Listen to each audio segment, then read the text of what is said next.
Welcome to Wednesday night's NBA action here on 2K Sports. Hello, everyone. I'm Brian Anderson, joined by Grant Hill and Clark Kellogg. We'll hear from reporter Allie LaForce in a moment. And a chance to look at the block shot numbers over the last few seasons for Miles Turner. And his shot blocking hasn't been nearly as potent as it was a few years ago. It's a shame, really, because his ability to intimidate the other team and be a big presence on the defensive end really gave his team an edge. And now the Indiana Pacers starters. Nembhard and Mathurin, they're the wings. Siakam at power forward with Turner in at center. And it's Halliburton in at the one spot. And for Washington, we've got Jordan Poole. Chris Middleton is out there with Sarr. Then there's Bilal Coulibaly. And it's Carrington in a two-guard. All right, Grant, as we get geared up for the home stretch, what are you looking for right now? Well, B.A., health is #1 for me. What teams have their full allotment of players is key. As we head to the playoffs, it's about attrition. Which team can stay healthy? Here's Carrington. Poole from long range. Connects from downtown. No waiting around from Poole. He got rid of it quickly. Halliburton, the pass to Mathurin.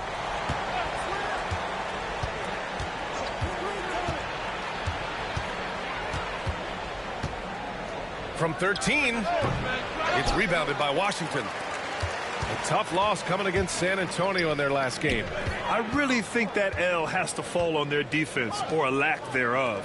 Just not enough focus at that end of the floor. Yeah, and that's really inexcusable. I mean, there's just no way that you can justify that. When you don't put the work in on defense, you're going to end up on the losing end. Now here's Siakam. He had a 24-point outing in their last game against New York. Here's Nembhard. Can't hit that one. You know, one of the basic fundamentals in basketball is the ability to box out. He's got that down pat. And you think about the value Andrew Nembhard provides. Clark, he really excels at running the offense. He's the quintessential point guard, B.A. Has a great feel for setting up his teammates for what they're trying to get done. Plays with tremendous pace and great confidence. Typically doesn't over-dribble and is unafraid of any moment. All right, let's get a report from Allie. Earlier, I spoke with Brian Keefe. He said one person we cannot overlook is Tyrese Halliburton. He said the guy has major impact on the game, even when he's not scoring, which he usually is. He sets the tempo for the team. He can defend, rebound, pass the ball. Kid's got it all, guys. Great work, Allie. Thanks. You know, he just has not been himself this period. Just too inconsistent up and down at the offensive end. Halliburton on the wing. Here's the teardrop, and it's good. 2 points. Halliburton, such a special player, and his rush hour handles round out his game. Pass to Sarr. Here in the first, just under 2.5 minutes played so far. And Turner with the block. Miles Turner denying another one of the league's best shot blockers year in and year out. That's their plan, to get him an opportunity to finish in tight. That's a miss they can live with. Here's Carrington. He's coming off a 10-point game against San Antonio. And with all the attention he drew offensively, he did a great job of just kicking to the open man. Washington again can't hit. Well, you've got to be there defensively. I mean, that's an easy mid-range jumper that he'll typically drain. Pass to Halliburton. Here's the three. He drops it from range. Halliburton's got 7. Talk about confidence. Halliburton oozing with it. No hesitation off the catch and shoot there. And timeout is called by Brian Keefe. We might see him looking to make some tweaks to the strategy here. And Clark, a big part of Tyrese Halliburton's effectiveness, he is tall for a point guard. Yeah, and you see that across the league, Brian. More and more teams making sure they get size on the perimeter. I mean, they're looking for length in the backcourt, and if you can find it in your point guard, that's even better. And Tyrese Halliburton, a poster guard for long, elite-level point guards.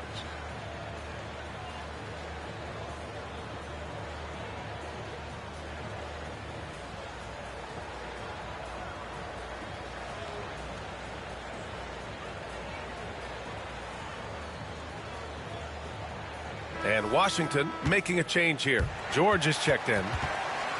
Our 2K leaderboard highlighting the NBA's assist leaders over the last month. Second, the Pacers. And over this last stretch, this team has been incredible passing the rock, playing great team basketball.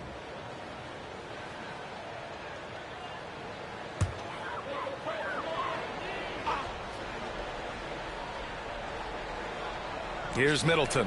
An important role in this offense, averaging around 12.5 per game. Back to Poole. George, a screen on Halliburton. George outside. Just 5 to shoot. Here's Carrington. Misses, and the dry spell continues. Pacers leading by 4. Nembhard with it. Pass to Turner. Over Poole. Nice shot by Turner. Exceptional skills for Turner down in the paint. This guy, I think, has the potential to be a dominant player inside for a lot of years. Now here's Poole. In his last outing, 16 points for him. George with it. Turner covering. Now here's Middleton. It's Poole on the wing. Up and in on the layup. Poole's got his second bucket on the night. Tremendous strength by Poole right there, just pushing past the contact. Halliburton, the pass to Siakam. On the wing, Nembhard. Outside Mathurin. Fires from deep. It's rebounded by Washington. The Pacers beat them last time when these two met at Indianapolis. And in their last game against this club, turnovers really were a problem for them. Yeah, sloppy play sabotaged them. I mean, they'll have to be much more focused this time around. And Grant, when you play the Wizards, you better be ready to run. BA, they like to speed you up. They force you to play at their pace. And on the flip side, that gives you open floor opportunities as well. Here's Carrington. And the three-pointer goes. And that's exactly what you want from Poole. Playing unselfish and finding the open man. And Halliburton has got the ball here for the Indiana Pacers. Outplayed in the previous game on their schedule, losing to the Knicks. And I'll tell you what a surprising result. Losing to an underdog is one thing, but getting blown out is quite another. I know. I mean, I'm with you there. It just seemed as though they were sleepwalking their way through that entire game. It was, in my estimation, just inexcusable. And a new group getting ready for Indiana. Toppin, he's checked in for Turner. Neesmith comes in for Siakam. Walker, he's checked in for Mathurin. And T.J. McConnell subbed in for Nembhard.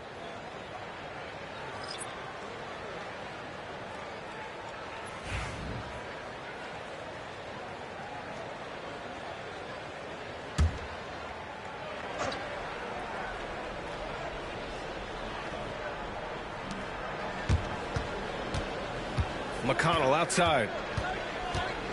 Back to Toppin for 3. It's rebounded by Washington. Kispert outside. Pass to Brogdon. Kispert outside. Outside Brogdon. And he misses the go-ahead basket. And he almost made them regret defending him so loosely.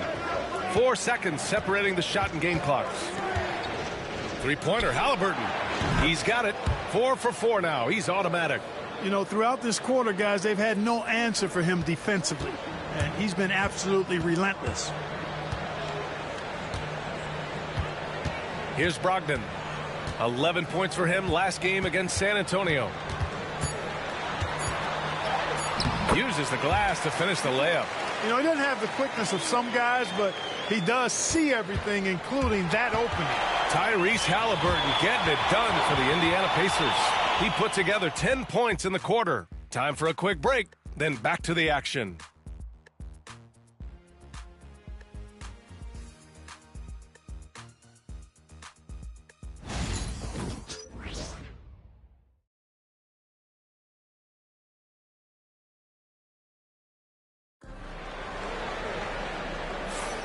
And close game underway so far. We'll see if either of these teams can jump out ahead in this second quarter. All right, let's quickly break down the game we've seen from the Pacers so far, guys. Give it up for their D. They're battling, communicating, and coming up with key stops. They've got them rattled. It's only the first quarter, and already they've made enough big plays on defense to last really an entire game. On the court for the Pacers, second quarter underway. We've got Nesmith. T.J. McConnell is out there with Tyrese Halliburton. Then it's Toppin, and it's Walker in at the three. Back to Toppin. This one for three. Kispert grabs a miss. Surprising to see him miss here, but they'll be happy with that shot in most possessions. Pass to Holmes. And here's Brogdon. Brogdon with a strong finish. Boy, with that strong body and good size, Brogdon's able to finish through contact. And the Pacers shooting only 42%. Halliburton outside. With the teardrop. Kispert grabs a miss. Well, the Wizards shooting only 38% from the floor. Not great. Grant, when you talk about consistency and officiating game to game, you think there's room for improvement? You know, I do think so. I mean, they're allowing more contact, but overall, more clarity on what constitutes legal guarding position would help players and officials.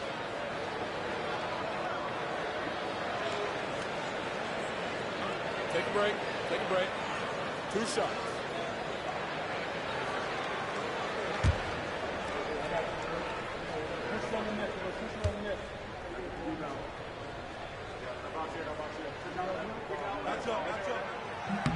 And now they lead as the free throw drops in for them.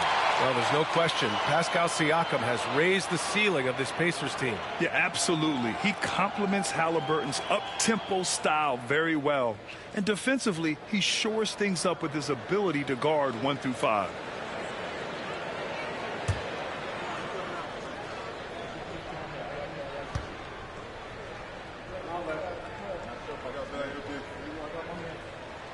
And so he makes both from the line. He's as solid as it gets from the line. I mean, give him the opportunity. He's cashing in on those. McConnell outside. Fires the three. And once again off the mark by Indiana. And Washington has possession. They haven't allowed any points in the second quarter. George outside. The three is up. It's rebounded by Indiana. Outside Walker. McConnell passes to Nesmith. Halliburton on the wing. 6 on the shot clock. Tyrese playing big in the painted area. Halliburton's future is bright, and that's got so many folks excited because he can really play and fill it up. Brogdon with the ball. Picked up by Nesmith. And Brogdon with the stuff. I tell you, a little extra pressure on D when you're up against a point guard who can elevate. It doesn't make it easy, does it? And, you know, guys, showing how dynamic a weapon he is for this offense, they feed off of that energy and ability to make plays. It gets them going. Drills it from deep. Nesmith's gotten himself on the board with a three there. He's somebody that's really comfortable carrying the offensive load. Pass to Holmes. Now Brogdon. Holmes, a screen on McConnell. Back to Holmes. Nice start for him, sinking his first shot. When they get their opportunity to punch it inside, they don't hesitate. Indiana's gone 1 for 3 from downtown here in the second. Outside Nesmith. Halliburton on the wing. Defended by Kispert. With the step back. Halliburton misses. And so it's Brogdon who brings up the ball for Washington. Milwaukee will be traveling to face them after this game. And that'll wrap up what has been a 5-game homestand for them. Nesmith brings a double. Holmes. It's hauled in by McConnell. The Pacers have gotten just 2 of 6 field goals to go in the second. That one drops for him. Walker's got his first 2 points. Yeah, the versatility of Walker. Can play back to the basket and get out and run. I mean, that combination is tough to find. And timeout is called by Brian Keefe. And we might see some changes. Coach potentially looking to adjust.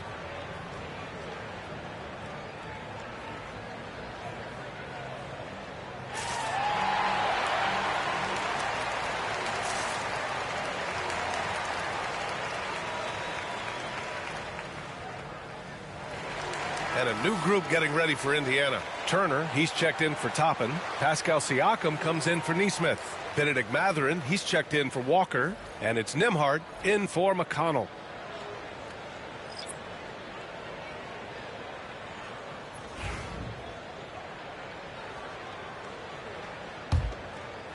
And in the second quarter, a little under 3.5 minutes played already. Here's Carrington. Looking at his numbers, currently he's averaging around 9 points a game. And they seem to have a hard time picking good shots in the first quarter, but it's all coming together now for them here. Yeah, things are starting to look up. I mean, they're making amends for that slow start, finding a rhythm right now.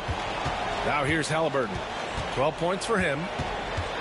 Unloads from 13. Man, off the front iron, and in it goes. Halliburton's gotten 4 this quarter. A terrific effort from Halliburton so far offensively. He's not holding anything back on that end of the floor.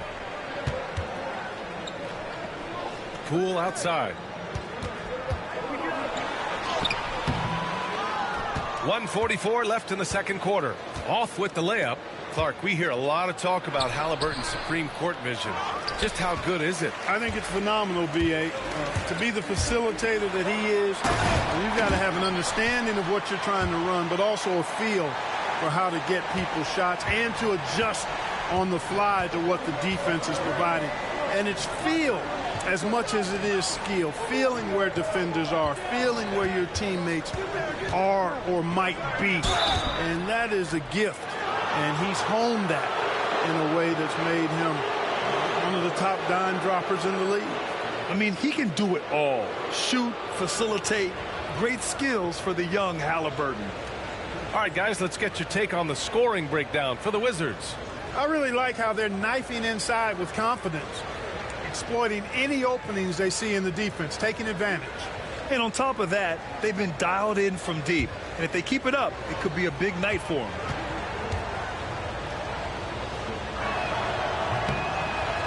That free throw, no good. I tell you, one of the things I've noticed about Halliburton is his endurance, man. It is off the charts. He's always pushing the pace and really outworking other guys most of the time. He's constantly revving up the motor and taking things up a notch. And Washington making a change here. Koulibaly's checked in, and he sinks the second. There's a minute 12 left in the second quarter. Middleton outside.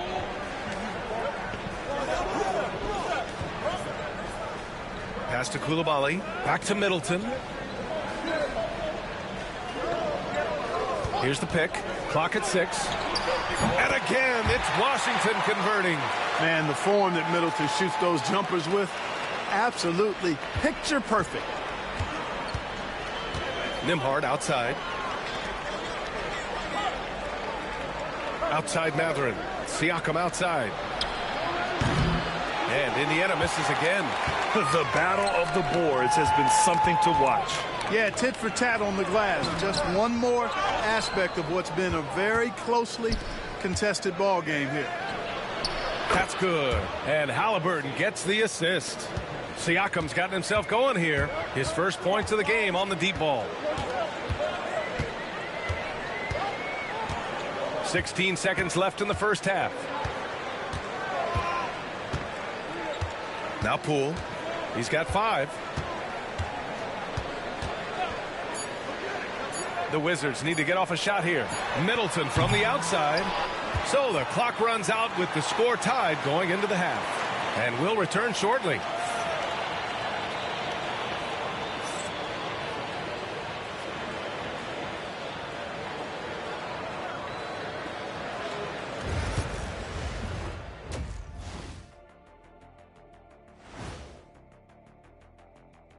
Welcome, everybody. I love the depth of this team, man. Their subs have been huge tonight, giving them a scoring punch that they needed most. And now let's take a glimpse at some of the games on the up. And that's a wrap on halftime.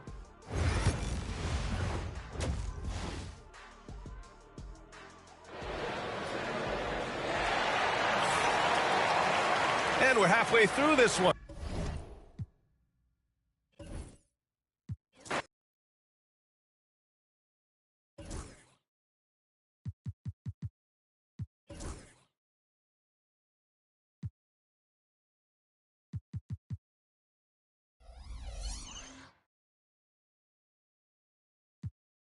What's up, guys? This is Keon.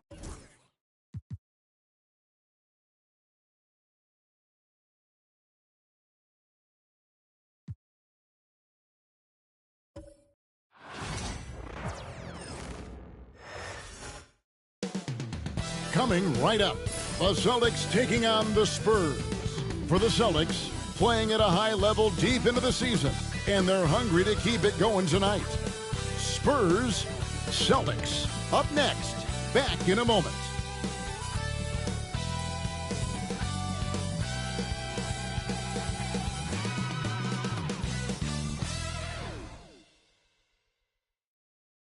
And you've got it on 2K Sports for Wednesday night action in the NBA.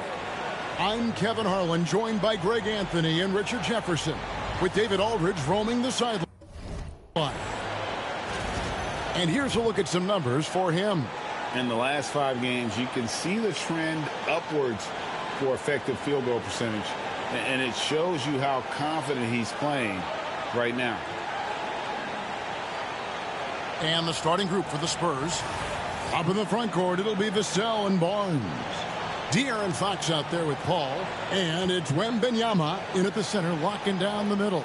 And for Boston, Holiday in the backcourt. To his side is White. And in the front court, Brown and Tatum. And it's Porzingis in at the 5 down low. RJ, this could be a battle won in the trenches. Each team with a formidable front court. Yeah, both these teams are loaded with a lot of skill down low. Kind of old school. Should be a physical contest. Now here's Paul. Right side, Fox. Back to Barnes. The kick out to Fox. No good on the 3.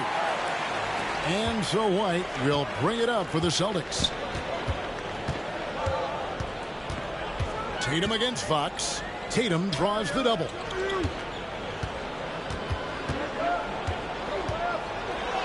Left side, Brown. Bucket is good. Muscling that one in. JB is a strong individual. Paul passes to Vassell. To the inside, Wembanyama. And they pick up 2. That's a guy you want taking shots, a quality offensive player. And now just over a minute played here in the first. And White kicks to Brown. Traps in the tray. Brown's got 5 now. A consistent shot for him. Brown likes the 3. Let's check in with our reporter, David Aldridge. Thank you, Kevin. Had a chance to catch up with Joe Mazzulla. Now he's worried Chris Paul will take over the game, saying he's mentally beyond where most players have ever been. His ability to read the floor, make decisions, work the refs, call out teammates. He checks every box when it comes to leadership. Back to you. Thanks, David. Back to Paul. Vassell outside. 6 on the shot clock. Trains the three-pointer. And this is something Vassell has really improved. Now you have to guard him closely from deep. Richard, last season marked the 5th consecutive year that the Spurs missed the playoffs. And this drought came directly after their historic streak of 22 consecutive playoff appearances. But the silver lining in this stretch is that it allowed them to draft a generational talent in Wembanyama. Now here's Paul. Looking at his numbers, he averages a bit over 9 points a game. Barnes outside. Wembanyama, a screen on Tatum. That puts them in the lead. He's a dangerous shooter from deep. Barnes can hit some big shots out there. Holiday surveying the floor. Pass to Tatum.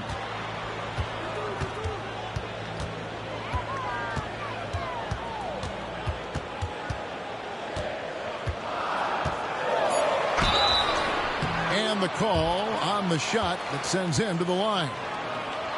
Harrison Barnes picks one up. Smart play by Tatum, using the fake to get the contact. And he's got his first free throw of the game. Shooting 2.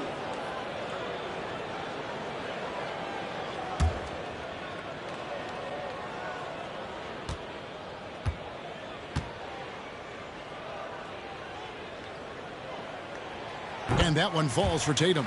We talk about Tatum's offense, and for good reason, but his play on the defensive end is really valuable for this team.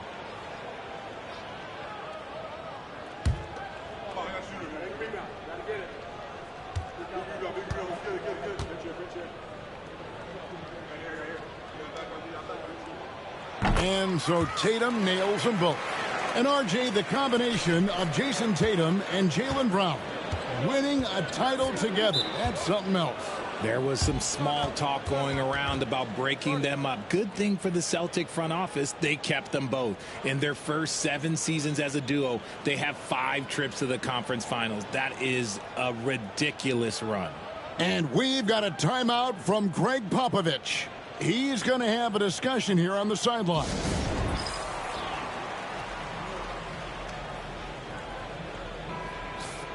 Already it's February. Let's see how the East is matching up. You take a look at the Celtics. They're second in the conference and looking to finish strong heading into the playoffs. And when you look at Boston, they had a few critics coming into the season, and now I don't think they have any. This is a club ready to not only make a deep run, but possibly win it all.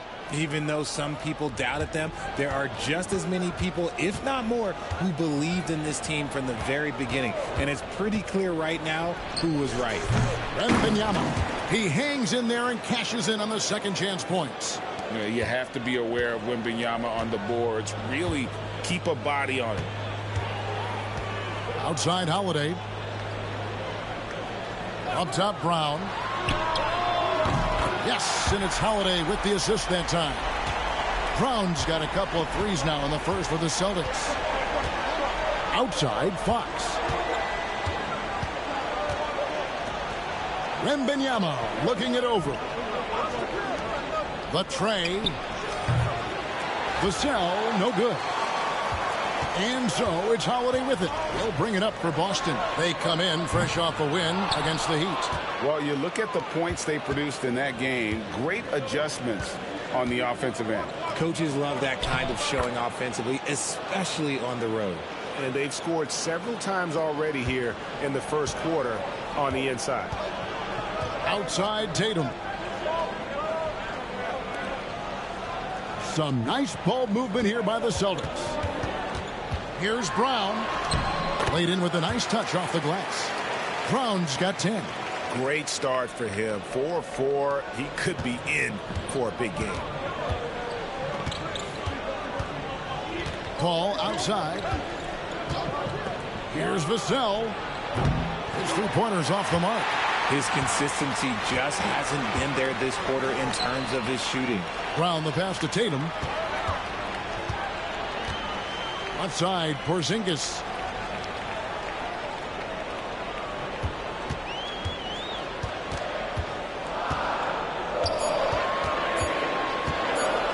With his first shot attempt, that one off the back iron and out. And not allowing the shooter even an inch of breathing room on that one. I'm sure they'll think twice about shooting against him next time. Now here's Paul. His last outing, he had 8 points. Here's Fox. And the shot goes in. You look at Fox now compared to when he entered the league, he is so much more physical. Outside Tatum. And White kicks to Holiday. And that won't go, missing the go-ahead bucket. San Antonio's gotten just 2 of 6 to fall from 3-point range so far in the first. Outside Fox. Pass to Vassell. Nobody near Barnes. Hits it from 3-point range. Barnes has got his 3rd basket of the night. Oh, man, he's feeling it this quarter. They should be looking to get him going every trip down the floor. Here's Brown. Oh, yes, he did. 5 up and 5 down for him so far. And so far, Brown has been dialed in and is showing no signs of letting up. And timeout is called by Greg Popovich.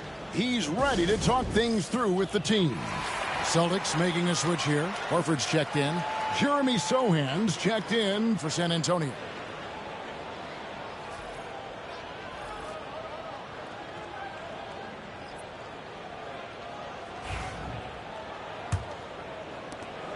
Spurs leading by 3. Vassell outside. Pass to Sohan. Paul with the ball. Now Wembanyama. Guarded by Porzingis. Wembanyama sets a screen for Paul. Porzingis with the rebound. Not sure what the D was doing there. Clearly a breakdown. You can ill afford to give a guy like him that good a look. Here's Brown. Brown jams it in. Was it just me, or was there a little bit extra on that slam by Brown? And they're bringing you up close and personal on the AT&T 5G Slam Cam.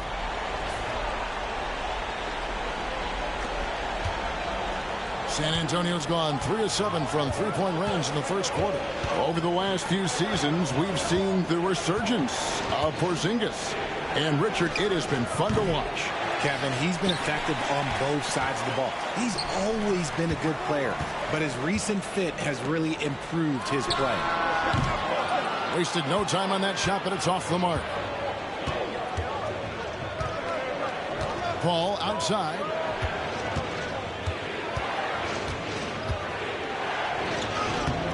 Good work defensively by Horford. The defense ready for him on that possession. They had to be, because he is so strong in the paint. It's good. And they're beginning to just flat out fall apart defensively right now, especially on the interior. Paul kicks to Barnes. Pass to Wembanyama. And it's Wembanyama with the jam. Watch out. Wembanyama hammering that one home. Holiday against Paul. Now Horford.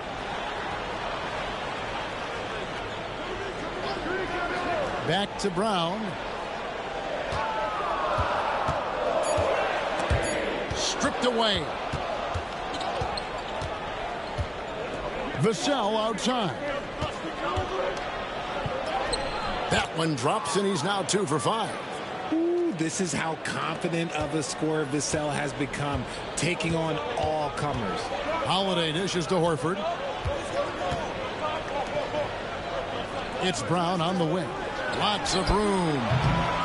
San Antonio with the rebound. Wembanyama's got 6 rebounds in the game. Getting the latest now from our sideline reporter, David Aldridge. David, it's all yours. Take it away. Kevin, well, like a lockdown corner in football, teams just try to keep the ball away from Jrue Holiday. He says, I feel like they're not afraid of me, but like, okay, get him off the ball. To me, that's respect. I don't need other people telling me how good I am. You can see it by their actions. Kevin? So true. He can be intimidating, David, and we thank you for that report. Here's Sohan. After Jrue Holiday's score, drains it from beyond the arc. When he has that much space, he's a pretty good bet to nail the 3. Pass to White. There's 31 seconds left in the first quarter. It's good. The assist that time from Holiday. And that's 10 straight points in the paint. The defense, nowhere to be found. Vassell outside. And here is Barnes. 6 to shoot. And out of bounds as the Celtics gain possession.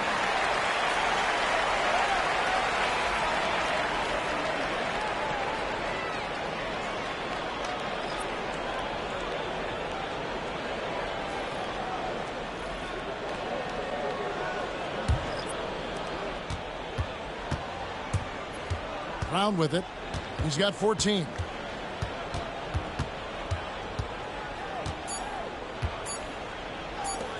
Three-pointer, Horford. And that would have counted, but his shot was off the mark this time. A good, close contest so far as we finish the first quarter.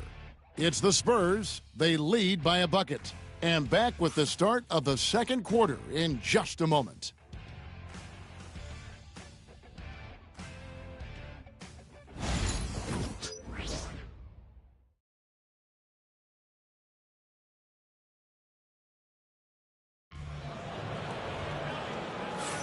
And some good action in the books as we get back to the game that's been pretty close here so far. And a moment to look at the scoring approach in terms of where the points are coming from for San Antonio. Well, so far, their long-range shooting has been the story, doing damage from deep. And also, guys, they're out-muscling their opponent. The points in the paint are piling up because of that aggressiveness. And here's Tatum. He'll bring it up for Boston. Trailing by 2. You know, Greg, with the combination of Wembanyama and Coach Greg Popovich, the Spurs should be a great defensive team.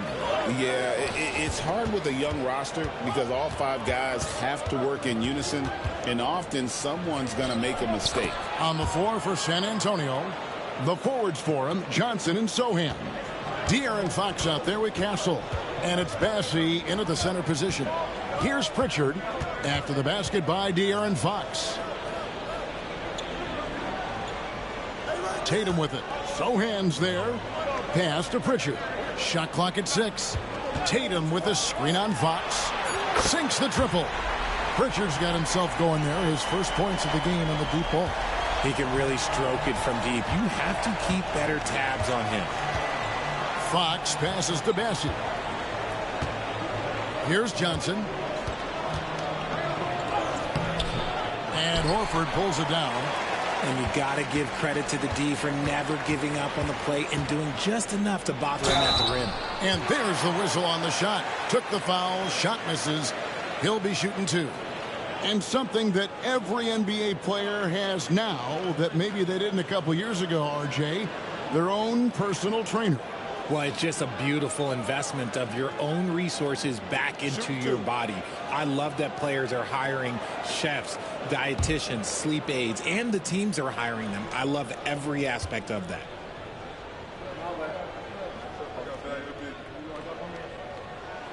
Ties it up, and this next one could give them the lead. Luke Cornett, he's checked in for Boston.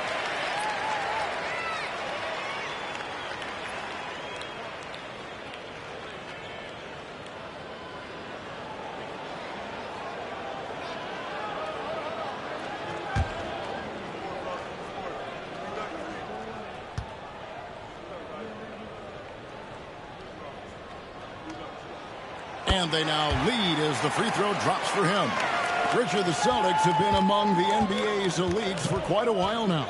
Well, they've been a title contender every year for almost a decade now. Even with several coaching changes over that time, they've been the model of consistency. We're closing in on 2 minutes played here in the second quarter. Here's Pritchard, guarded by Fox. Pass to Tatum. 3-pointer.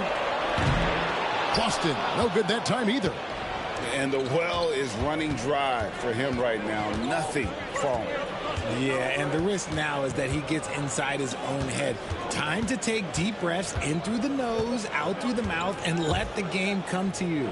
And San Antonio has possession after Jason Tatum missed on that last 3-pointer. The Celtics have gone 1 of 3 to start out the second quarter. Outside, Horford. Here's Shireman. Here's Tatum. Good D by Johnson. Now, here's Fox. Guarded closer. And it's Fox with the jam. Look at Fox get up. Okay, I see you flexing on him. Celtics trail by 3.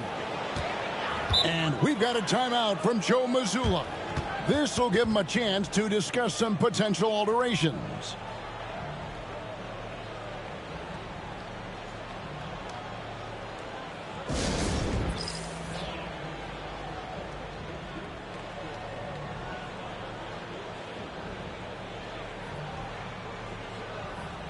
Barnes is checked in for the Spurs. Hall comes in for Castle.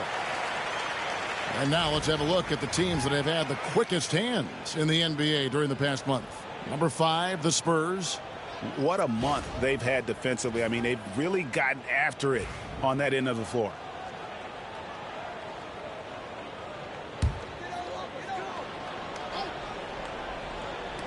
Austin with the ball. It's a three-point game. Pass to Pritchard. Holiday with it. Takes the three. It drops for his third basket. He's missed only one shot. That's how you do it. Nice catch and shoot from Drew. The Spurs have gone 3 of their first 5 shots to drop here in the second quarter. Here's Fox. And he lays it straight in. Fox has got 8 here in the quarter. And of the last 6 baskets, 5 have come on the interior. This is just smash mouth physical basketball, guys. Now here is Holiday. 7 points in the game. Outside Tatum. Clock at 6. The flush by Tatum. Tatum reminding the defense, like, yo, you cannot stop him. And so it's Paul with it, bringing it up for the San Antonio Spurs. They defeated the Wizards in their last game. Yeah, mental toughness on the road. The arena was rocking, but they just got down to business and never let up.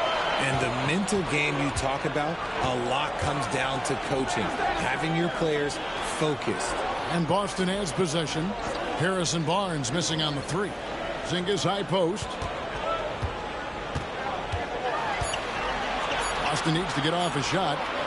Outside Holiday. Lassie pulls it in. San Antonio's gone 0-2 from deep here in the second. Back from outside. Rebounded by the Celtics. Here's Hauser. Yes, and it's Holiday with the assist that time. Holiday's got 3 assists tonight. And that's one way to extend the lead. Continue to light it up from long range. They have all the confidence in the world right now from the three-point line. Celtics leading by 3. Richard, so many things about Drew Holiday's game we love, but what impresses you most about his game? Well, I know it's an easy answer, but it's his defense. It's hard to be a feared defender in the modern NBA, Kevin. But Holiday is such a pest at all times on that end of the floor. And they're winning, but it hasn't been because of him. He can't throw it in the ocean so far. And that's collected by Drew Holiday. Holiday's got 4 rebounds in this game. Tatum drives in. The 3 from Porzingis. Spurs trail by 3. Sohan up top, guarded by Tatum. Paul passes to Bassi. Now Fox. To stop the drought. And that's collected by Drew Holiday. Holiday's got 5 rebounds tonight. The 3 from Tatum. There's Tatum's range on display.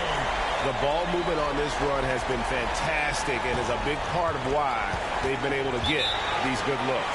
And we've got a timeout from Greg Popovich. He wants to regroup and go over the strategy.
Some changes for Boston. Brown is checked in for Jason Tatum. And Derek White subbed in for Pritchard. Wembanyama, he's checked in for the Spurs. Vassell comes in for De'Aaron Fox.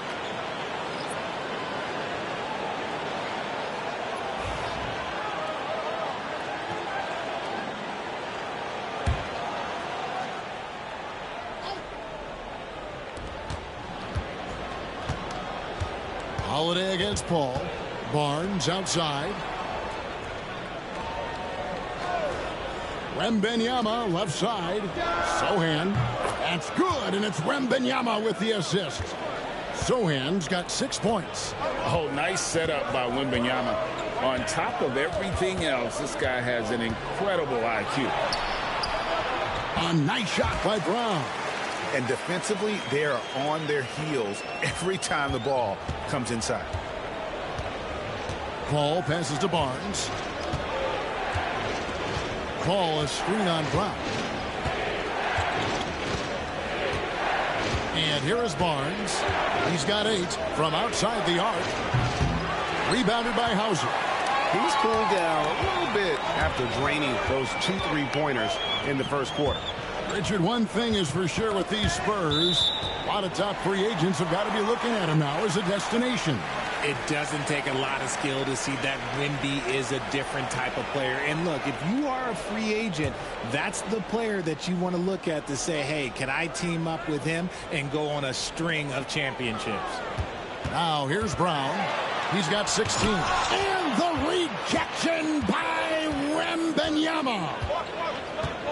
Pass to Barnes. Vassell outside. Sohan with the ball. That 3 off the mark.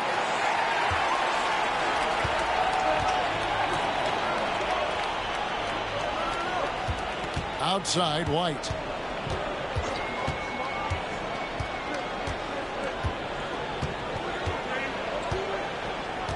Just 5 on the clock. They set the pick from past the arc. It's rebounded by Paul. That is not a guy you want to allow open looks from range. Lucky for the defense, he just couldn't get it to go. Here's Vassell. The putback, and Vassell with the second chance points. Vassell's got 7 points in the game. Oh, how about the finesse there? Nice little gentle touch on the board. And you know, when you have that gentle touch, those tip-ins are easy to come by. Now, here's Brown. Right now, he averages nearly 23 points a game, a relentless offensive force. Pass to Hauser. Beyond the arc. A rebound by the Spurs. And, guys, this is the first they're seeing of Boston.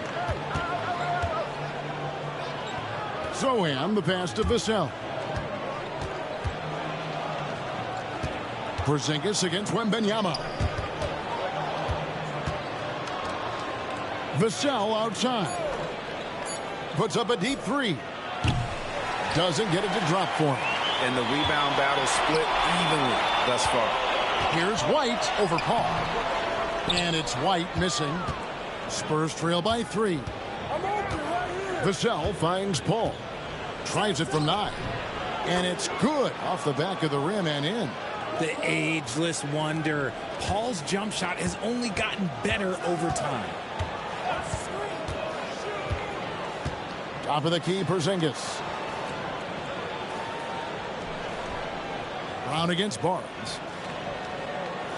Fades away. Brown's shot is good. Brown's got 4 points now in the quarter. No, he's been locked all the way in from the floor, and he's the #1 reason why they're winning right now. 27 seconds left in the first half of the game. And Wembenyama launches it from deep. Can't tie it up as that one misses. Pass to Hauser on the wing. Brown.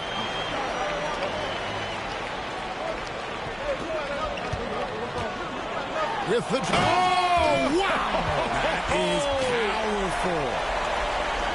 Wow, and that sort of showmanship is just deflating right now to a team trying to get back into a game like this. Ouch, Greg, that is definitely an emphasis jam. A big apostrophe or exclamation point, maybe even a question mark.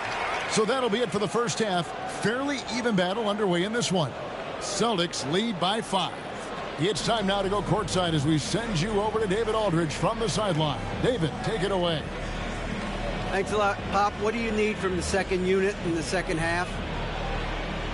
I just want to have a semblance of motion so that they know where they're going and the ball moves. They don't play in a crowd. Just basically see if they know what they're doing. We'll all find out together. Thanks, Pop. Back to you, Kevin. All right, David, thank you. We'll be back after halftime for the start of the third quarter.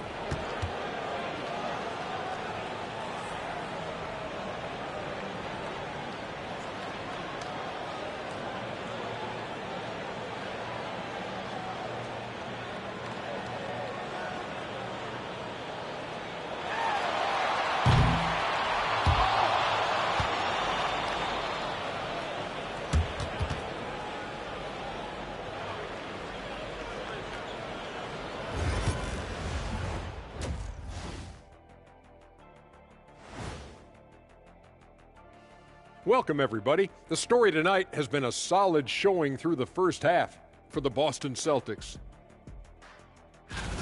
Total team effort. Instead of 5 starters, it's like they've got 7 or 8 guys getting it done. That's how good the reserves have been tonight, guys. Lots of interchangeable parts. They can throw different lineups at you. Keeps you guessing. Now let's take a moment and see what games still lie ahead. Over at American Airlines Center, the Mavericks will face off against the Warriors. Tip-off is 9:30 p.m. Eastern, 6:30 Pacific. Close matchup. Should be a good battle. That'll do it for our show tonight. Thanks for joining us, and we'll send you back to Kevin Harlan for more hoops action.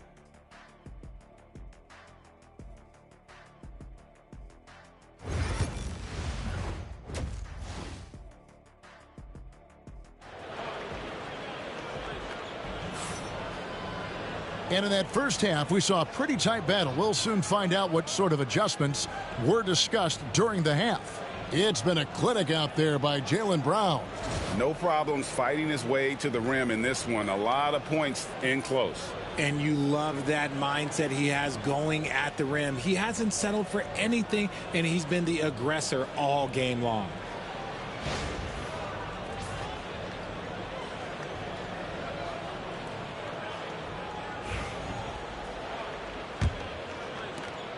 Celtics leading by 5. The small and power forwards, the star pair of Brown and Tatum. Holiday in the backcourt. To his side is White. And it's Porzingis in at the 5. And that's the group for Joe Mazzulla as we begin the second half. And Holiday kicks to Tatum.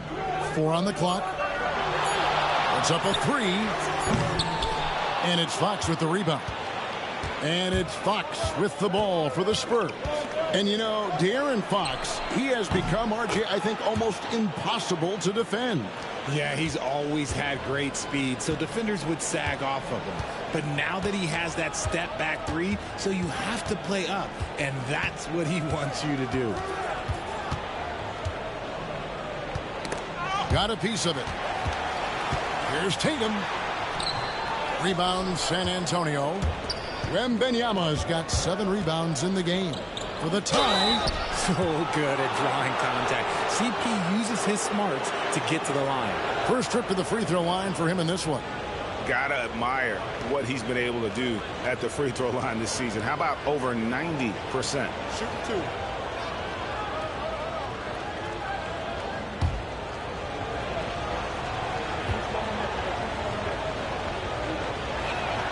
First free throw is good. It's impressive what an enduring talent Chris Paul has been. A lot has changed around the league, but CP3 is still doing his thing and leading his guys to success.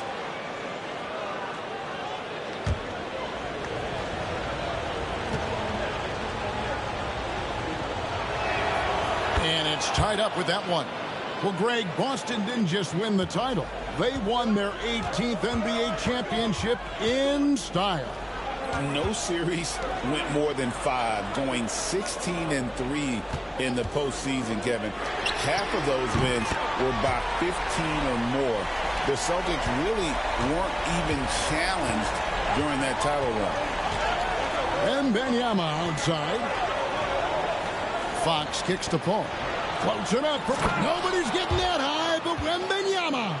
You know, the perfect lob partner, Wembanyama, with elite hand-eye coordination. Pass to Porzingis.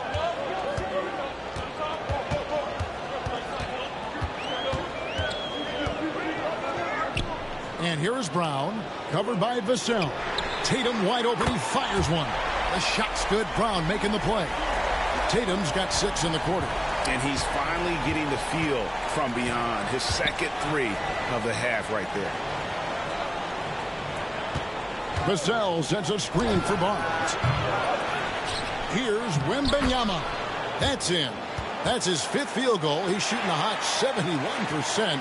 5 for 7. Tatum passes to Porzingis. Shoots the 3. Tatum with another miss. And gotta like what they've been doing down low in the post. Paul outside. Fox finds Barnes. Here's Wembanyama. That doesn't go either for Wembanyama. Boston's gone into the three-point range 4 times since halftime and buried 2 of them. Back to Tatum. The 3 from Porzingis. Victor Wembanyama grabs the rebound. Inside. Here's Vassell, and it is flushed down with a nice jam. And Vassell shows you why you better not disrespect his bounds. Outside, White. Brown outside. Porzingis with a screen on Vassell. And it's Brown missing. Spurs have gone 4 of 7 to get things started here in the second half. Here's Fox. That doesn't go in. Had a chance, though, to take the lead. For Boston, they've gone 2 of 7 from the field in the third. That leaves room for improvement. Brown's shot is good. Their 3rd three-pointer in a row. And we've got a timeout from Greg Popovich. He's made the decision. He wants to huddle up with his guys.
And taking a broader look here at the year-over-year scoring trend for Keldon Johnson.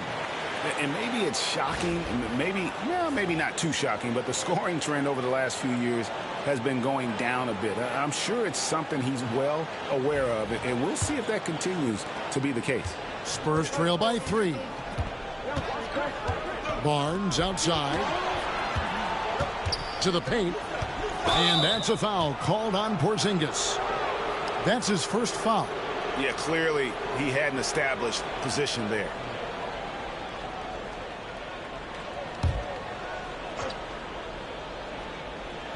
A 3 off the inbound. Again, the miss by the Spurs. And you don't want to give up that kind of look too often. Up top, Tatum. Defended by Paul. Out to White. 6 on the shot clock. Back to Tatum. Lets it go from deep. Barnes grabs the miss. Barnes has got rebound number 5 here tonight. Down low.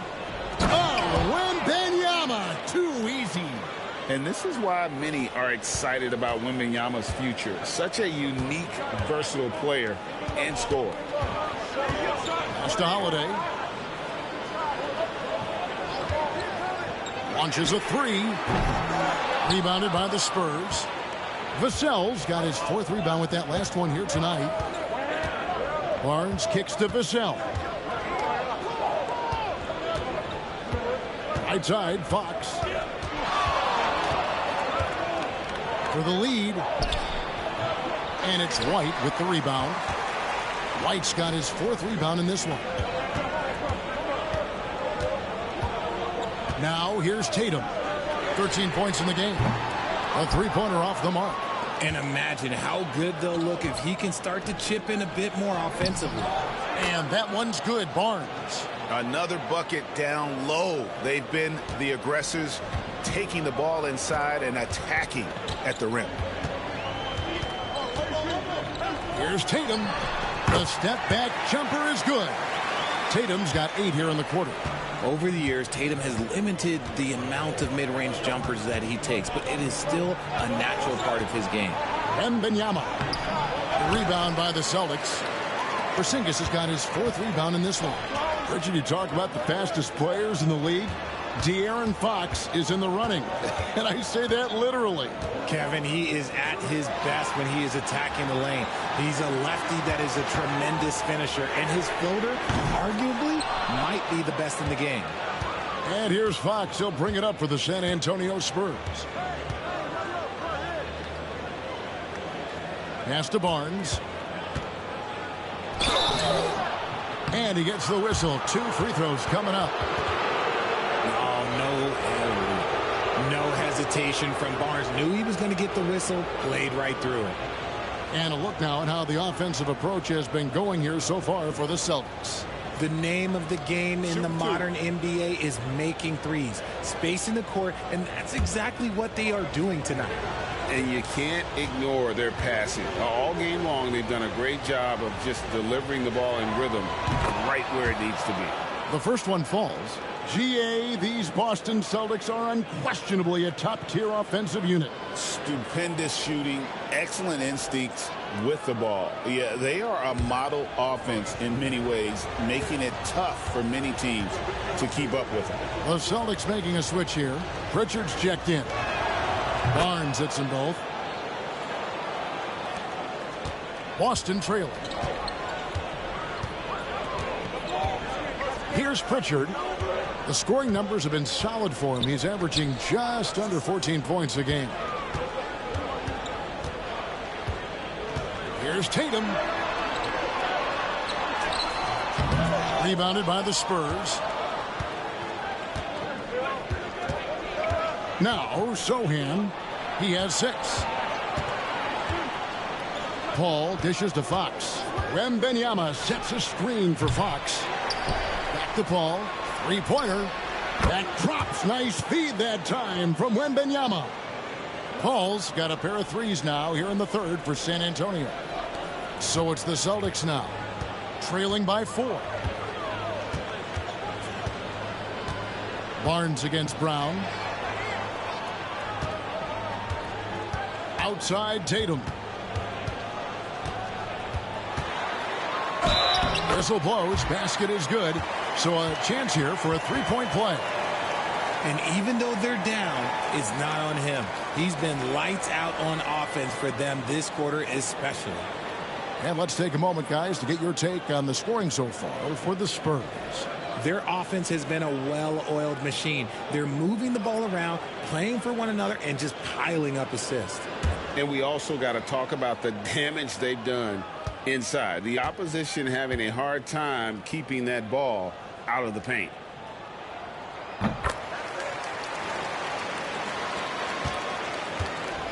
Spurs have gone 7 of 15 from the field here in the 3rd quarter. Pass to Sohan. Launches it. Here's Castle. Hasn't made one yet. Just 5 to shoot. Kicks it out to Johnson. Puts up a 3. And again, it's the Spurs from deep. Though he likes to get to the rim and draw contact, Johnson will rise and fire from beyond the arc. Celtics trail by 4. Here's Pritchard. Pass to Brown.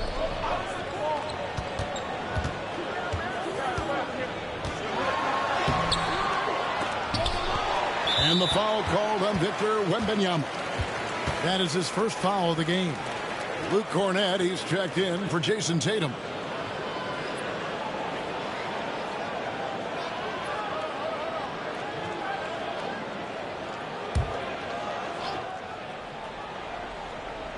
Boston with the ball.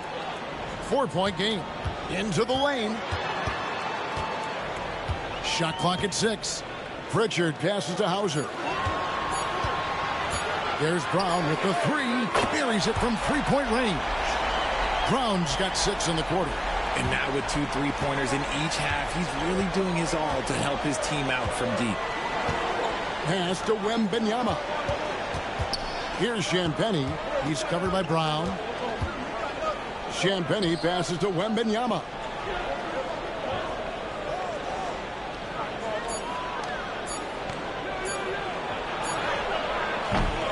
It's hauled in by Cornett. It's a close game here in Boston. There's 49 seconds left in the third. Pass to Brown.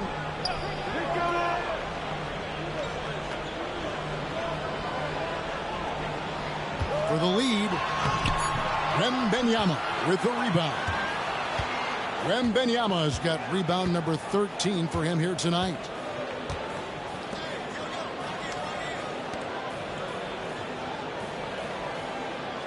Johnson surveying the floor.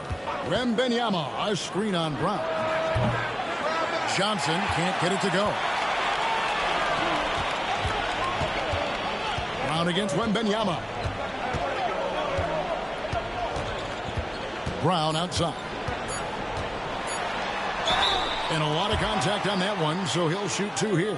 It's going to be on Victor Wembanyama.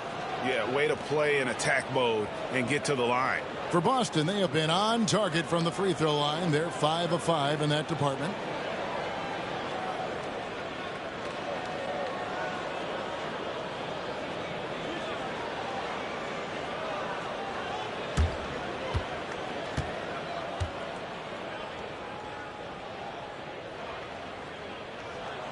That one drops. He ties it up.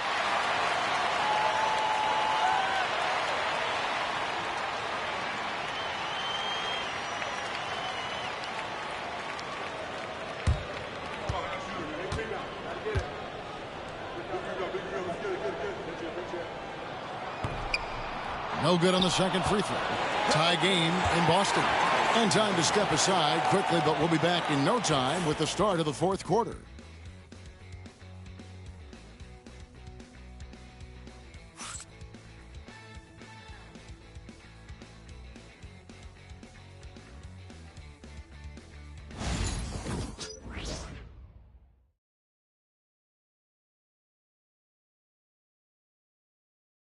And now let's go back to a play from earlier as we show you our State Farm assist of the game. And the definition of teamwork right there, guys. I mean, what great communication between them, and what a beautiful feed. Serving it up on a platter, that is a beautiful dish. And 2 teammates on the same page, woo. And it's been a very competitive game so far as we get rolling here in quarter number 4. On the court right now for the Spurs, the forwards for him, Johnson and Sohan. Castle is out there with De'Aaron Fox. And it's Bassey in at the pivot spot, manning the middle. You've got to master little moves like that to be a complete offensive player. Fox has the pump fake. He's got that figured out. Take a break. Take a break. 2 shots.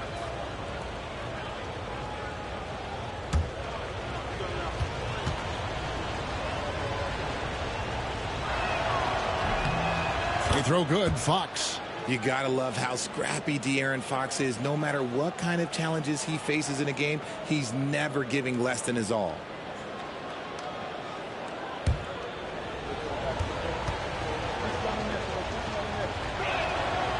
That misses, so he splits the free throws. Yeah, disappointing not to convert all of them, but he did get the one to give them the lead. And he's quickly up to 4 made threes in this game. Sheesh, get this man the rock. And here's Fox. He'll bring it up for the San Antonio Spurs. Pass to Sohan. Johnson outside.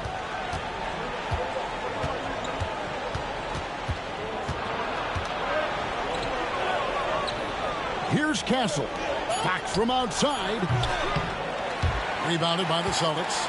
Hauser's got 5 rebounds tonight. Here's Tatum. And it's Boston with another. Come on. Like, when Tatum's hitting the pull-up, what is the defense supposed to do at that point in time? Pass to Sohan. Now Johnson. The wide open look here for Fox. Off the mark there with the three-point shot. And not a night he's going to want to remember, just not really able to score the basketball. Pritchard passes to Hauser. Horford kicks to Tatum. Shot from the wing. Rebounded by the Spurs. They need a bucket in a big way here to regain some confidence. And the basket by Castle. The Celtics with the lead. Here's Hauser. Pass to Pritchard. Horford from outside. And it's Fox with the rebound. Fox has got his 4th rebound in this one.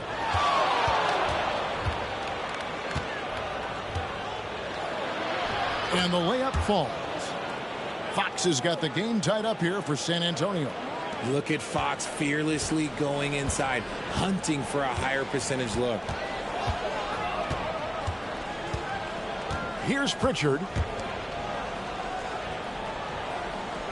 Tatum on the wing. He's guarded by Johnson. Johnson against Tatum. Oh, and the jam by Tatum. One of the craziest dunks we've seen. Tatum with the bounce. Nice job capturing the moments on the AT&T 5G Slam Cam. A little over 2.5 minutes have passed here in the 4th quarter. Here's Castle. Passy, the pass to Fox. And there's the drive. Off target at the rim. They came close there to tying it up. You love the intensity out there right now. Close game. Both teams leaving it all out there. Outside Tatum.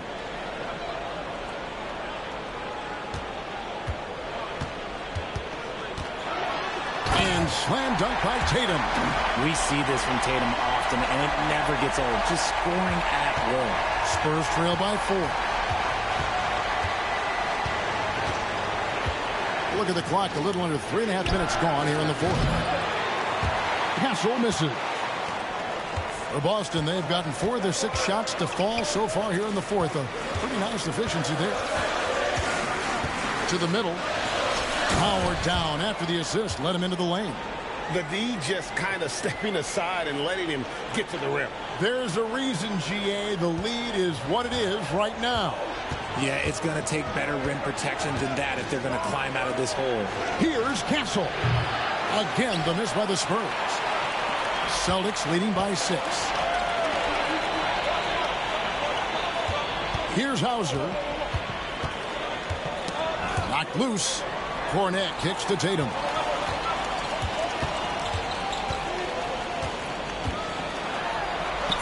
Tatum gets it inside. Well, if it ain't broke, don't fix it. They keep getting it in the paint and continue to score consistently. Outside, Fox. Will it go? Rebounded by the Celtics. Cornette's got his 5th rebound in this one. And the stroke definitely lacking confidence this quarter. Nothing on target. Tatum against Johnson. Tatum slips by the contact inside. Boy, you have to be impressed with the offensive production. They have got it firing on all cylinders. They've had great execution, and what stands out is that they're just taking what the defense gives them, not forcing anything. Pass to Castle.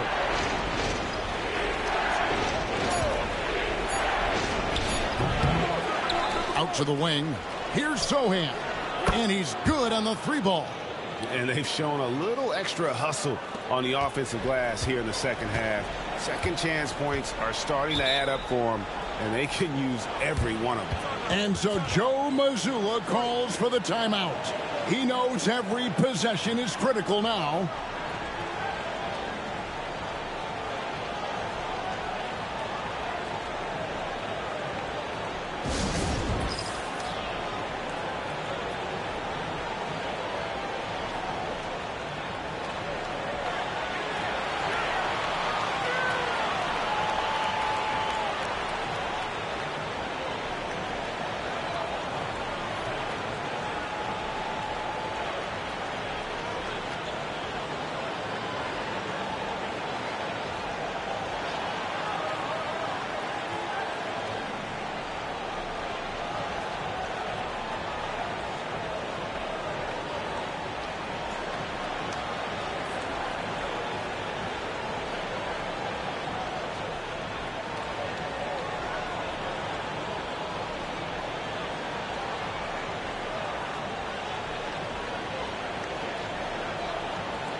So San Antonio going with an almost entirely new group here. A moment now to hear from our sideline reporter, Hall of Famer David Aldridge. David. Thanks, guys. During the break, listened in with Joe Mazzulla and his team. He told his players, I love the energy right now. You look like you're having fun out there. Keep playing for each other because our chemistry looks great right now. Back to you guys. Thanks, David. And Boston has possession. They've given up just 8 points in the fourth quarter. Outside Holiday. Back to Brown. Puts up a deep three. It's rebounded by De'Aaron Fox. Fox has got rebound number 5 here tonight. And it's Barnes at the elbow.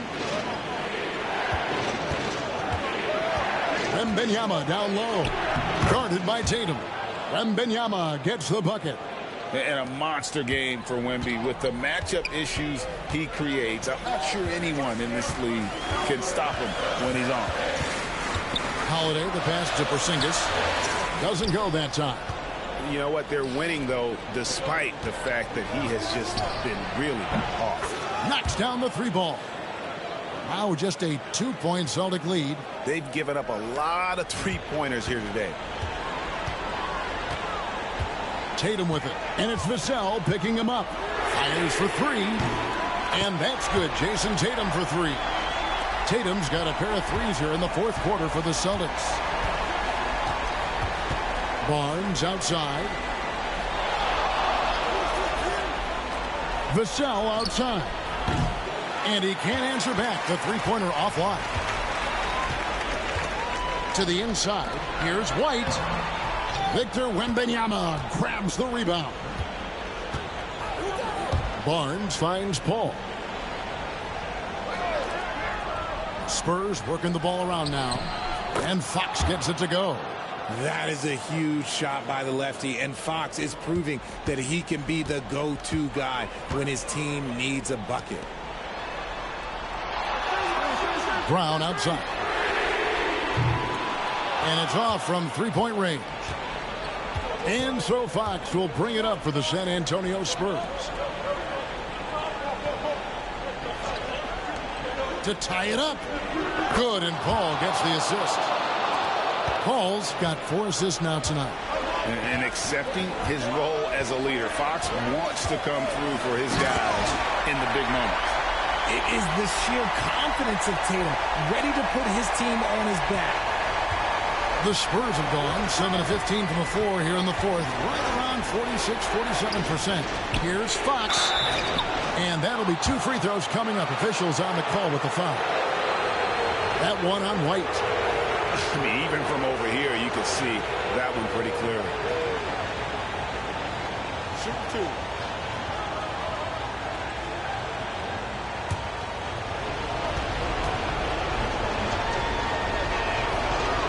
And no good as the first free throw missing for him. We'll see if he can nail the second. What sets Fox apart is how dynamic and explosive he is. He can take off at any moment in any direction.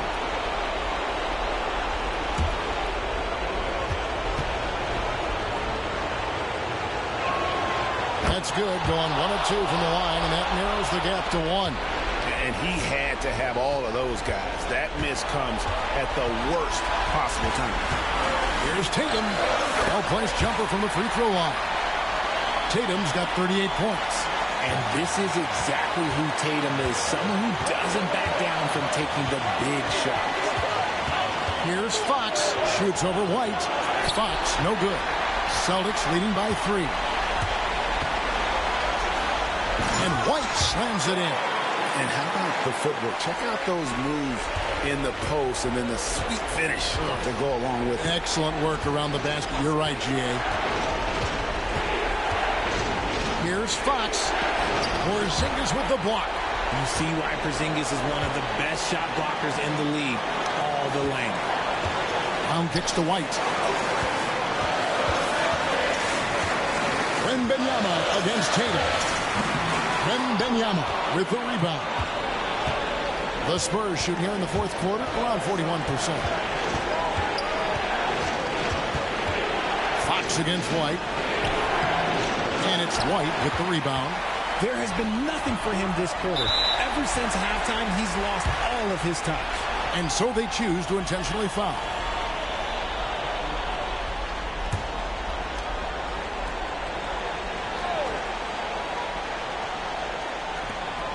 .44 seconds left in the fourth quarter. And they double up Brown. The three from Tatum. A rebound by the Spurs. And close to making the defense pay for the lax coverage that time. Three-pointer, Fox. Rebounded by Tatum. Gotta find easier shots when you're already struggling. That's not gonna get it.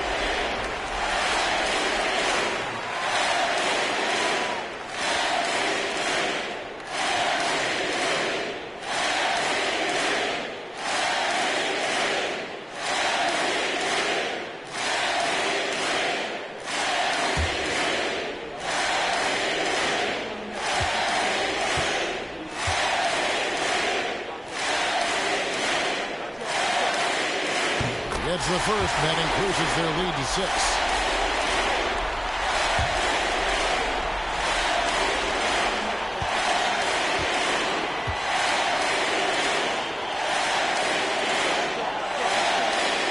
And he hits both free throws here. So now it's a 7-point game. I'm not going to lie, that's big, making all of those, giving them a little bit more breathing room.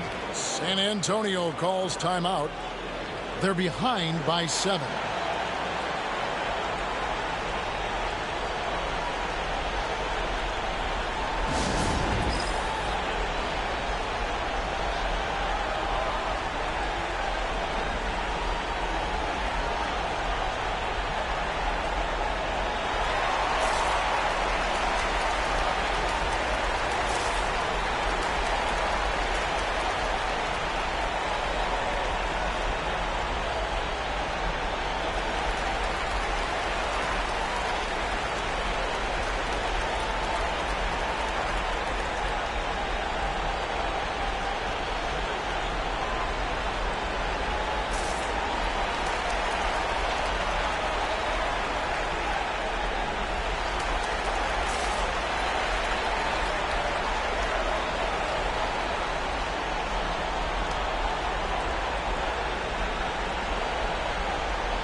And Antonio calls timeout.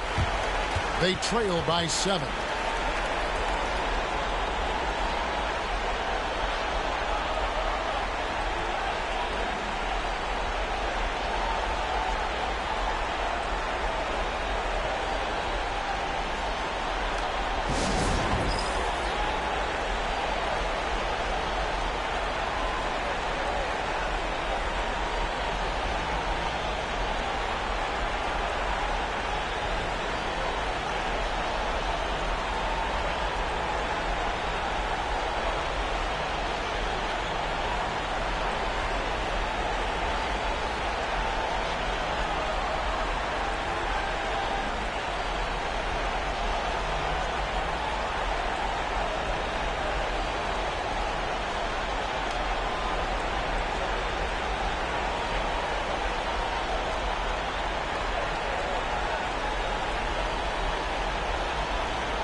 Now off the inbound. It drops. Oh, and that cuts the lead to just 5. Ever the crafty vet, Barnes spots a wide open guy and sends that ball on time and on target. No choice but to foul there, but he's probably the last guy you want to see on the line.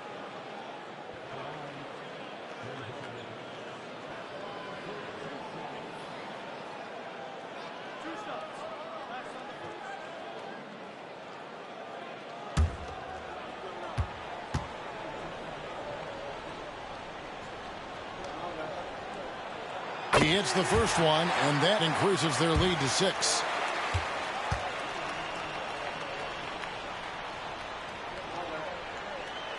So he goes 2 for 2 at the line, and it's a 7-point game. Not enough ticks left on the clock to save them tonight. Yeah, they got to be disappointed with this result. Well, he's not the tallest guy on the roster, but man, can he board or what?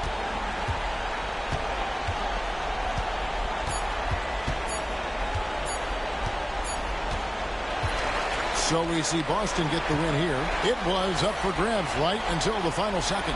Yeah, and for me, Kevin, what stood out is just the overall trust this group has in one another when it matters most. Doing what had to be done and to send these fans home happy. And that's going to do it tonight, folks, for our broadcast. Richard Jefferson, Greg Anthony, and David Aldridge. This is Kevin Harlan thanking you for watching tonight's game on 2K Sports.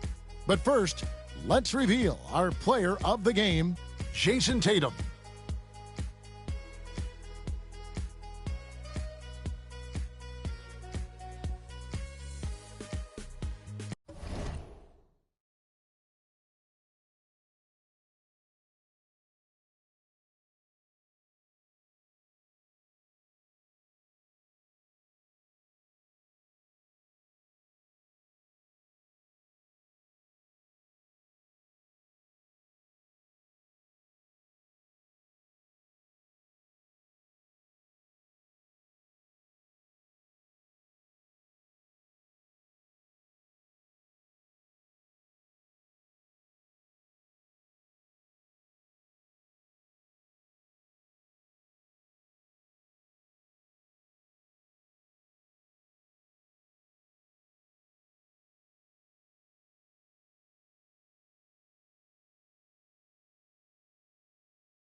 Greetings, everyone. Welcome to 2K Sports and another exciting edition of NBA Ball.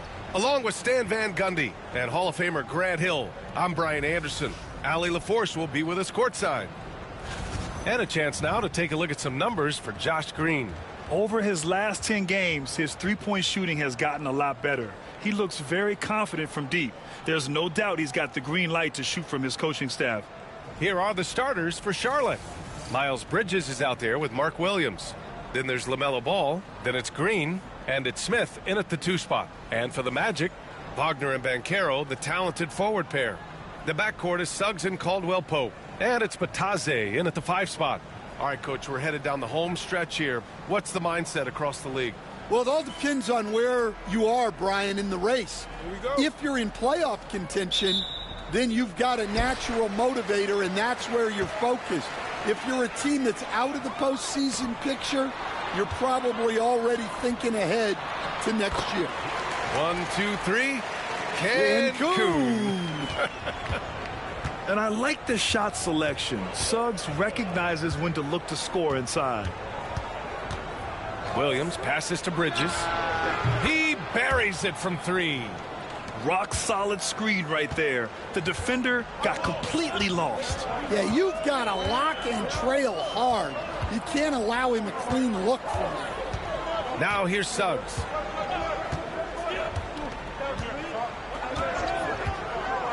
From deep. It's not going to go for him. And here's Bridges. He'll bring it up for the Hornets. Pass the ball. The floater. Always a nice way to start. Makes his first one.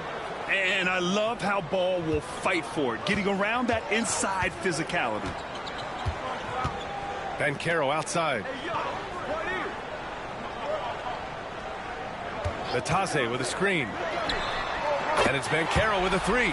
He's consistent from out there, especially when you give him that kind of room. Now we'll go to Allie LaForce, who had a chance to talk with head coach Jamal Mosley. I talked with Coach about LaMelo Ball and what he said to his guys before the game, and he said to me, I just told our guys to be active out there. LaMelo is an energetic, springy player, and he can't let him out-hustle and outwork us.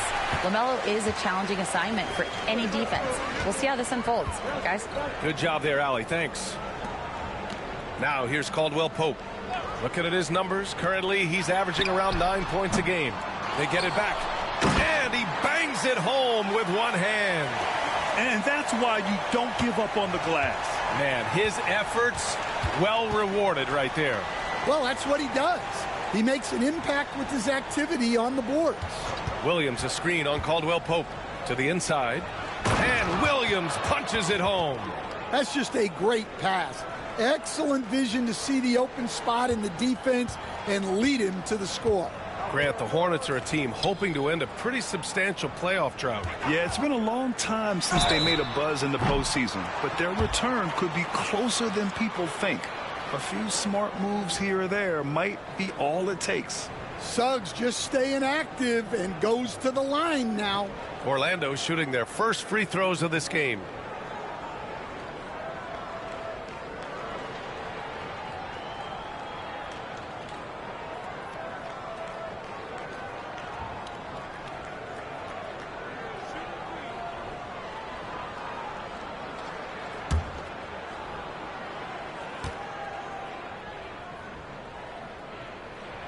First one falls for him. Coach, you look at someone like Jalen Suggs. Man, has he improved his shot. Yeah, Brian, I think you've always loved the effort that he brings at the defensive end of the floor. But now he's a much more efficient shooter, much more decisive, and really understands his role.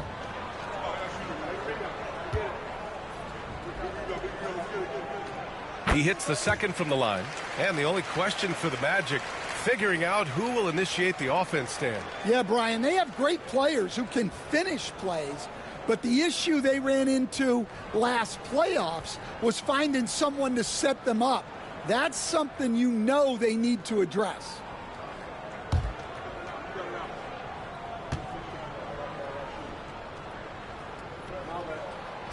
The last one's off. They'll settle for 2. Well, each year, Suggs comes on a little stronger, and he has really improved his efficiency. Smith outside. Takes a three. Offensive board. Charlotte shooting their first free throws here for the night.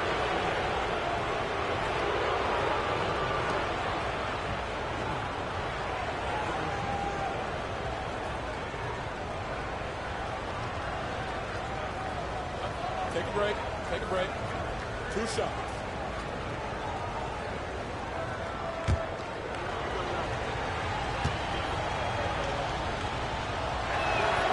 The free throw drops for Williams.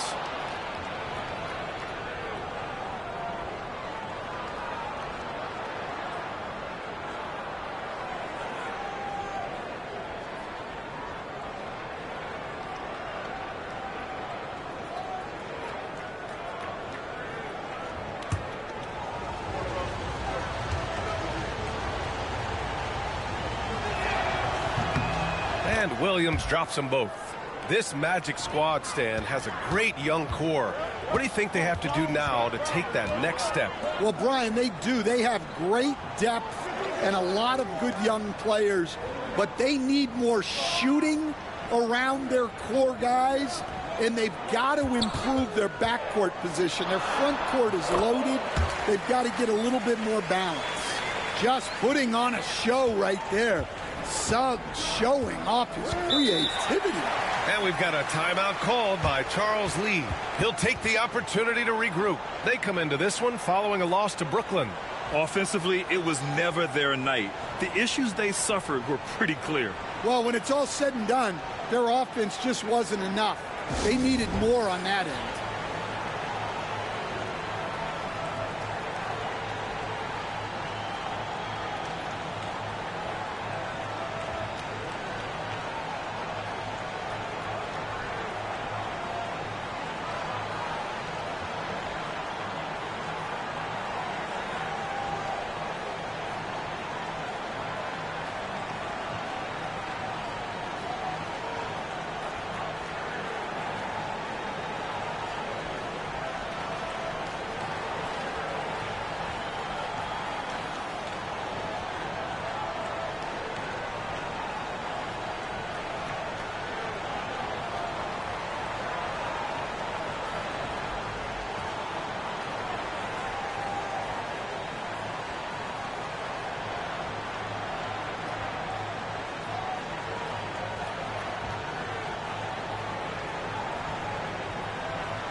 And now we'd like to bring you the real stats, real scores from the real NBA. Here are this season's team leaders in blocks. The Magic in second. They're quick to help each other, and they have some tremendous athletes with a nose for the ball.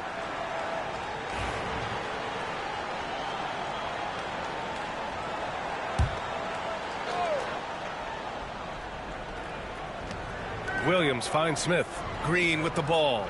Bridges outside. Back to Green. Inside. Bridges misses. Everything right except the finish. Have to keep focused all the way through the play. And Wagner gets it to go. Yeah, Wagner uses his size to muscle through that smothering interior defense. Bridges outside. Back to ball. Three-pointer. The three, Smith. Orlando grabs the miss. They come into this one following the loss to Atlanta. Yeah, they know they should have played better in that one. Not quite sure what happened.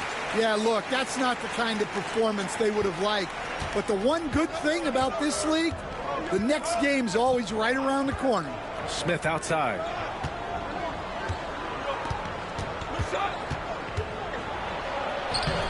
Caldwell Pope pulls it in.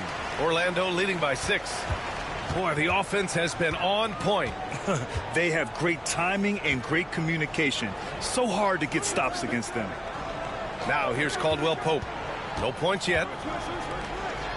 6 to shoot. Suggs, the pass to Batadze, and he goes in for the dunk. They're really settling into a nice rhythm now, starting to gain the upper hand. Yeah, you're seeing their offense in a flow. Now it's time for their defense to turn up the heat a little more. Ball finds Williams. Back to Ball to halt the run. Sinks it from distance. Ball's got his second basket on the night. Fearless from beyond the arc, LaMelo has unlimited range and tremendous confidence. Wagner outside, fires for 3, bearing his second of 3 attempts. I just love the ball movement. Hornets trail by 8. Smith outside. There's a screen. Lets it go from deep. It's rebounded by Banchero. He is really scuffling this quarter offensively. Perhaps a little frustration setting in.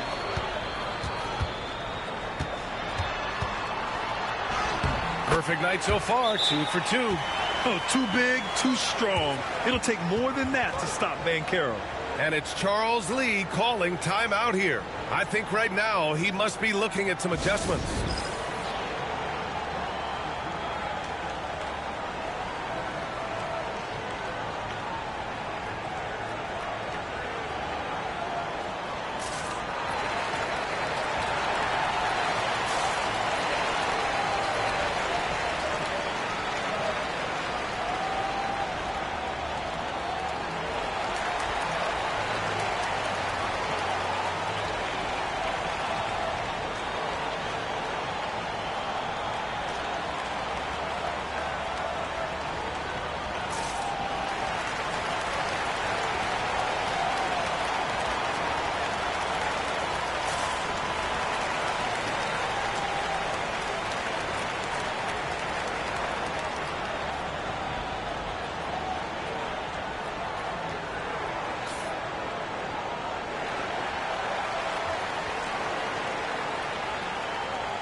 Hornets trail by 10. A chance here to catch up with Allie from the sideline. Well, this young Magic roster has chemistry. Coach Jamal Mosley said they're so tied together. It's just organic. They're happy in creating these relationships over time, and it's because they're all just good kids that like being around each other. Guys, that's what you want. Yeah, no question. Something to build on, Allie. Thank you. Have to take care of the defensive boards better than that. Yeah, they need to pay attention to the details. Second chance points are backbreakers. Now here's Suggs. Give him 8 points now. Back to Wagner. He shoots it. Banked it in off the glass. Wagner's got 7 points. And now almost all their points coming from the paint.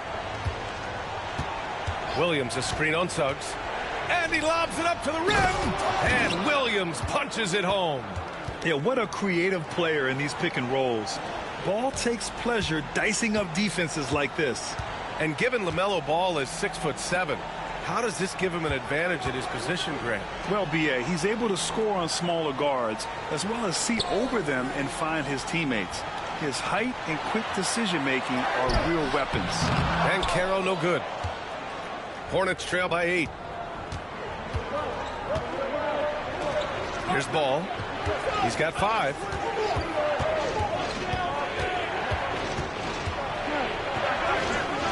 And he drops it in from the low post. Ball's got his 3rd bucket of the night. And here's Wagner. He'll bring it up for the Magic. And Caro outside. Back to Wagner. And he finishes. That makes him 4 out of 5. Their offense looking like a well-oiled machine. For Charlotte, they've got 7 of 15 to find the net. To the paint. Here's Ball. And so he draws the foul, headed to the line to shoot a pair. Causing havoc inside. Ball is just so fast and so nimble. Let's get a quick check of the scoring breakdown here for the Magic. Well, the way they've been attacking inside is phenomenal. Consistently getting high percentage looks. And that's what great offenses are all about. Yeah, also, you got to appreciate how unselfish they've been. I mean, the ball movement has been impressive, and the assist numbers are off the chart.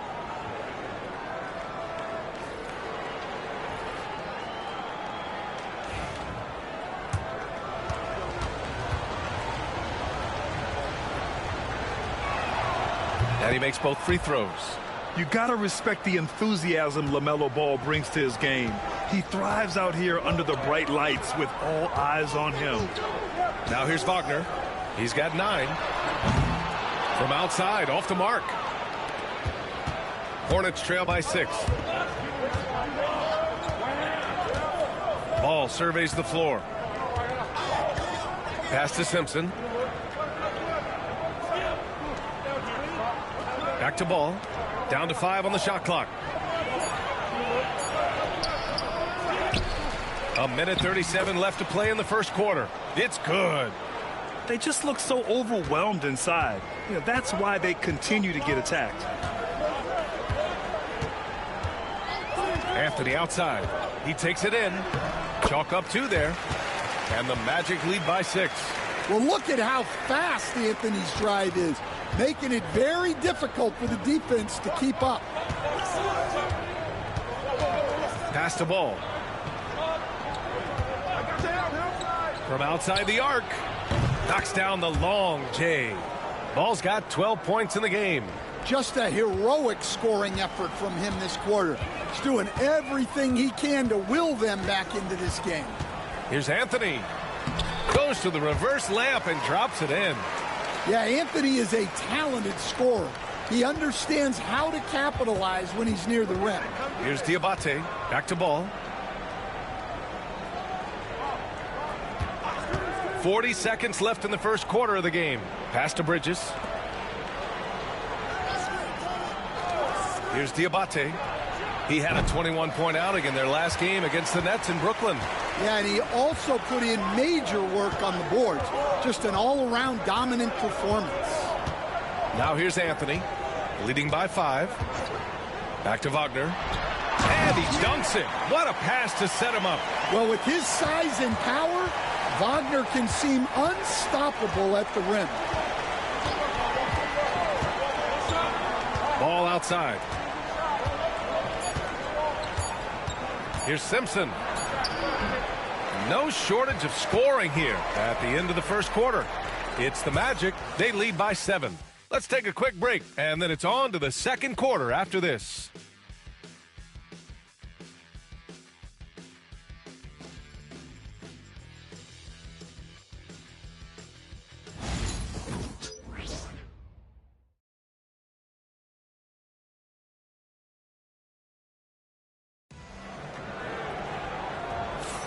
And for those of you just tuning in, second quarter action is where we are. And for Orlando, what jumps out to you guys, stat-wise? They are looking engaged so far, especially on offense. Yeah, and that's helped them get the lead. But we'll have to see if they can sustain this offensive output. Stan, you're the son of a coach. Your dad was a great coach at the collegiate level. What was the best advice you ever received from him? Well, Brian, the one that has always stuck with me is he told me in my first season, if you think you've got all the answers, it's only because you don't know all the questions. And I think that's true in everything, not just basketball. Banchero and Carter Jr. make up the front court. Then there's Anthony, and it's Black in at the 1. That's who's out there for Orlando. Now here's Anthony. It's stolen by Nurkic.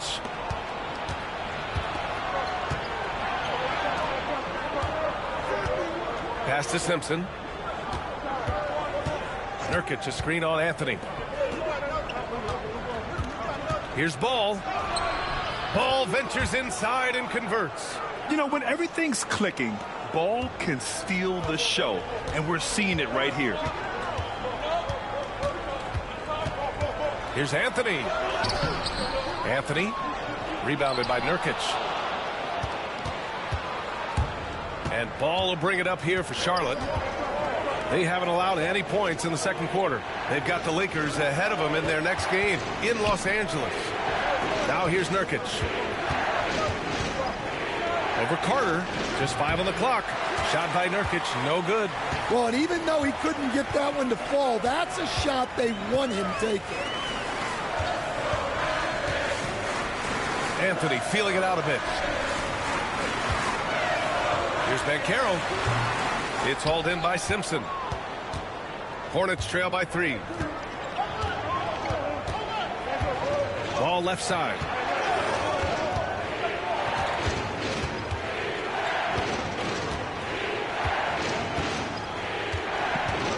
With the floater. And it's Orlando with a rebound. They've led by as much as 10. Black passes to Anthony. Here's Black. To win the cold spell. Diabate grabs the board. For Charlotte, they've gone 2 of 4 here in the second quarter. And here in the second quarter of action, just a hair under 2.5 minutes played. And he probably thought he was going to bury that one. Anthony outside. And there's the screen. The 3 from Banchero. It's rebounded by Salon. Hornets trail by 3. Pass to Simpson. Ball against Anthony. The layup off target. The Magic have got nothing to go in this quarter. 0 for 5. Here's De Silva. Yet to see a basket. Outside Carter. He tries for 3. It's rebounded by Salon. And Charlotte shooting only 42%. Ball outside.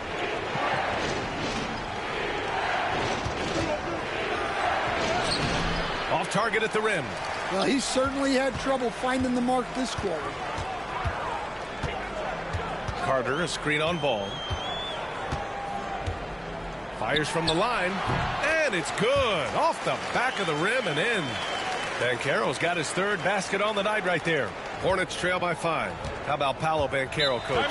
What a special talent. The 1st overall pick back in 2022, and then the Rookie of the Year. Well, Brian, he's not just a scorer. He's a 6'10" playmaker, and getting that out of someone who plays on the front line and can also play as a small ball 5, Banchero's versatility makes him very valuable. Orlando making some changes.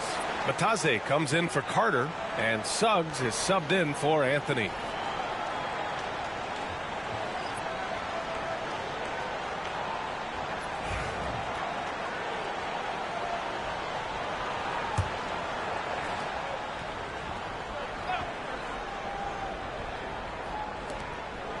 Pass to Smith.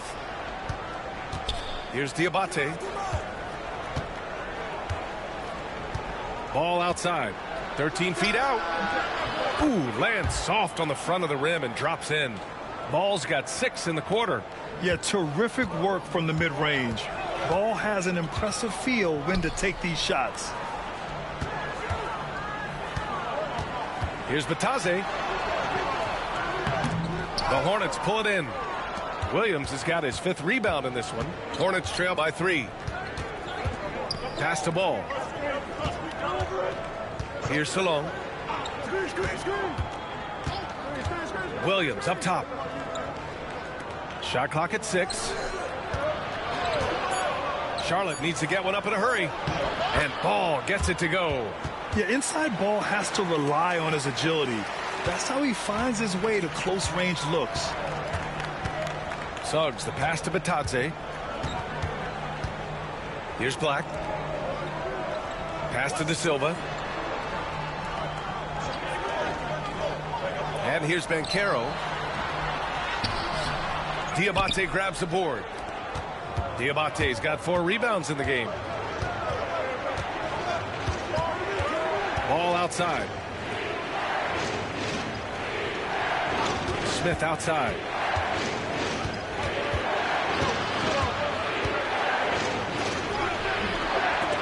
And that one goes out of bounds. Last touch by Banchero. All right, let's use this time to see some real stats, real scores from the real NBA, and see the teams with the best rebounding numbers this season. Charlotte, 4th. This team has done a great job of hitting the boards, and they do tremendous work boxing out. Wagner's checked in for Orlando. Caldwell Pope comes in for Black.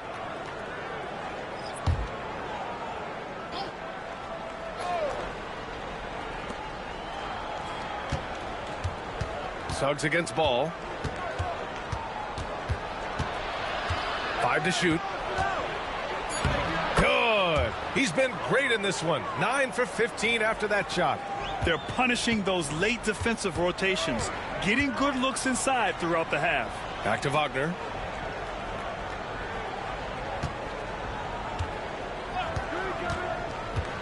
Down low. Here's Batase, and down it goes. Dunked it through off a beautiful setup.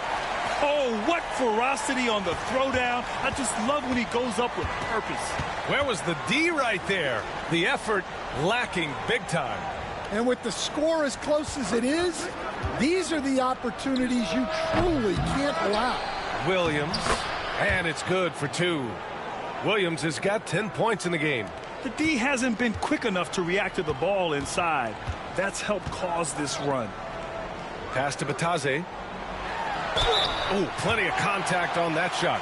Officials call the foul, and he'll take 2 free throws now.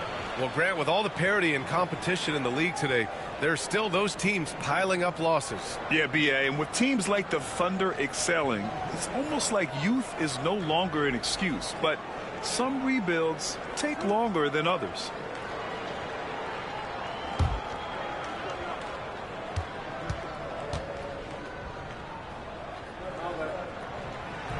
And the first one at the line is good.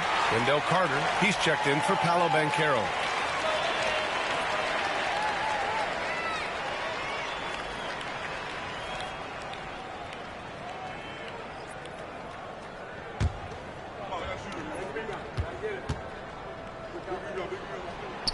And that's good as he hits both shots. Here's Simpson. And right now, he's currently putting up 6.5 points per game. Pass to Williams. Outside, Green. 6 to shoot. 3-pointer, Bridges. Nails it from 3. Bridges has got his second basket of the night. Already 7 lead changes. These teams are really going after each other. It's been a brutal game to play, but a fun one to watch. Now here's Wagner, coming off a 37-point game against Atlanta. Yeah, and the effort on the boards last game gave them that many more chances. He's really finding his rhythm here. I mean, smart move to keep feeding him the ball. Yeah, when you have a guy playing like he has been recently, he's got to be the first option. Wow! Oh, man, he got fancy with that finish. He may be trying to provide the spark they need to break this one open. There's the AT&T 5G Slam Can, capturing the moment. And here's Wagner. He'll bring it up for the Orlando Magic. And following this one, they'll take on the Hawks in Atlanta. It's a quick turnaround on the road. Just one game. To the middle. Tries it from the block. And he tries it off the glass, but it's no good. One reason this game is so tight is because both teams are hitting the boards with reckless abandon. Here's Simpson. Oh, a nice one-handed slam right there. What? Wait. Hey, dunks are always for the big boys. Emphatic move by the point guard. Well, in this league, you can see powerful plays from anyone and anywhere. Your position no longer dictates your scoring options. Nice dime from the combo guard Suggs. Excellent work setting up his teammate. Out to the right wing. Outside, Williams. Pass to Green.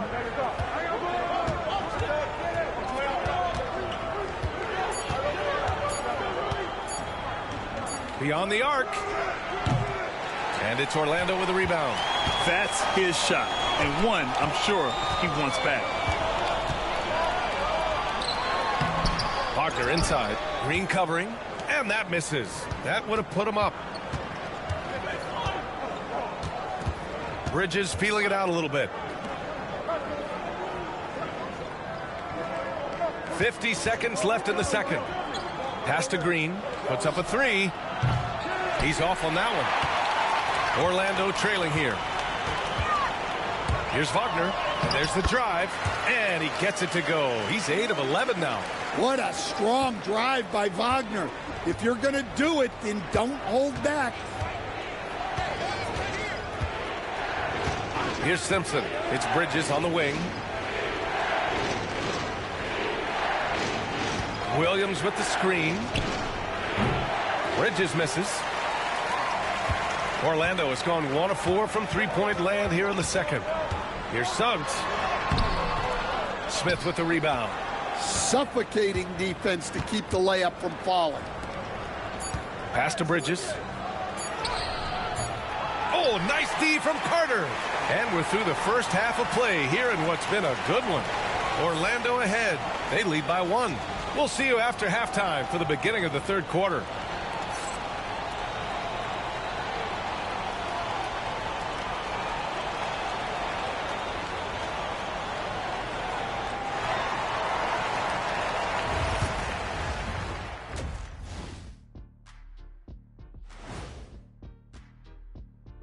Howdy, folks. The moment you've been waiting for is here. Before we recap the first half, let's see what the standings look like in the East. A look here now at the Magic. They're dealing with some challenges, no doubt about it. They have talent, but maybe not as much as they thought they had. The effort's been spotty. It's been a learning year for this organization. And talking about our game involving the Magic, not a lot of separation here at the half. They've been choosy when hunting for shots, guys. I like that. Trying to capitalize on every single possession. Yeah, you love the consistency in their approach. Really methodical.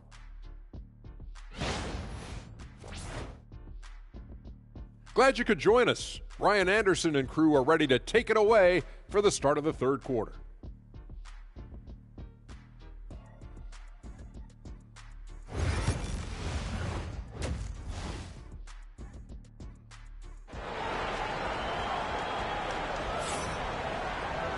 And we've got second half action for you. Thus far, a pretty evenly contested game. You look at LaMelo Ball in this game. He's been everywhere. He's been excellent at cutting through the defense and giving them fits around the basket. Well, I just love his fearlessness so far. He's charging inside like no one can stop him.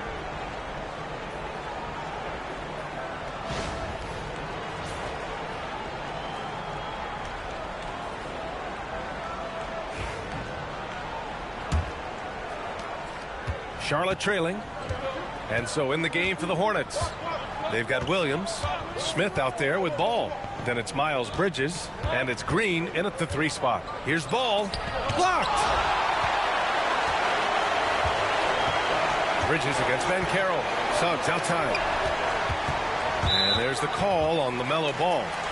That's foul number 2 for him. And that shot was going nowhere thanks to that aggressive swat. Yeah, obviously he had the shot well anticipated, able to shut it down with authority.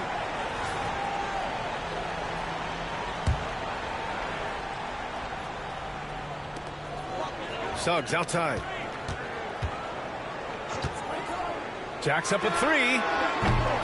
No good that time. And for the Hornets, they're shooting around 44%. Not bad. Outside, Green. Smith outside to the inside and stolen by Banchero. Suggs outside.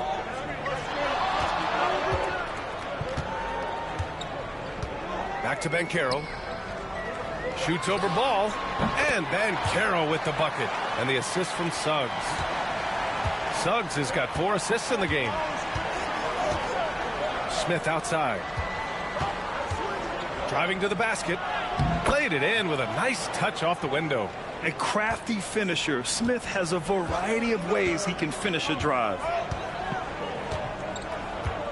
Wagner, the pass to Banchero. Suggs surveys the D. Three-pointer, no good. Pass to Green. Back to Smith. Now here's Bridges. Here's Williams. Shot clock at 5. Ball with it. He's covered by Suggs. Ball no good. He didn't make them pay for that weak defense, but they just can't rely on him to miss those kind of shots. The three from Banchero. The big man, Banchero, showing the range. You know, I know some would like to see Banchero increase his shooting range, especially since he doesn't have a solid shot from behind the arc. And from the sideline, let's catch up with Allie. LaMelo Ball is such an instinctive playmaker. Talking about his approach, he said, I'm just making it up. I see someone, I throw it, whatever comes to mind. Brian, the way he sees the game makes him box office attraction. I like it. It's that new school flair with a game that harkens back to some of the greats. He's special to watch, Allie. The 2K leaderboard with some of the hottest players in the league.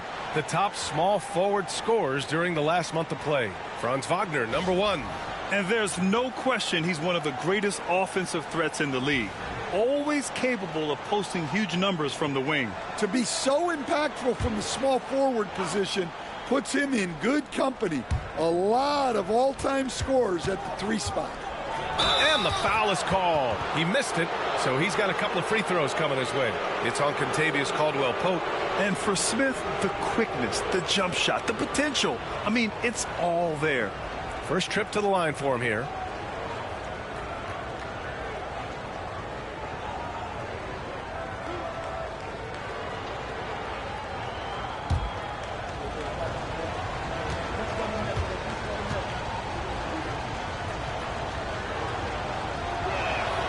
That's good from Smith. All right, Stan, if you had it your way, who would you want to see in the dunk contest? Well, Brian, look, I want to go back to the glory days when the most recognizable guys in the game were the ones that participated. Michael Jordan, Dominique Wilkins. I think if we could get guys like Zion Williamson, Ja Morant, that would be fantastic, but it's got to be the names out there that people know. And Carroll with it. Guarded now by Williams. And Carroll surveys.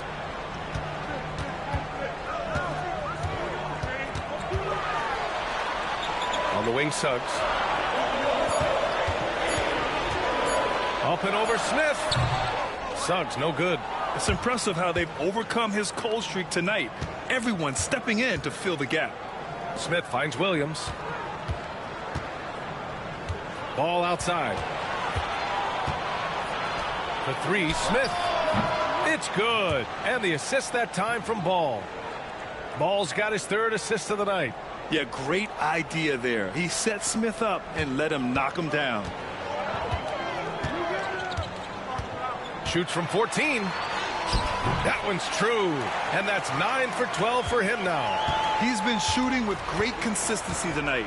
Love to see that confident play on offense. Pass to Ball. Third quarter of basketball here. A little under 3.5 minutes gone by. Orlando leading. And Carroll passes to Wagner. Back to Banchero.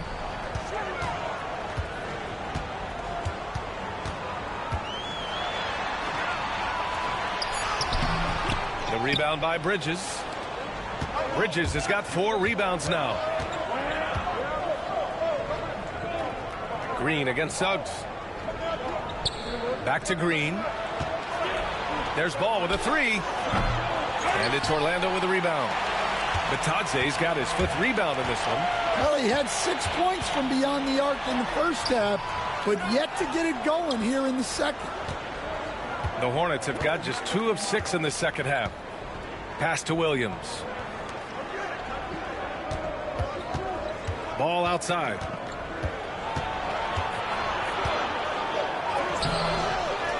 Out to Bridges for the lead. It's rebounded by Batadze. Batadze's got 6 rebounds in the game. And Carroll against Bridges. Banchero left side. Banchero goes strong down low. I mean, 6'10", about 250. Banchero imposing his will inside. Trying to find a spark here. Yes, indeed. A rough stretch offensively. They could really use a basket. Good on the bucket. Smith's gotten his third basket of the night. Unselfish basketball. That's what coaches love to see. Suggs outside. Pass to Batadze. Now here's Caldwell Pope. The three from Banchero. And the rebound goes to Charlotte. Williams has got 12 rebounds here tonight. Big time effort. Caldwell Pope against Smith. Pass to Ball for the lead. Oh, Ball so dangerous from the perimeter. Well, that's now his third triple of the game. First here in this second half. Oh, Banchero throws it down. And this is why you must push Banchero out of the paint, or else he'll slam it all over you. Bridges outside. Now Green. Left side Williams. Smith outside. And Charlotte another three. You can see the confidence building now that he's found his mark from three in this second half. The defense is going to have to do a better job. Caldwell Pope finds Wagner. The three from Banchero. Banchero with the answer. Very consistent tonight at the offensive end. Right there, he helps fuel the fire. Grant, you look at the development path of Franz Wagner.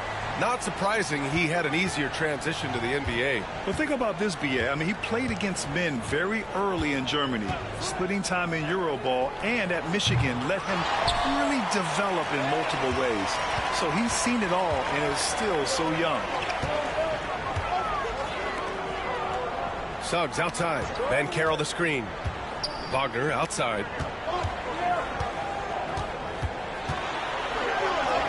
Well, Wagner can be a scoring machine, especially when his team is doing a good job of getting him looks.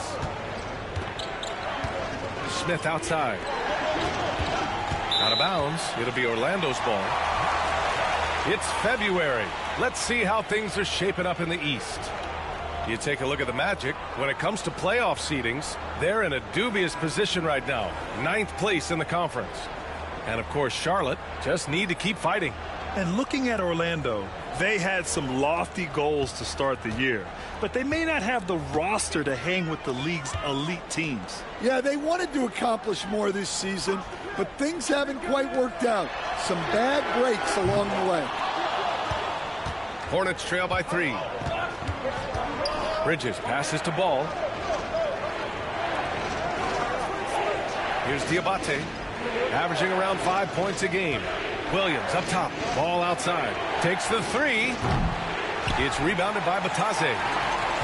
The Magic have gotten 7 of 14 attempts to fall in the half. Wagner, the pass to Banchero. Hornets with the rebound. 1:50 left in the third quarter. The kick out to Ball.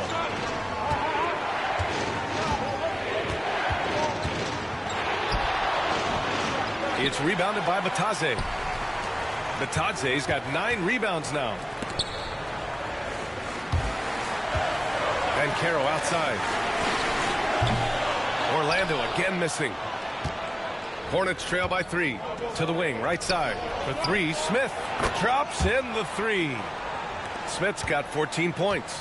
A dead-eye shooter. Nick Smith is great from three-point land. That might be his biggest asset to this team. He's just an aggressive finisher there inside.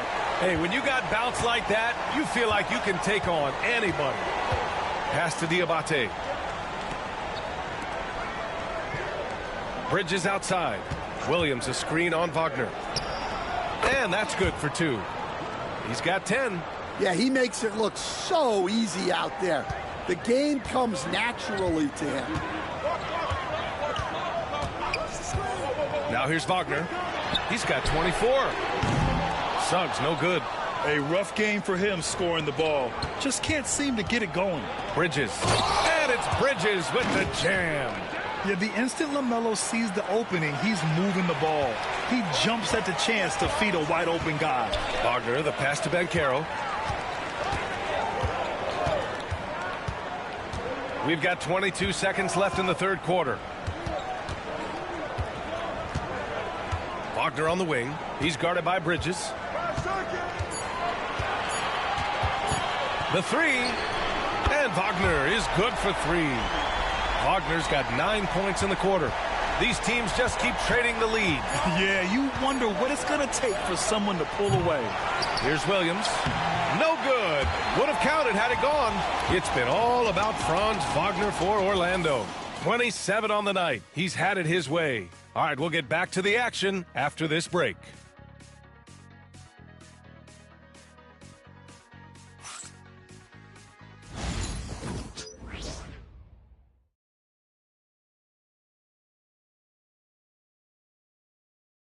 And while we have a chance, let's go to our State Farm assist of the game. You talk about painting a magnificent picture with that dime. Just a great decision and a perfect delivery. Wow, that was an absolute masterpiece of an assist. He knew exactly when to deliver the ball, and it made for a beautiful score.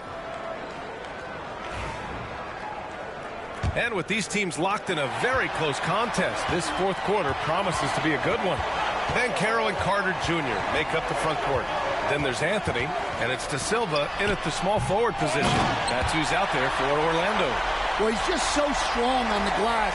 This guy, Carter, has the capability of being a double-double guy. Pass to Salah. Fires the three. The rebound by Carter.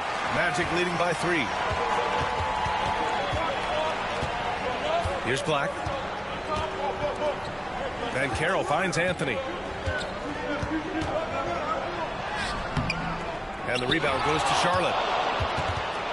And stolen by Anthony. Count that one. And the Magic lead by 5. And it looks like we've got an injury on the floor. Very unfortunate as always, guys. Don't like to see this. And you guys know that this is something every player worries about, no matter your age or your ability. Yeah, teams do everything they can to protect against it, but at this point, all you can do is hope he's not gone for too long. Bridges, he's checked in for Charlotte. Curry comes in for Ball. Bridges, left side. There's a screen by Nurkic. And Bridges, good for 3. Easy look when the defender isn't fighting over the screen. Yeah, it's certainly worth it to disrupt the offense. Coaches notice that extra effort. Banchero, right side. Banchero brushes off the contact and sinks the shot. And force feeding the ball inside. I mean, no reason to go away from what's working. And just about a minute and a half gone by in the fourth. Bridges outside. De Silva with the rebound. Orlando leading by 4. And here's Anthony. Pass to Black. Banchero the screen. 4-3. It's rebounded by Charlotte. Diabate's got 6 rebounds in the game. Here's Simpson. There's a screen. And here's Bridges. The rebound by Carter. Carter's got 4 rebounds now. The 3 ball. De Silva with the bucket. And now a 7-point Orlando lead. And they keep attacking from the 3-point range here in the second half. Charlotte has gone 1 of 2 from deep in this quarter. A little over 2.5 minutes have passed here in the fourth. Here's Simpson, 11 feet out, and he hits it. The Magic have gone 4 of 7 from the field in the fourth quarter. Picked by Carter. The 3 from Banchero. Rebounded by Nurkic. Hornets trail by 5. Pass to Simpson.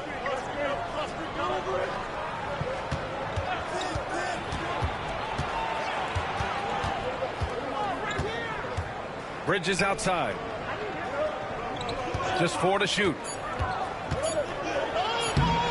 De Silva with a rebound. De Silva's got 4 rebounds in the game. There's the drive. And the bucket is good. De Silva's got 5 points now in the quarter. They've been a little soft with their defense on the interior. Bridges outside. A little over 3.5 minutes in the books now in this fourth quarter. Oh, he finds himself wide open and drills it. And that was the right decision. When you're in need of a bucket, you go to your most trusted guys. Yeah, he got a good look, and he calmly delivered for them. That's what you like to see. All right, a moment to look at the scoring approach in terms of where the points are coming from here for Orlando. Well, I love how they're attacking the rim. That will usually force defenses to collapse and open up a lot of outside shots. They're also doing a good job working the ball inside tonight. The defense has been struggling to slow them down there in the paint. Suggs is checked in for Orlando. And the Hornets making a change here as well. Smith, he's checked in for Curry. That one's no good. And the playmaking skills Banchero has already are outstanding. Just such a unique young player. Pass to Nurkic. Here's Simpson. Now Bridges. Oh, he picked him clean. It's a one-on-one situation. Here's Black. Misses off the left iron. Hornets trail by 6. Inside. Here's Nurkic. And it's Orlando with a rebound.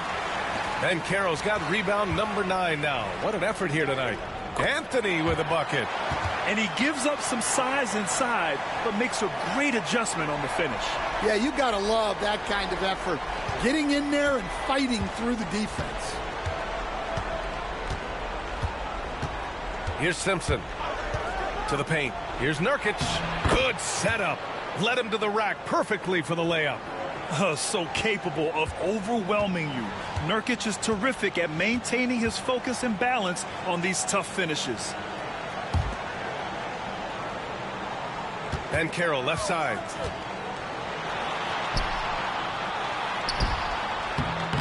And the rebound goes to Charlotte.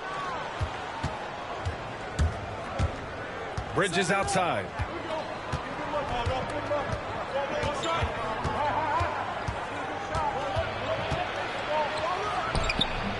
It's hauled in by Black. Orlando leading by 6.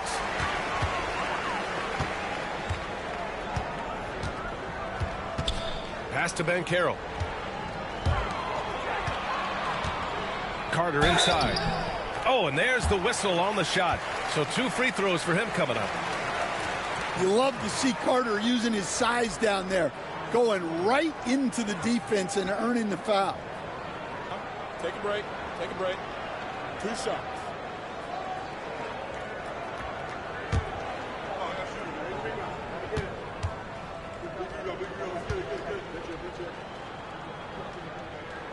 And that one falls for Carter. Well, more of a classic big guy. Wendell Carter Jr. is at his best inside the paint, mixing it up with guys on either end of the floor. Wagner's checked in for Orlando. Caldwell Pope comes in for Anthony. Williams is checked in for Charlotte. Green comes in for Diabate.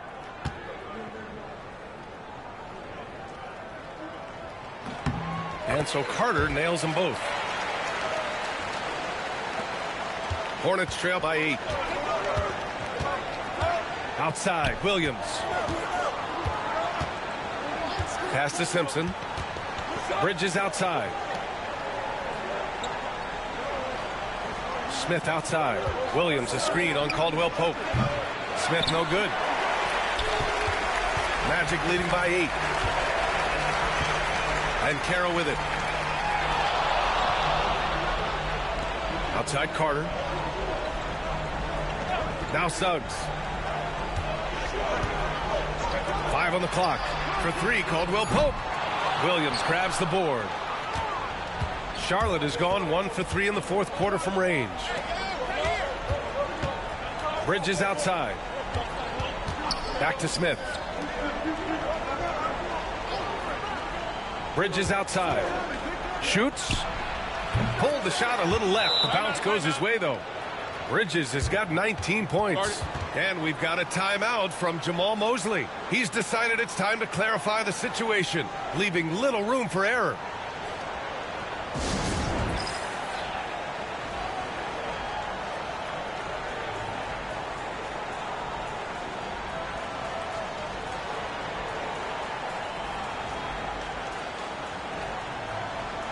The Magic making a switch here. Bataze's checked in. Time now to hear from our reporter, Allie LaForce. Hi, guys. Well, Jamal Mosley was just reviewing the plan with his team. He told his guys, let's not waste this advantage. Hold on to it. Stay aggressive.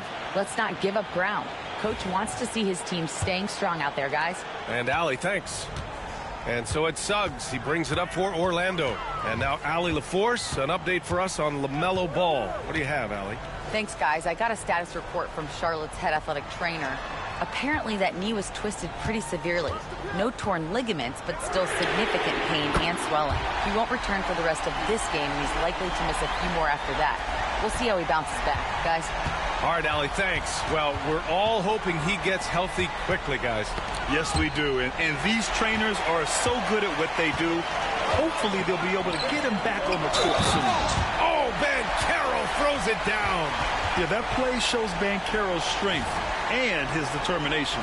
You know, Grant, we've seen career performances in the play-in tournament, but the stats don't count for regular season or the playoffs. You know, that's crazy, B.A. So let's just count them as playoff stats. It used to be only 3 rounds instead of 4, so there is a precedent to adding more games to the official postseason.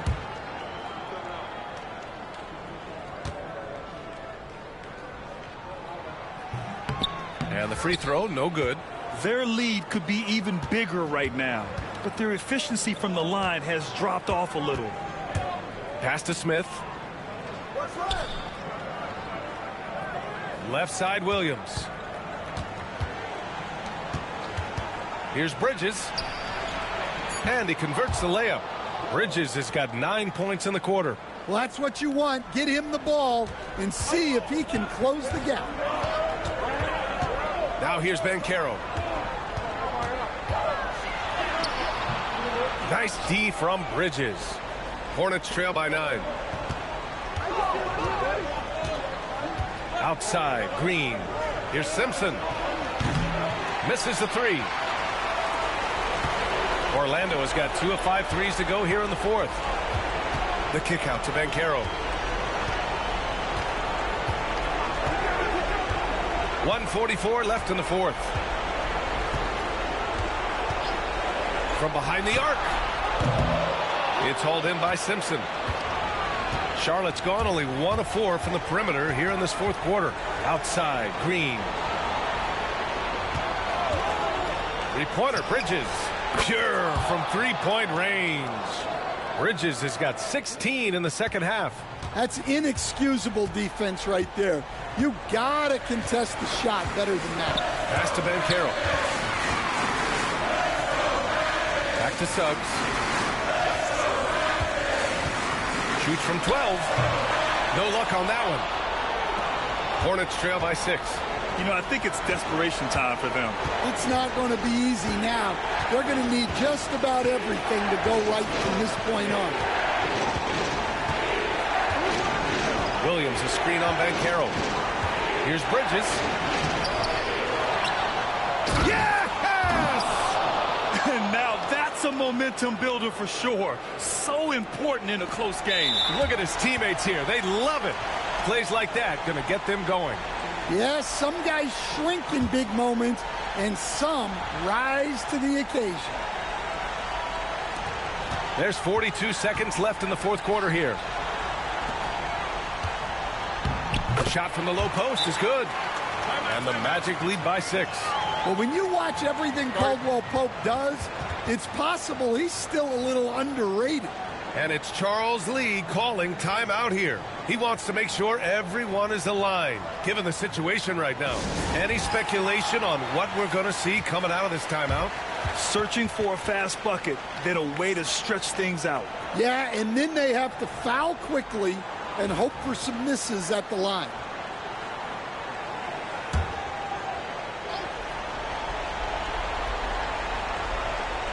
Smith passes to Green.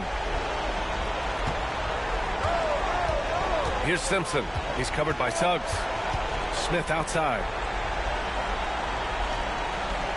Williams a screen on Caldwell Pope. For three, Smith. Rebound by the Magic. They've led by as many as 11. And so they foul intentionally.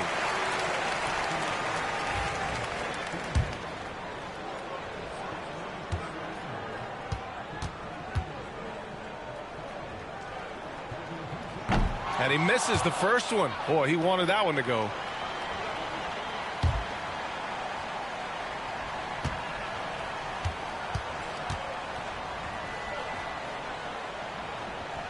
And he does get the second one. And that makes it a 7-point lead. Now a timeout called by Charlotte. They're trailing by 7. Your thoughts, guys? And time's running short. They just couldn't get over that hump. Well, I've been in this spot more times than I'd like to admit. All you can do is tell your guys to hold their heads up and finish strong.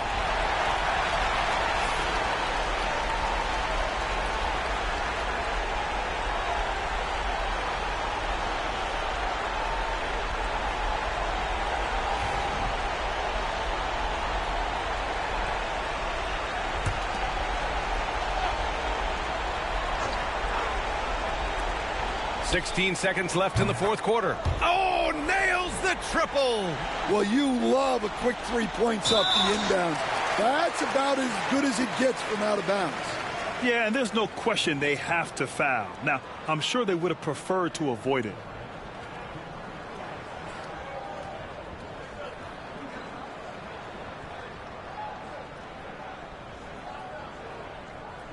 Take a break. Take a break. 2 shots.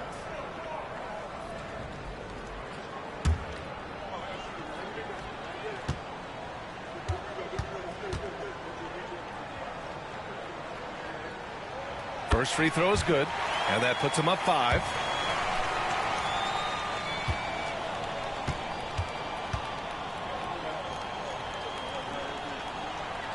And so both free throws good, and it's a 6-point ball game. Great composure there. Calmly knocks them down to put this game out of reach. Bridges misses, and he commits the intentional foul.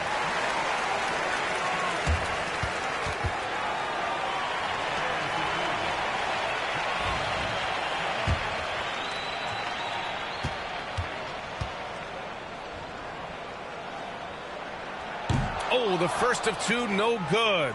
A heartbreaker.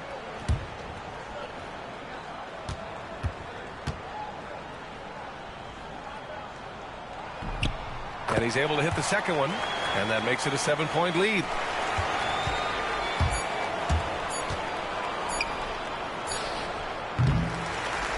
So the Magic win it. Boy, they didn't make it easy on their fans or themselves, but at the end of the day, everyone on their side is happy. Yeah, happy indeed. The momentum shifted away from them a few times, especially early on. But give these guys credit for sticking with the game plan and finishing the job. And that about wraps it up. For Stan Van Gundy, Grant Hill, and Allie LaForce, this is Brian Anderson. We hope you enjoyed our broadcast. And let's reveal our player of the game, Franz Wagner.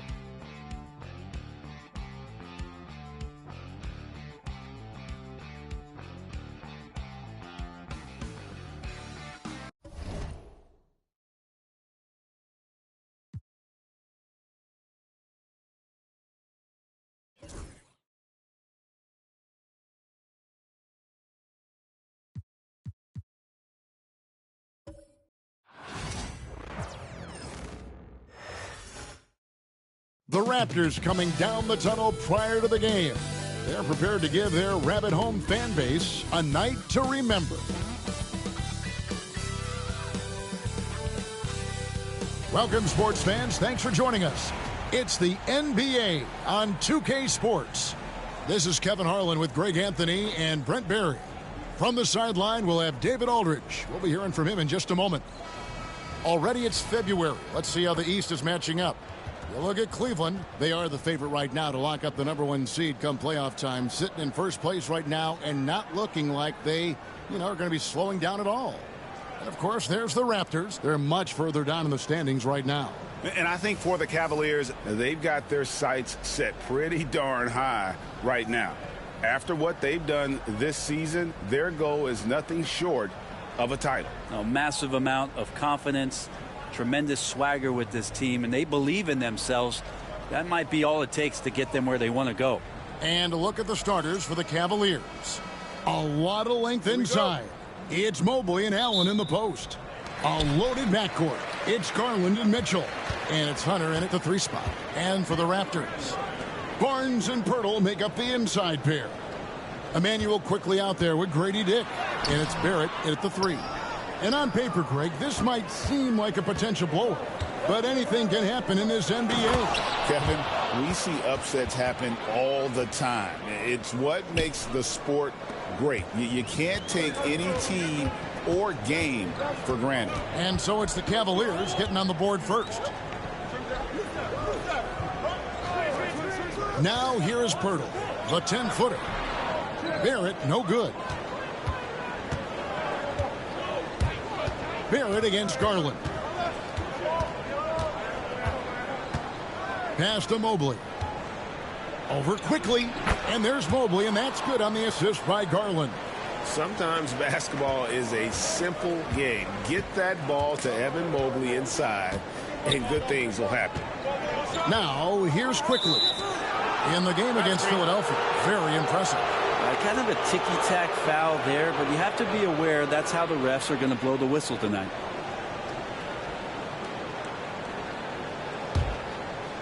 And here are the Cavaliers. Mitchell outside. Going inside. It's good. That's 3 straight shots to fall here to start. Looking good. And the Raptors off to a slow start. 6-point game.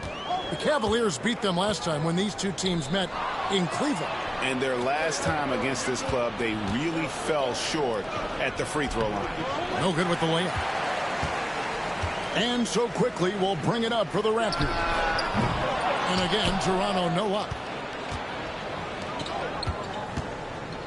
Mitchell with it. A 23-point game for him in the win against Minnesota. And guys, what impressed me most was his passing. He constantly looked for the open man and found guys in great spots.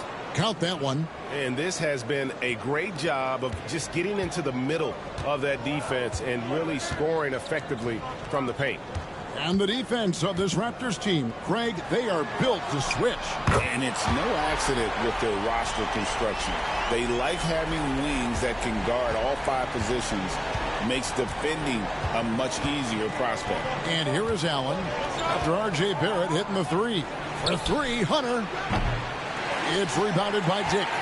Raptors trail by 5. With a short break in the action, gives us a chance now to send it over to David Aldridge. Thanks, Kevin. Spoke earlier with Darko Rajakovic. Now he's worried it's going to be one of those nights when Donovan Mitchell just goes off. He told me it's like guarding a ticking time bomb. You never know when he's going to blow up, but you're anticipating it. So coach is expecting the best out of his team, preparing for the worst. Guys? Thank you, David. The Cavaliers leading by 3. Garland, the pass to Hunter. Allen kicks to Hunter. Outside Garland. Down to 5 on the shot clock. Good on the triple. This is as good as it gets for first quarter in terms of shooting the basketball. And the timeout called by Darko Rajakovic. Looking for a breather and maybe just 1 or 2 things to talk about.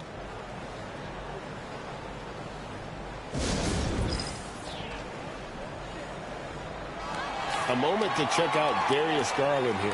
What a run he's been on over the past few weeks. Putting up about 24 points per, 6 assists, and 2 rebounds. They're loving how he's running the show here. His sensational passing really breathing life into their offense. Something in the coach's playbook here where the schemes fire on all cylinders. When he's in the game, a great conduit for them offensively. He knows where everyone is at all times. Here's Dick. 17 points for him last game against Philadelphia. And guys, in addition to that scoring, he was absolutely tenacious on the defensive end. A complete two-way game for him. Finished with 3 steals, I think, and that was a difference maker. Garland finds Allen. And here is Mitchell. He seems to always find a way to rack up points, currently averaging 24 points a game. That one goes in. Mitchell's got 6. And bursting through inside, so difficult to contain when Mitchell's on the attack. Back to Quickly. Barnes passes to Quickly. Down low. Here's Dick. And the dunk by Dick. At 6'8", this rookie, Dick, can absolutely get up with the best of them. Terrific finish there. Mitchell outside. Back to Garland. Mitchell kicks to Hunter. It's rebounded by Quickly. D giving him that shot, and that's probably not a good idea, but I guess they knew what they were doing that time. Yes, that goes in. The Barrett getting down low doesn't mean he can't be aggressive. He was on that play. Now, here's Garland. 17 points for him last game against Minnesota. Rebound by the Raptors. Maybe a time to rest him right now. Just give him a bit of a breather. Try to help him get back on track. Back to Barnes. Fires the 3. Jared Allen grabs the miss. That's a look you cannot pass up. It's also one you shouldn't miss. Mitchell kicks to Allen. Pass to Mobley. Some nice passing by Cleveland here. Mitchell outside. Mobley a screen. Misses the 3. Well, even though he misses that one, the defense has got to talk about that. And that's a bad miscue. You can't give up looks like that all game long. 2024, Brent, was a momentous year for Scotty Barnes. His first All-Star appearance. Well, Kevin, an amazing accomplishment for such a young player, but it feels like we're just scratching the surface. There's been so much exploratory with Scotty Barnes. What I'm interested in the maturation process is when Scotty makes winning the most important thing, where he's pushing his teammates and taking on responsibility. That's when he's going to cross over into superstar. That's good from Barnes. The 2022 Rookie of the Year, Scotty Barnes, GA. He had a terrific rookie year, as we know. His second year may have fallen off a little bit. Yeah, it was a bit stagnant for Scotty, but man, he had a monster third year, making his first All-Star game. The playmaking of Barnes especially took a leap. And it's tied up with that one. As we advance through the second half of the season, Brent, how do you keep your focus as a player? Well, what have you established, Kevin, to this point in the year? I mean, what are the habits that have gotten you to this point? Are they working for you? Are you staying consistent with those? And I think over the course of time, you're going to get more positive out of habits that are creating an environment for you to have better performances and not take you away from what the remainder of this grinding long season is all about. And Darko Rajakovic calls timeout. He wants to make some adjustments to the game plan, clearly.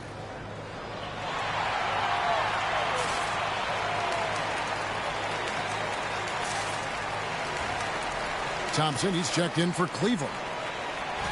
Now a look at the stats for Donovan Mitchell. And guys, I think the best way to measure his performance these last 10 games is his effective field goal percentage, which has improved, a sign that his game is in much better shape than it was not too long ago.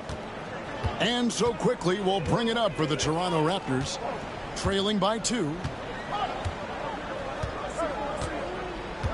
Barnes screen on Garland. Quickly the bounce pass. Yep, it counts. Quickly a young player, but making veteran reads out there. Quickly saw the opening and delivered.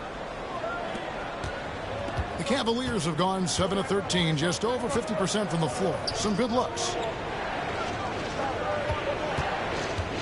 Now Mitchell. 8 points for him.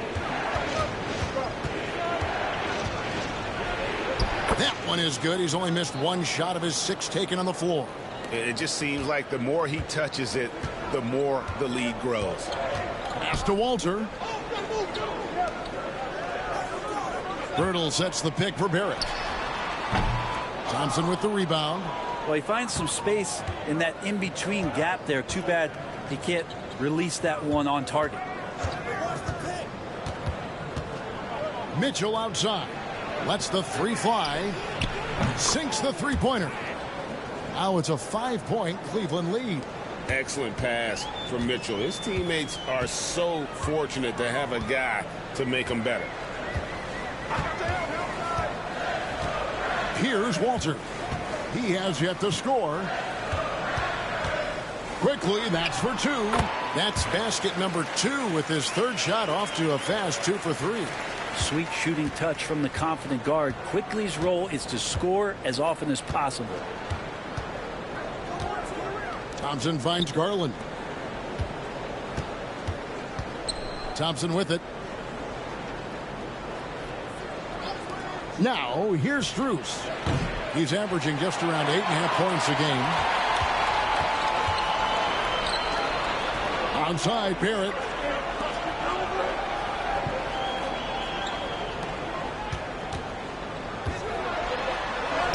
And he converts the layup. Now just a 1-point Cleveland lead. Man, he's having quite the quarter, converting at a really high percentage. Garland, the pass to Strus. Mitchell dishes to Thompson. Pass to Strus. Mobley outside. And here's Garland for 3. Toronto grabs the miss. Time for some consideration in the passing category, maybe, Kevin. The shot is just not on. Get somebody else going. Oh, great timing. He is one tough customer on that offensive glass. You know, it's like he has a sixth sense of where that rebound is going. Now, here's Mitchell. 10 points for him. Strus setting the screen for Mobley. The Cavaliers again can't hit. Toronto's gone 1 of 3 from beyond the arc so far in the game. Pass to Pirtle. And here's Barrett. Good D by Mobley. They've been beating them to a lot of those loose balls and rebounds here to start. And those are the kind of signs where Garland is improving his overall awareness to find teammates. There's 37 seconds left to play in the first. Quickly the pass to Barrett. Quickly looking it over. Barnes sets a screen for Barrett. Barrett with another miss. Well, he wants that one over again. I guarantee that. Nobody's even in the neighborhood. Mitchell finds Garland.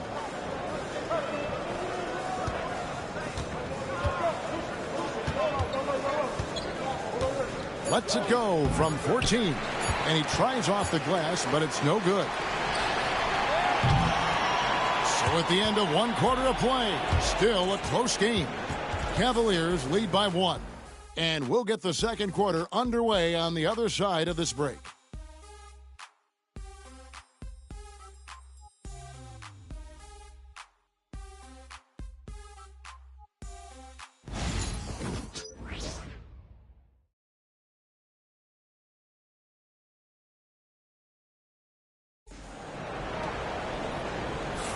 And we hope you're enjoying the game. Both teams tonight keeping things pretty even so far in the scoreboard. And guys, let's get your take on the scoring breakdown so far for Cleveland. Tons of points off penetration so far, guys. They're driving at will on the defense, just taking whatever they want. Well, whether the defense is inviting these shots or not, they've been great in the mid-range. And so producing from there, that bodes well. On the floor for Cleveland getting going here in the second.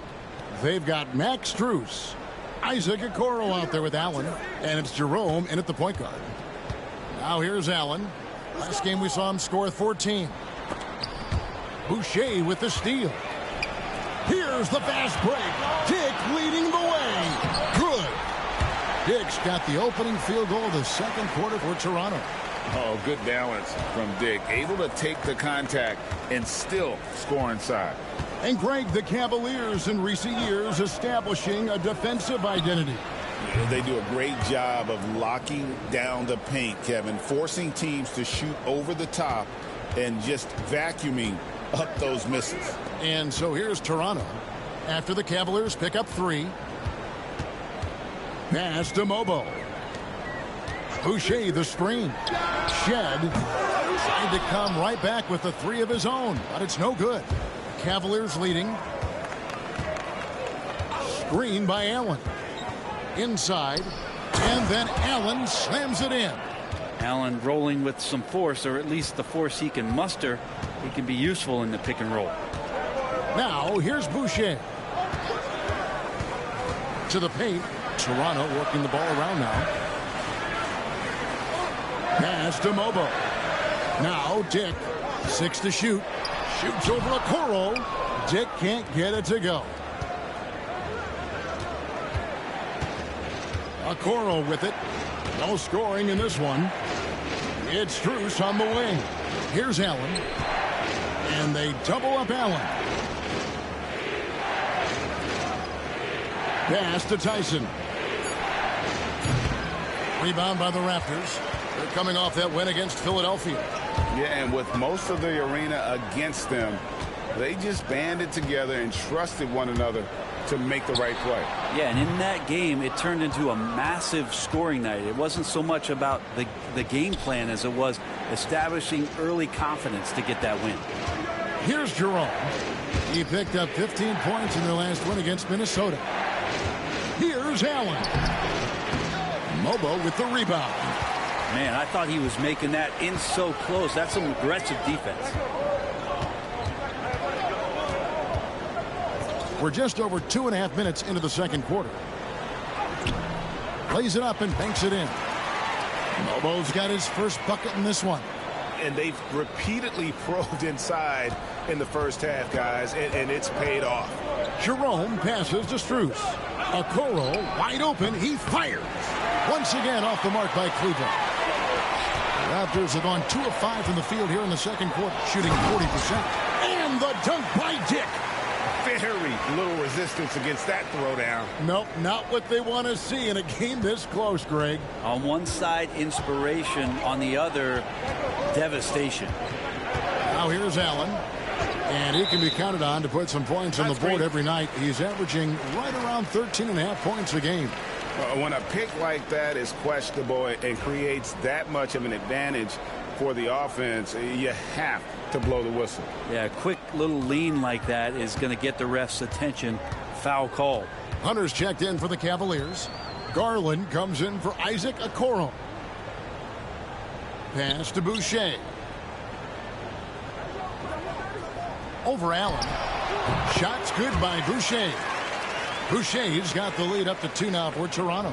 That's just tremendous scoring instinct. So fun to watch him work in the half court. Hunter, a 3. A rebound by Shed.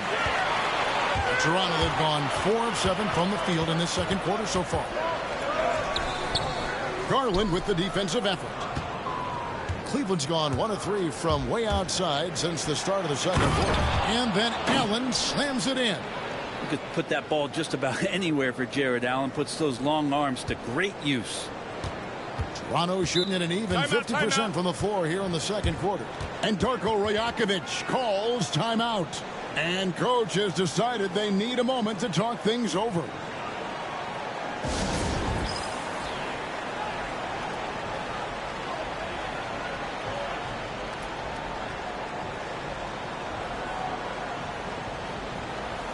Jakob Poeltl's checked in for Toronto. Barnes comes in for Walter.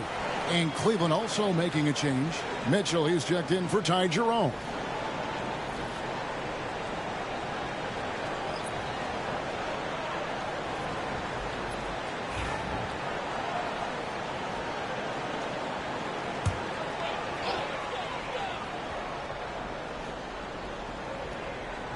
Here's Poeltl.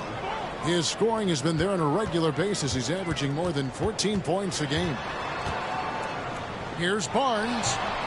And again, no good by Toronto. And so it's Mitchell who brings up the ball for the Cavaliers. They'll be off to Brooklyn for a meeting with the Nets after this one. That will conclude their brief 2-game road trip. And Jared Allen, one of the best rim runners we have in the league. What a dunk. When Donovan Mitchell, Greg, is on the floor, he is the offense. Yeah, and that goes beyond just his ridiculous scoring. It gets overlooked that he's also a skilled passer. So one way or another, Mitchell is finding points out there. Here's Hunter following the basket by Scotty Barnes. And there's Garland. That's good on the assist by Hunter. Garland's got 5 now. Well, Garland's able to work around the defense that time. Pretty agile from the small guard. Pass to Battle. Hurdle with a screen on Strus. Shot clock at 5, and Garland comes to help. Here's Shed. And a rebound goes to the Cavaliers. They're coming off that win against Minnesota. And it's just never easy to get stops in this league, but they had a smart game plan defensively, and I felt like that was the difference. Well, good defensive game plan, and then carrying it out for 48 minutes. That really helped them out in that last game. And here is Barnes following the three-pointer by Donovan Mitchell.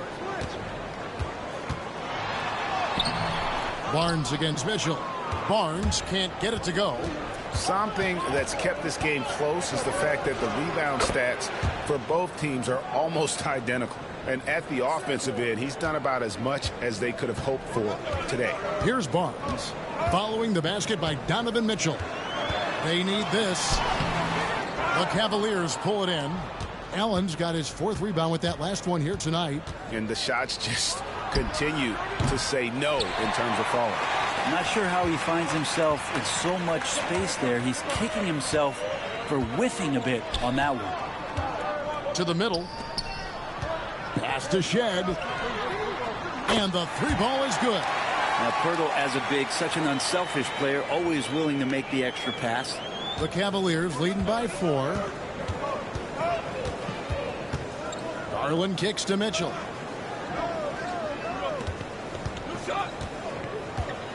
And here's Strus. Cleveland moving it around and stolen by Barnes. Pass to Battle. Back to Barnes. And that's out of bounds. Toronto will retain possession. Some teams live and die by the 3. Let's check out the best. The Cavaliers, number 1. The threat of deep shooting makes everything easier offensively. They've been incredibly accurate from long range. And the Cavaliers with some changes. Thor's checked in. And it's Okoro in for Max Strus.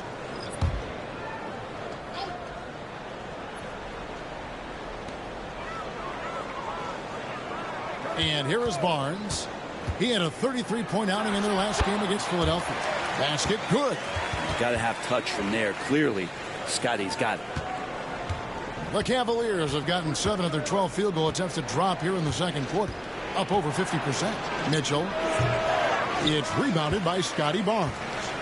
And I was sure that was money on that one, but everyone is afforded an easy miss or two. Yeah, that happens. Important thing is for players, just don't beat yourself up and make a miss like that cost you another play.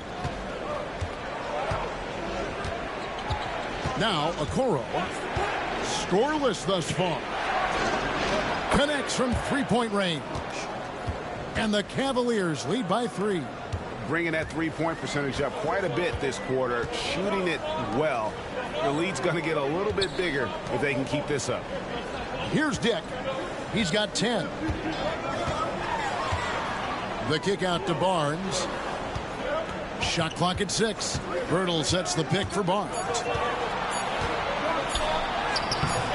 The shot, no good. I'm not going to see that very often. The defense in the vicinity, but still, he's not one to blow layups. And being that close to the hoop, I thought he had enough room to finish that one. Well, last season, the Cavaliers won their first playoff series since 2018. That's when LeBron was with them, Greg. And it was their first series win without LeBron James since 1993. So it was a huge deal for the organization as they continue to take steps in the right direction. Here's Thor following the score by Jakob Poeltl.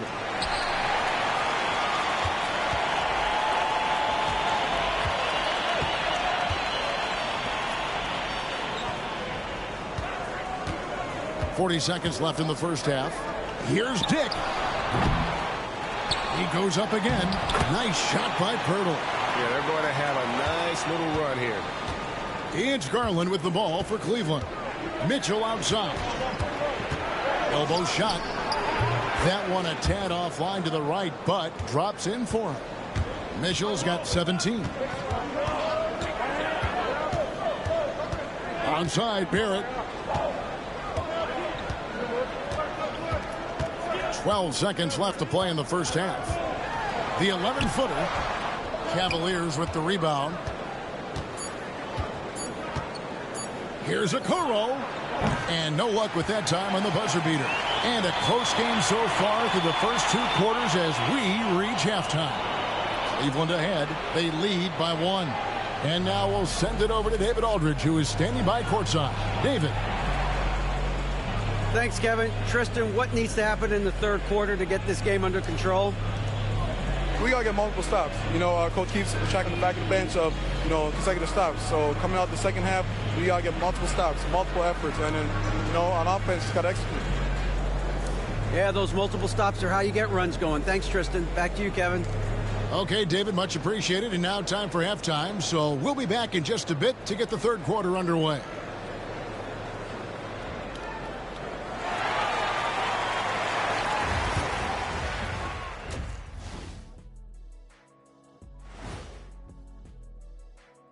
Hello and good evening. We are seeing Donovan Mitchell putting in work.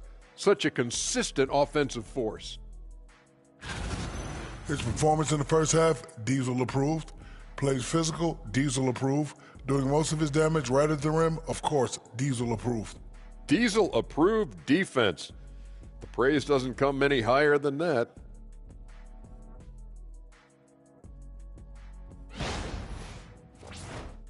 Now let's take a moment here for a look at the upcoming schedule. And you know, for that matchup with the Heat, I know they're technically underdogs, but they don't think that. They think they're coming out with a W, man. A positive group with a lot of confidence. That'll do it for our show tonight. Thanks for joining us, and we'll send you back to Kevin Harlan for more hoops action.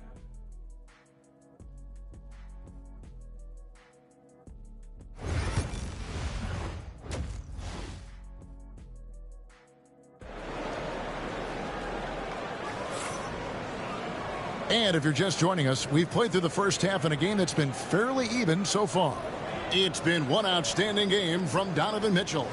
And guys, we saw just how tough he can be with the step to the rim. Great job of just attacking that first half. Yeah, nice job of carving his way to the inside with some ease. Not much resistance out there.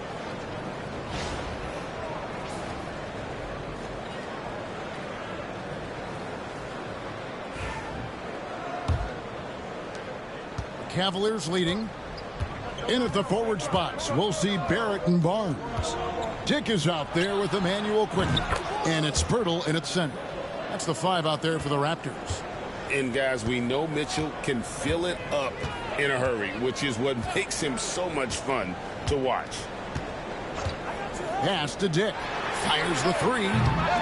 Jared Allen grabs the miss. Allen's got 5 rebounds tonight. Nice move. Here's Hunter. And there's the bucket. Stay with it on the offensive glass, getting it done. And the Cavaliers lead by 6. Raptors shooting 48% from the field. Not bad at all. Quickly finds Dick. And there's the call on Evan Mobley. That's his first foul.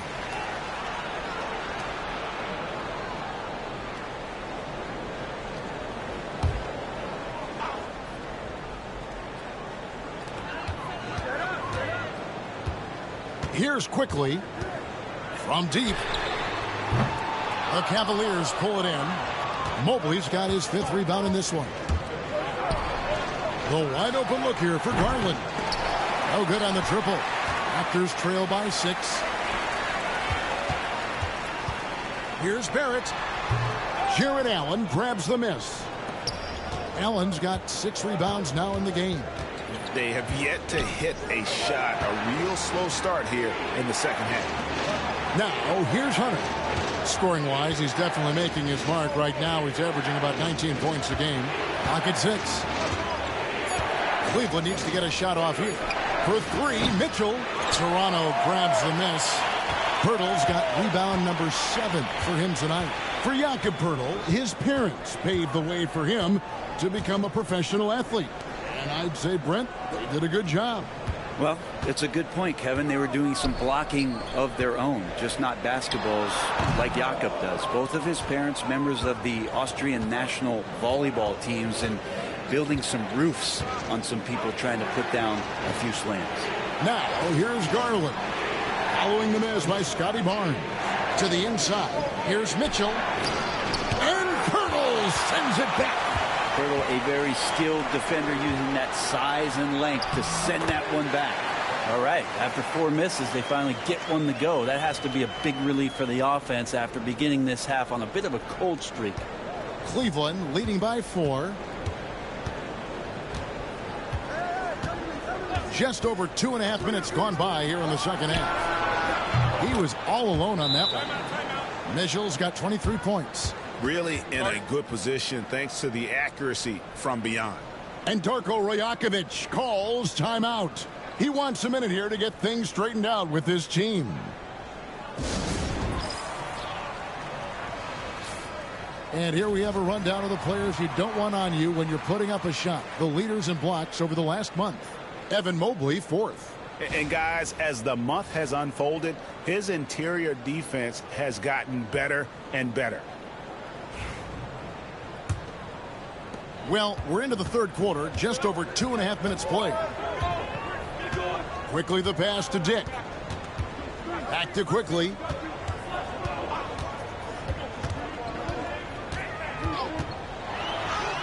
And he uses the glass on the layup. Quickly's got 6 points. Quickly didn't hold back there, taking some contact inside if he has to. Pass to Hunter. Back to Garland.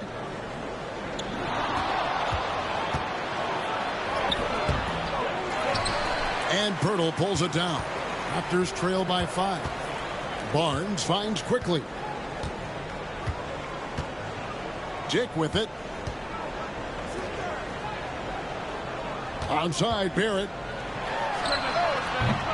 Evan Mobley with the rebound. Mobley's got his 6th rebound on the night. Wound up there for Allen. Hammers the alley-oop through.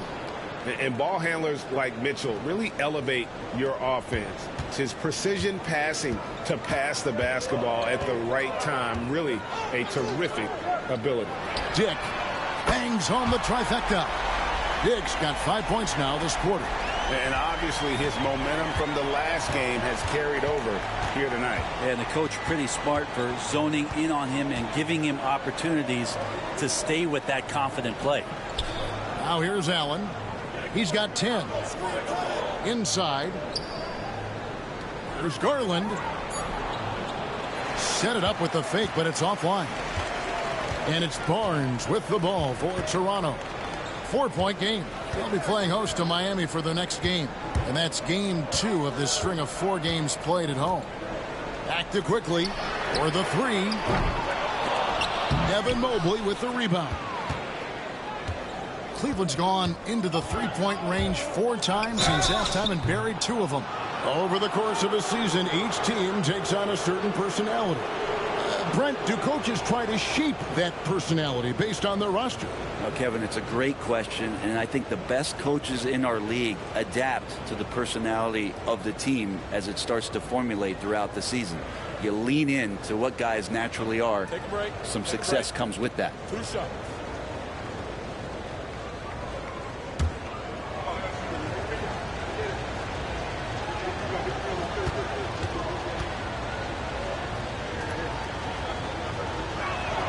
And the first one drops. And people still talk about Mitchell being undersized. I think he's proven his athleticism more than makes up for that.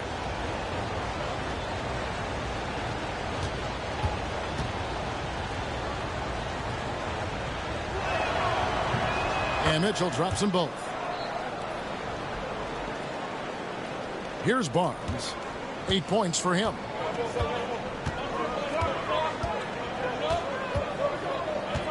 Pass to Pirtle over Allen. Count it. And the Cavalier lead has been cut down to 4 on the bucket from Pirtle. Cavaliers have gone a somewhat subpar 4 of 10 on their shots in the second half so far. Now Mitchell fires from deep. That's good, and it's Garland with the assist. Garland's got assist number 8 now on the night. Onside, Barrett. R.J. Barrett has established himself as a guy who can play a lot of different roles.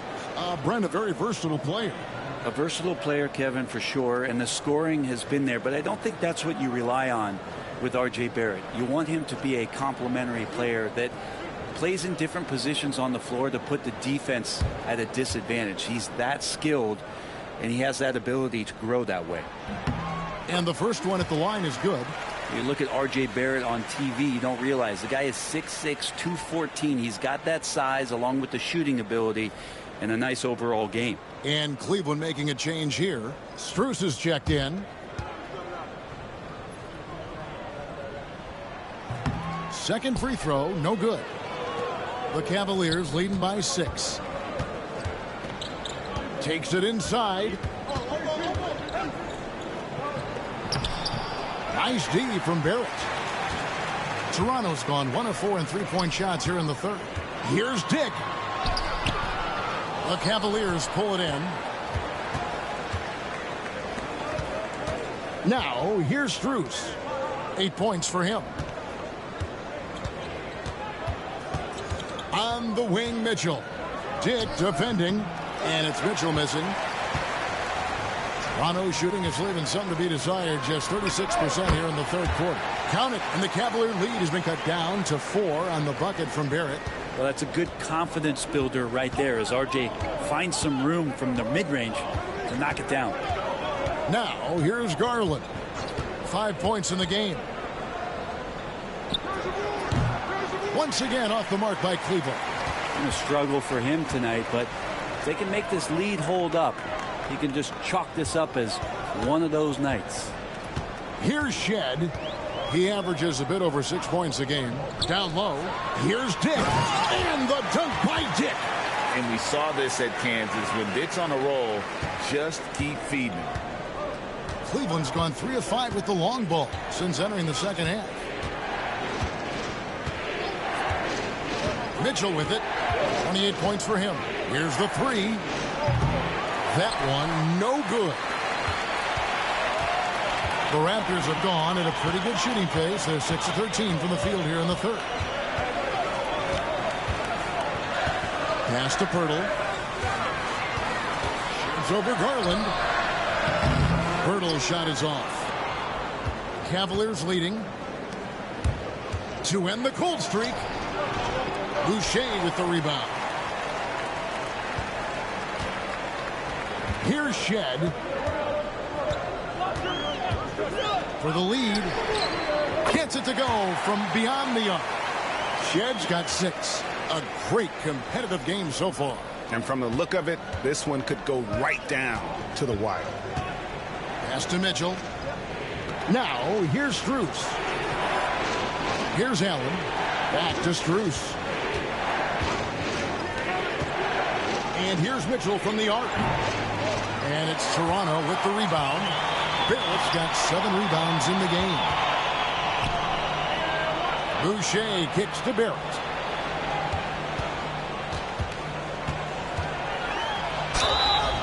And foul on the shot. He'll shoot 2 at the free throw line. Barrett hanging tough on that play. He gets the shot off, and he just stuck to the play. And what do you guys think so far about the offensive approach for the Raptors? You love how they've lived in the paint, making the defense just consistently have to collapse and still finding ways to convert. And the other thing about their game tonight that they've done a terrific job of is just moving the basketball around. That's how you rack up assists. For the Cavaliers, Tyson's checked in. And it's Ty Jerome in for Garland.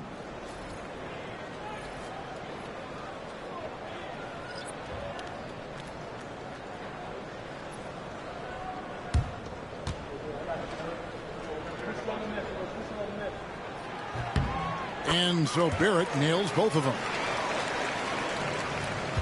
The Cavaliers trail by 3. And Kenny Atkinson calls timeout. Wants to talk some things over. Might be seeing some things to adjust.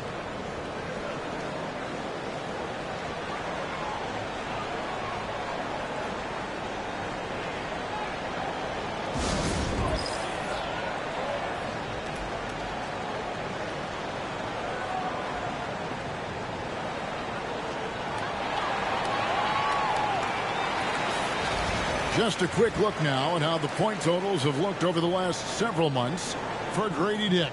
Look, sometimes you go up, sometimes down, and the trend has been on the downward side in terms of his average points per game. And a variety of factors can be the culprit. And a lot of times you focus on the efficiency more than just pure point output.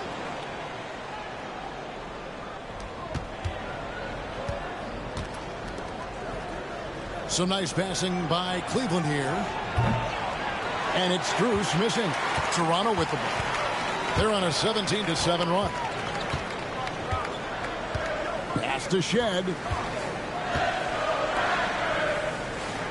Here's Mobo, who's averaging around 5.5 points a game. Clock at 4. Raptors need to get a shot. Here's Shed. And out of bounds. The Cavaliers will take it. And now let's take a look at the number of second chance points these teams have had over the last month. These guys never give up on a possession. The Cavaliers 5th. They have been aggressive underneath. I mean, they're playing with a physicality that you don't often see, and it's led to a lot of second chance points. Okoro's checked in for Donovan Mitchell. Jerome passes to Allen. Here's Tyson. They get it back. Shot is good, and the Toronto lead is cut down to just 1 on the basket from Allen. And that kind of bucket for Allen is just injecting energy into the team. One of the best offensive rebounders in the NBA. Pass to Battle. Boucher the screen. There's the drive. Battle misses. Well, Cleveland shooting 43% for the game. Here's Jerome. Back to Strus. Locked up there for Allen. Up high to stuff the alley-oop. As we approach the fourth quarter, still anyone's ball game. Yeah, neither team able to create much of a cushion. Here's Shed. He's got 6.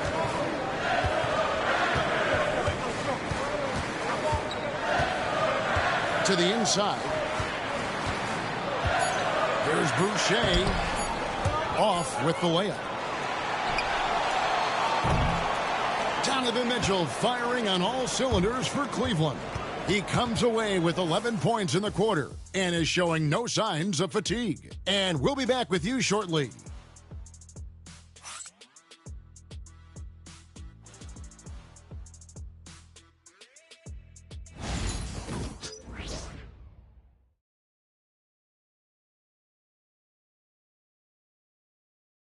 And a quick look now at the State Farm assist of the game.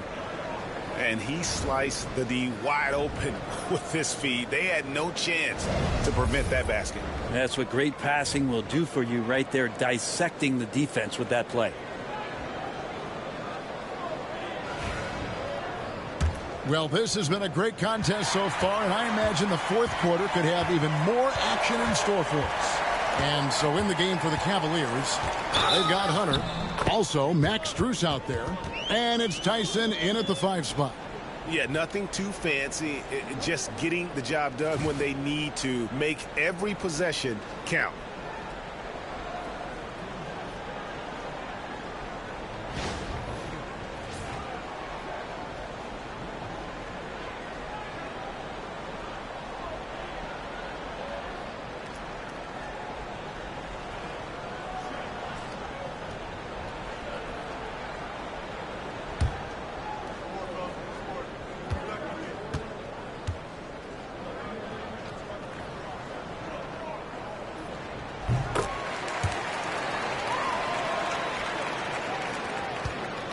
And so Garland will bring it up for the Cavaliers. Pass to Hunter. Here's Jerome. From the arc. Buries the long-range jumper. Jerome's got his first bucket of the game, and he's on the board for 3. Toronto trailing. Here's Shed. Here's Mobo. Boucher with a screen on Strus. Battle misses. Well, Cleveland shooting reasonably well, 45%. Pass to Strus.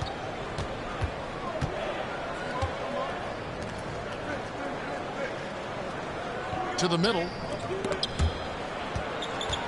Jerome passes to Strus. Shot clock at 3. And here's Garland for 3. Rebound by the Raptors. Well, there's more he could have done in this game for sure, but it hasn't kept them from pulling ahead. Here's Walter. First minute and a half of basketball played here in the fourth quarter. This one for 3. And the Raptors miss again. Cleveland's gone 1 of 2 from three-point range here in the fourth. And here is Hunter. Pass to Garland. Right wing. Here's Jerome. And again, it's Cleveland.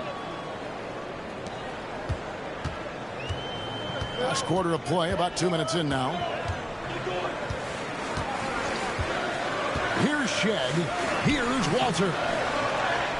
Here's Battle. Here's Shed. The 3. And it's Tyson with the rebound. Now Garland. We're in the fourth quarter here, just under 2.5 minutes gone.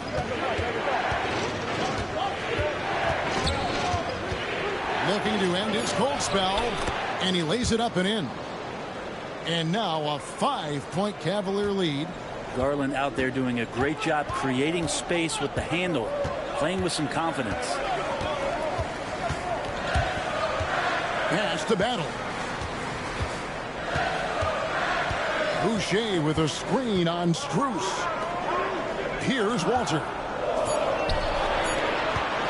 Here's Battle. And they recover it. Here's Shed. Good on the three-point shot.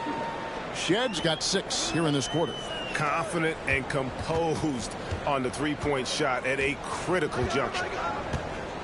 Jerome passes to Garland.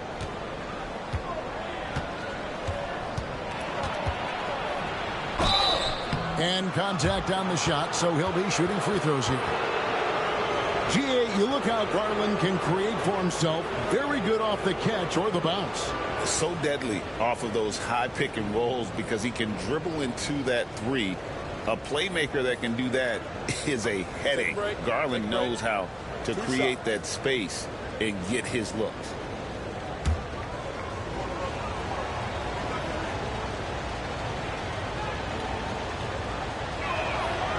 Throw good, Garland. Hard not to like how dynamic Garland is on the floor. He's a high-energy player who works hard to maximize his impact on the game.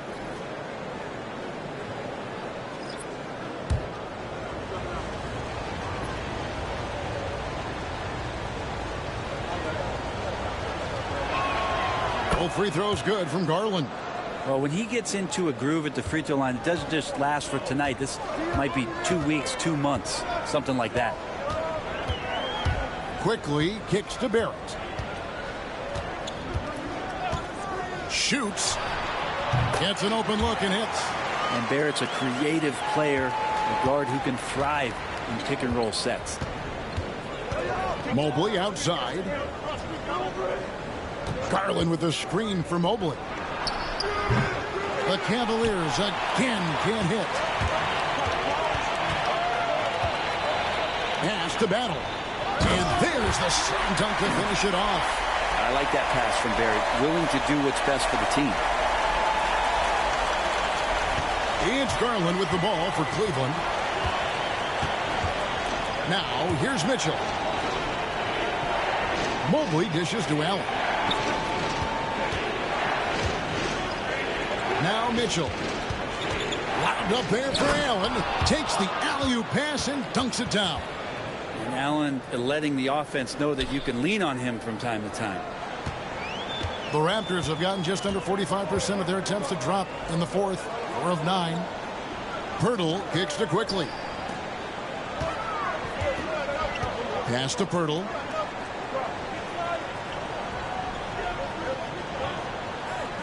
Here's Battle. Covered by Hunter. And trying for the go-ahead basket. It doesn't go in. Inside. And Pirtle pulls it down. Toronto's gotten just 1 of 4 3-pointers to go down for them here in the fourth. 2 free throws coming up, and they call the shooting foul. Darius Garland picks one up. They're trying to make Barnes work for it, but defensively, you have to be disciplined. Let's quickly check out the scoring breakdown here for the Cavaliers. The three-pointers and how well they're able to shoot them. You wonder if they can keep it up, and boy, have they. All game long, they've just done a great job of keeping the pressure on the defense and penetrating with the pass. They've gotten everything inside, and they've converted there. And they came out of the locker room after halftime with a much more physical approach than what we saw in that first half. And the Raptors making a change here. Dick's checked in. Max Strus is checked in for Cleveland. Jerome comes in for Garland.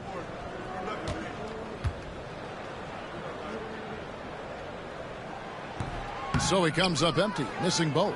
Well, something I think everyone notices about Scotty Barnes is that infectious enthusiasm. Guy celebrates every big play for him or his teammates. Now here's Mobley.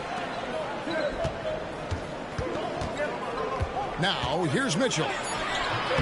He can't get that one. He's not sure if he ran out of energy at halftime or what, but so far just not himself in the second half.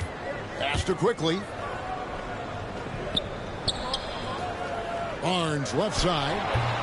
And the Raptors miss again. Cavaliers leading. Here's Mitchell. And then Mitchell at the dunk. Again, it's Donovan Mitchell with a huge night.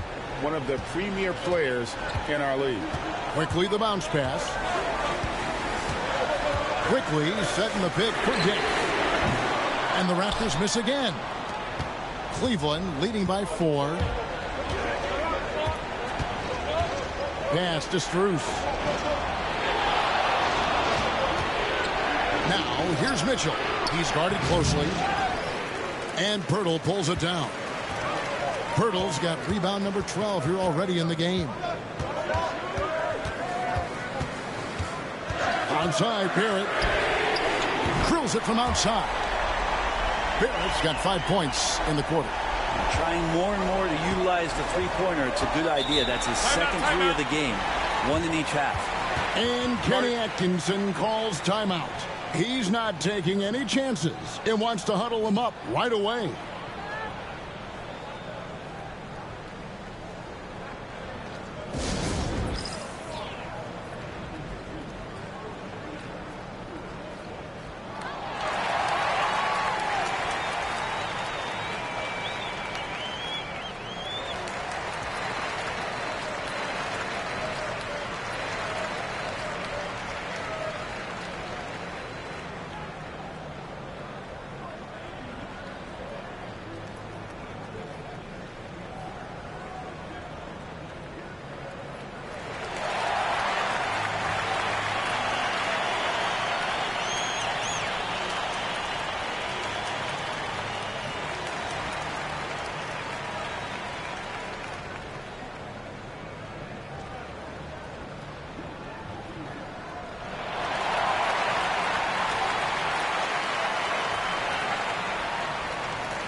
For the Cavaliers, Hunter's checked in for Max Strus. And it's Garland in for Ty Jerome. And now we've got some time to check in from the sidelines. What do you got for us, DA? Thanks, Kevin. Kenny Atkinson had some words for his team during the break. Coach was really hyping up his guys. He told them, this is what it's all about, fellas. You're in this spot for a reason. Go out and take this win. We'll see if they can follow those instructions, guys. All right, thank you, David. Now here's Allen. Stolen by Quickly. And they're pushing it up. Out of bounds. Cleveland will take possession.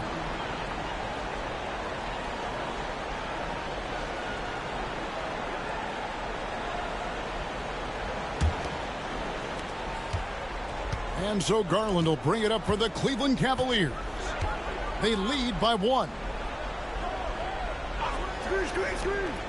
Hunter against Barrett. Allen a screen on Barrett. Knocked away. And it goes out of bounds. Last touch by Pirtle.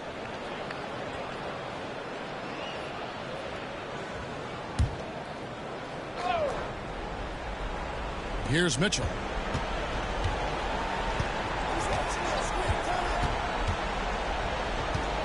There's the 3. Nailed from three-point land. Mitchell's got 16 points here in the second half. Barnes outside. Barrett against Hunter. And a missed layup. The Cavaliers leading by 4. And here's Mitchell from the arc. That drops, and it comes off an assist from Garland. Mitchell's got 8 here in the quarter. And Mitchell is a confident scorer, including from downtown. Here's Dick. Covered by Mitchell. Count the basket. Dick's got 19 points. That's an excellent play call to free him up from the defense. Well, taking advantage of that opportunity, it does not get any more high percentage than that one. Mobley the pass to Hunter. Mobley sets the pick for Hunter. It's rebounded by Scotty Barnes. Barnes has got 4 rebounds now tonight. Dick finds Pirtle. Quickly with it. Onside Barrett. And a rebound goes to the Cavaliers. Mobley's got rebound number 11 for him here tonight. Mitchell's shot is good. And a volume scorer, Mitchell excels at getting inside and converting. Raptors trail by 7. Dick with it. Yep, that one goes. He's got 21. And great intensity here down the stretch. He's not one to shrink in the moment. We'll take a look at him. Locked in right now in this moment. Wants the ball in his hands and feels real comfortable with the shot he's taking. Hunter kicks to Garland. 6 on the shot clock. Back to Hunter. Jacks up a 3. Toronto grabs the miss. It's almost like he's trying to make things hard on himself. You know, he's just got to slow the game down. Try to get some easy ones. And they go to the intentional foul.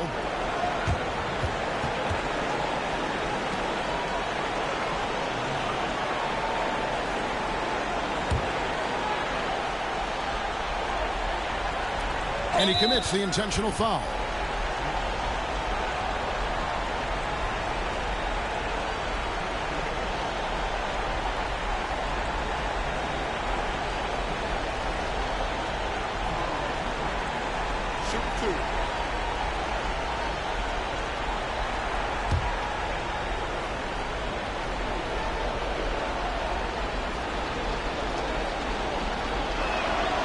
Grid on the first, and that increases their lead to 6.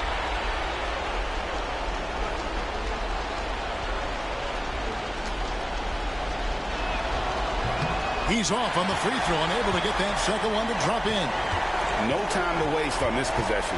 Time is not on their side right now. They're aware. It's in! And Quickly is made for these moments.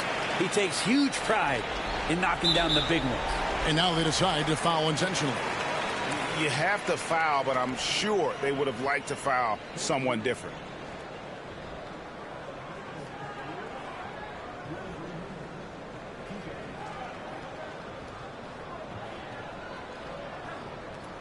Shooting 2.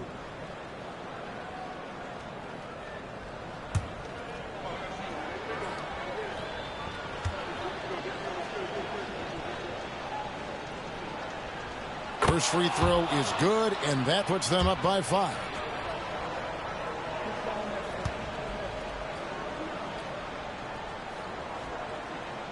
Second one is good. Getting both at the line, and it's a 6-point ball game. Yes, showing off a really smooth stroke there, and that will add to their lead. And the Raptors call time here.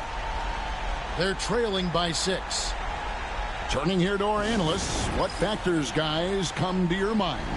There's still a sliver of hope. Yeah, act fast, but without mistakes.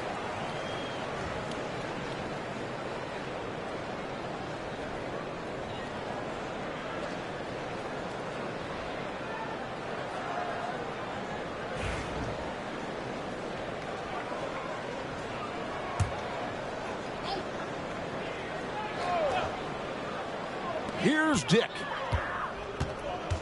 Takes a 3. Garland with the rebound. And that's an intentional foul.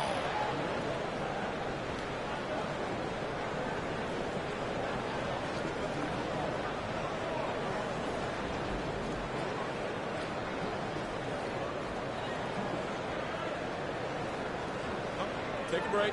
Take a break. 2 shots.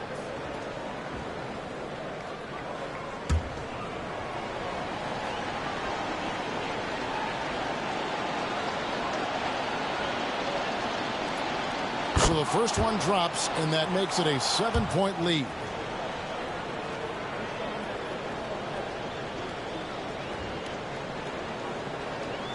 And so he drops them both. It's an 8-point game. Toronto calls timeout. 16 seconds left in the fourth quarter. Guys, your thoughts? Trying to keep hope alive, but I don't see them making a comeback. Yeah, this is the classic too little, too late. The effort coming and not enough time for them to get back in it.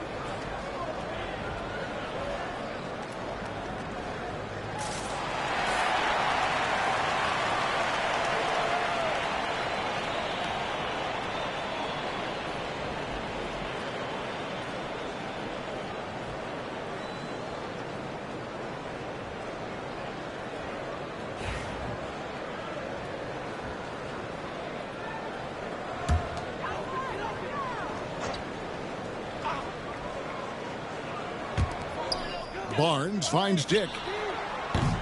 And the Raptors miss again. And that was a little bit of a range check for him. Well, I thought they played smart, and then all of a sudden it was maybe a little too flashy there, and that's unfortunate. And so it's Cleveland winning this one. This was a very strong showing for him, Greg. Not necessarily a runaway win, but one they'll feel very good about. And let's face it, anytime you can go on the road and win in the fashion they did, you have to feel good about it. Really an outstanding effort all the way around. And now let's go over to David Aldridge from the sideline for an interview with our player of the game. Hey, David. Thanks very much, Donovan. High execution from the team tonight. Did you think the focus was there collectively? Most definitely. I think, if we don't focus, we might let this game slip away. But for us, it's continuing to plug away. And we're not at our 100% yet. We're not at our best, but we have a lot more things to improve on. But our focus and attention to details really was getting us through. Looks like you're building towards something special, man. Thanks. Back to you. Much appreciated, David. Well, folks, that's going to do it for now. For Brett Barry, Greg Anthony, and David Aldridge, this is Kevin Harlan saying thanks for watching. And now, our player of the game, Donovan Mitchell.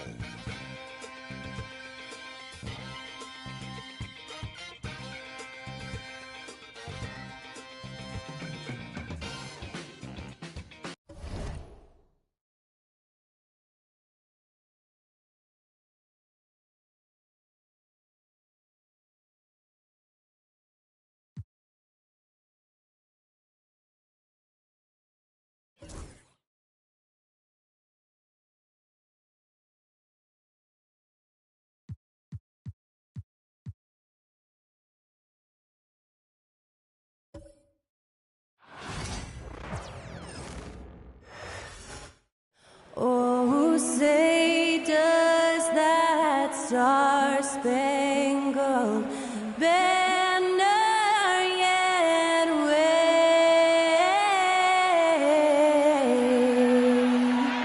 o'er the land of the free and the home of the brave. Great to hear Skylar Cole singing the national anthem before today's contest.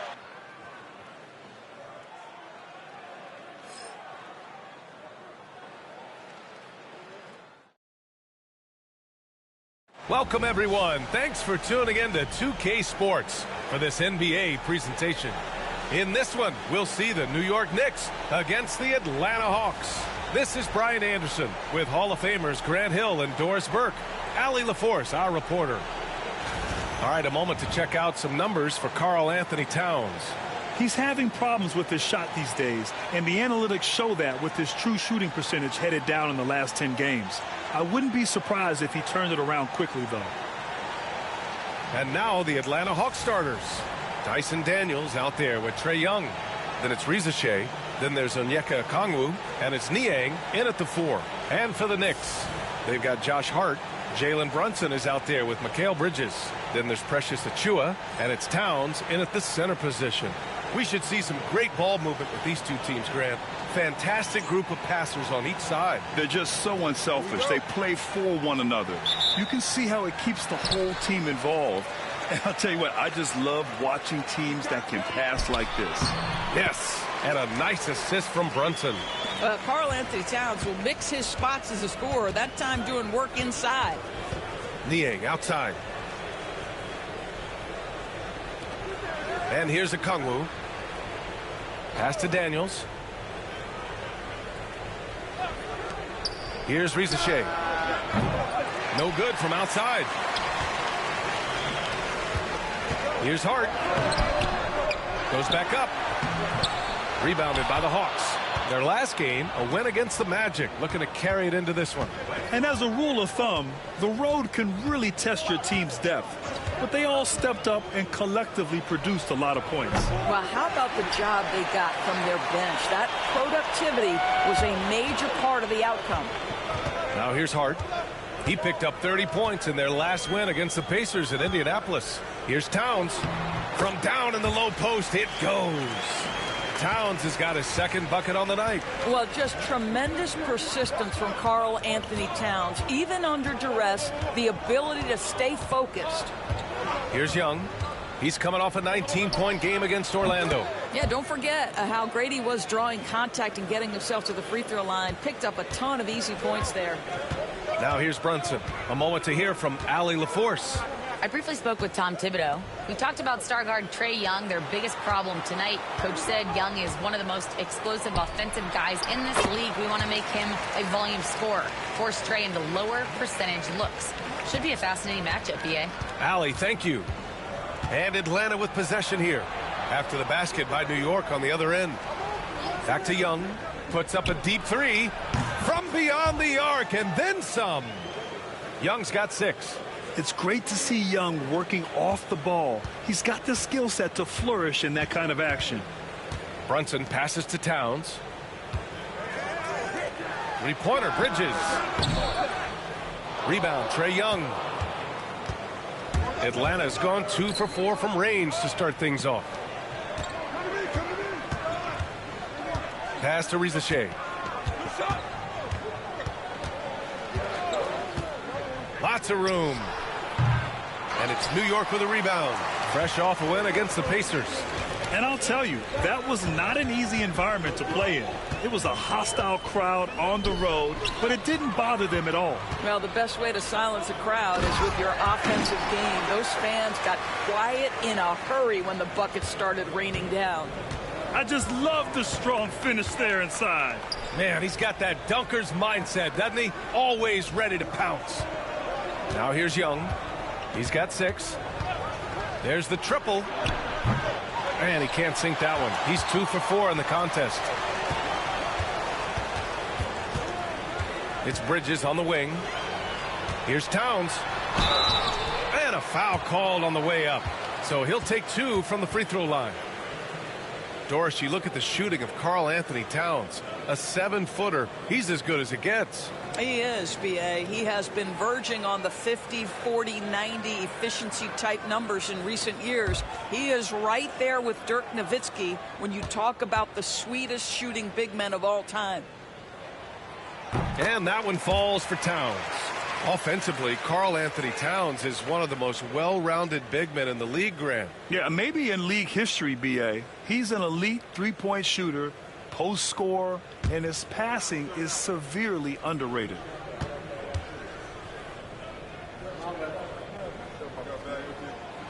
And so Towns nails them both. Well, Grant, one thing about this Knicks team, they have a clear identity. Yeah, they have the mentality of their city, New York City, playing the game with passion and in-your-face attitude. And, of course, these Knicks leave it all out on the floor. And he gets it to go. Young's got 8 points. Wow, how about the start to this game? Taking excellent shots, capitalizing on everything the defense is giving him. This is great stuff. Now here's Towns. He played a great game against Indiana. Bridges finds Brunson. Shoots over Young. New York no good that time either. The Hawks trailing. Out to the right wing.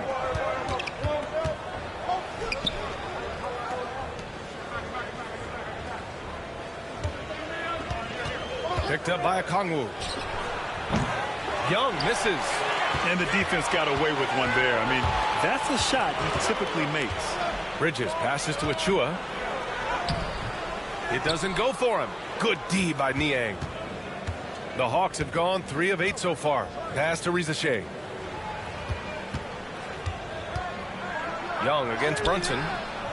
Young misses. Well, we love his ability to attack the rim. He just loses a little bit of focus and misses the chippy. Towns on a screen for 3. Bridges on target from range. Well, you know Mikel was thinking 3 as soon as he got free. That's nice delivery. And so it's Quinn Snyder here calling timeout. He wants a few moments to regroup with his players.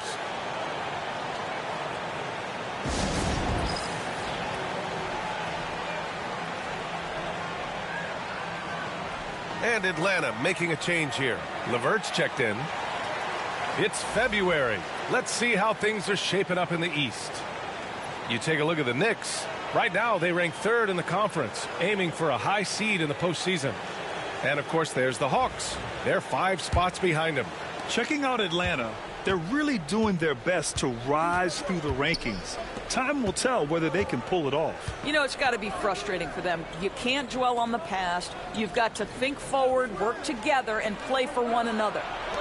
Here's Daniels. He's coming off a 10-point game against Orlando. And he was so disruptive at the defensive end. 4 steals on the night. Pass to Achua. Lets it fly. Rebounded by Daniels. Hawks trail by 5. Now here's Young. Niang with it. Okongwu, a screen on Brunson. Daniels. And a miss there on the triple. The Knicks have gotten 5 of 11 shots to go. Now Towns. Outside Hart. Yep, it finally drops after rolling around the rim. Well, there's an unpredictability to his offensive game. He is always keeping the defense off balance. Unloads from 13. A nice shot by Young. Young's got 10. I'll tell you, despite this guy's strong play in this period, they're still behind. Someone else has got to step up. Hart finds Brunson. Rebounded by the Hawks. Victory eluded them last time in New York when they faced the Knicks. And in their last game against this club, turnovers really were a problem for them. They were forced into tons of sloppy play, and I think they'll be looking to be more composed tonight. Now here's Niang. Still without a bucket. Shot clock at 5. With the putback. Great positioning on the putback. Well, hard blue-collar work ethic on display. This guy just beating everyone to the ball. Bridges outside. Chua for three. Rebounded by Daniels. He is too good a shooter, guys, to be left open like that. The defense just dodged a bullet there. LeVert passes to Young. Can't get it to drop. Some solid defense from Brunson. Pass to Bridges. Outside Hart. The three. Okongwu with the rebound. Hawks trail by 3. Here's Daniels. He's off on the layup. It's Hart on the wing. And no good. Let's give some credit to the defense for how they're guarding this guy right now, because they're refusing to let him get comfortable. Young, the pass to LeVert. Oh, a rim-rattling two-handed jam. Karis LeVert, great confidence in his ability to get off the dribble drive and make things happen. And we'll have a timeout called by Tom Thibodeau. He's going to gather the troops and talk it over. Well, we saw some movement at the trade deadline, Doris, and now teams have to integrate new players quickly. Brian, this is always such a fascinating dynamic to me, because contending teams usually make trades because they feel like they're one small piece away. But inevitably, you have messed with the innate chemistry built over the course of the early part of the season. Now you've got to get the newcomers up to speed in terms of your vernacular, what your rotations are, and how quickly can they get acclimated to the wants and desires of their teammates. I love this process. So both teams changing it up here. All right, let's take a look at the highest scoring teams over the past month in the NBA. 5th on the list, the Knicks. This team has really found a great offensive rhythm lately, running smart plays, sharing the ball, and racking up points.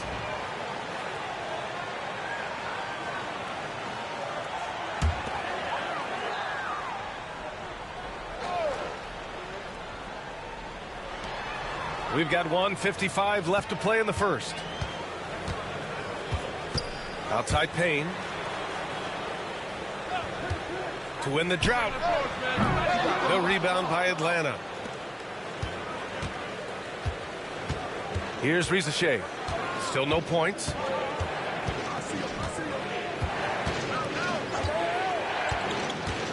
The three is up. Hits the trifecta. And the Hawks lead by 2. Always a bonus when points come from unlikely sources. And you can see this guy's been working on that shot. Payne, the pass to Towns. 1:10 left now in the first quarter. Sinks the tray. Towns has got 11 points. Boy, you like to see that kind of competitiveness from Karl Anthony Towns. You know this guy is going to settle the score with a 3 of his own. Here's Rizachet. An 11-point game for him in the win against Orlando. Launches it. And the Knicks, another 3.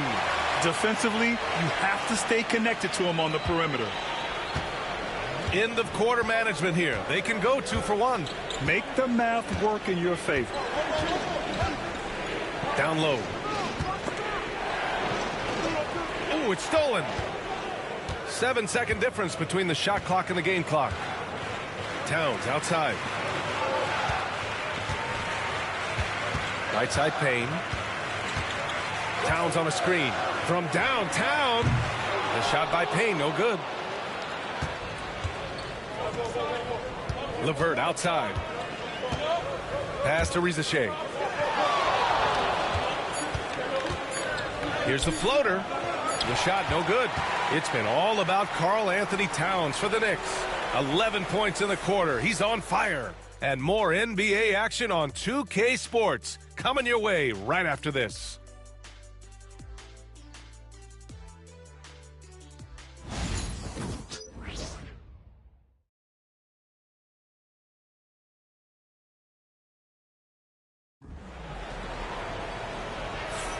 And thanks again for tuning in. If you're just joining us, we played through 1 quarter of action so far.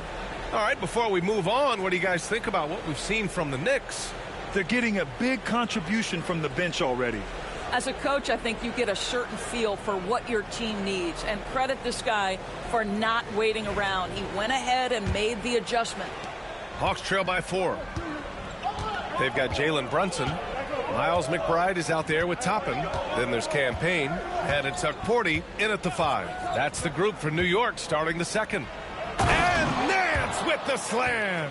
Well, Nance diving to the cup. Give him the basketball. Let him use that athleticism.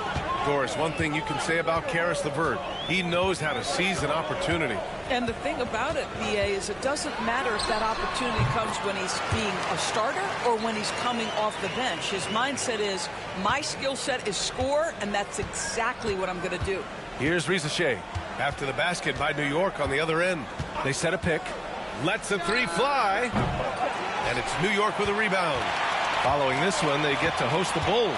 That'll be the second and last game of a quick homestand. Outside Payne. Pass to Porty. Oh, a clear foul there on the missed shot. So he'll get a pair at the line. He's got his first free throws of the night right here.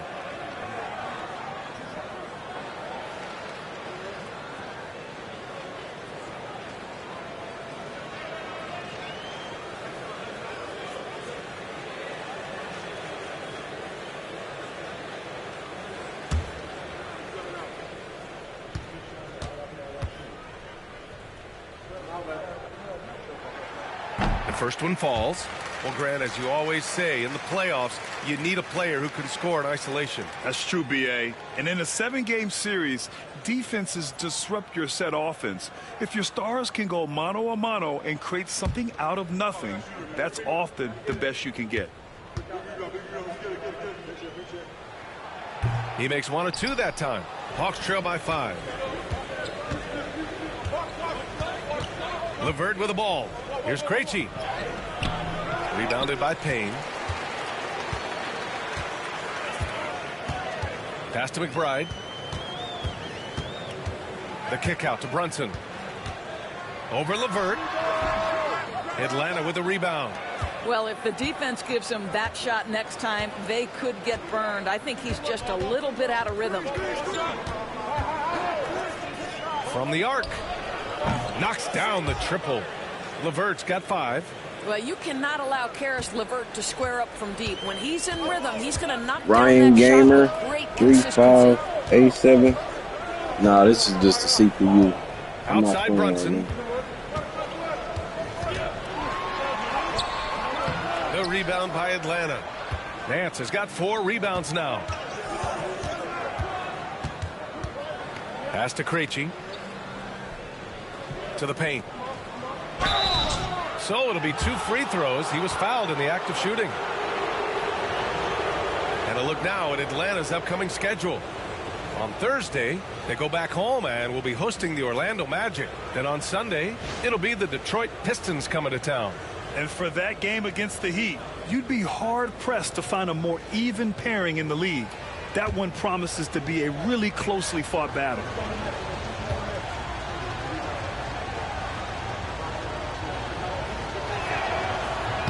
The first free throw is good. You know, even though Larry Nance doesn't handle it on every possession, you can expect him to be a factor on the defensive end and on the glass. Toppin, he's checked in for New York.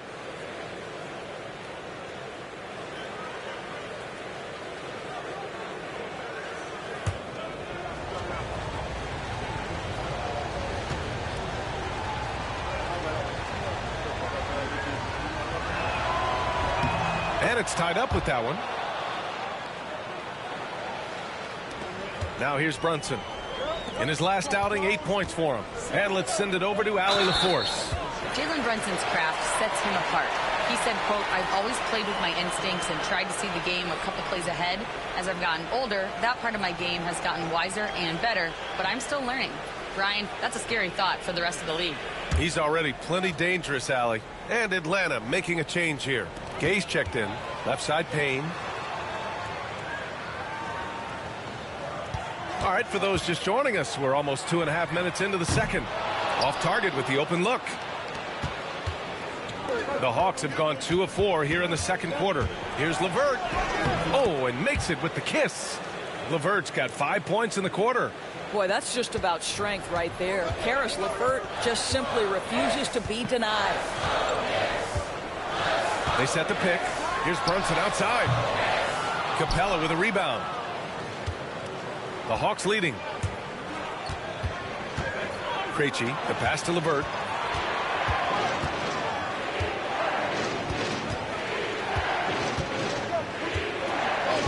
There's the three. McCourty grabs the board. New York has gone 0 for 2 from outside in the second quarter. And a little under 3.5 minutes elapsed here in the second quarter. Brunson with the bucket. That's business right there. Jalen Brunson, the catch, shoot, and on to the next play. And Quinn Snyder decides to call timeout. He wants to give him a breather and talk things over.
Achua's checked in for New York. Bridges comes in for Payne. And the Hawks making a change here.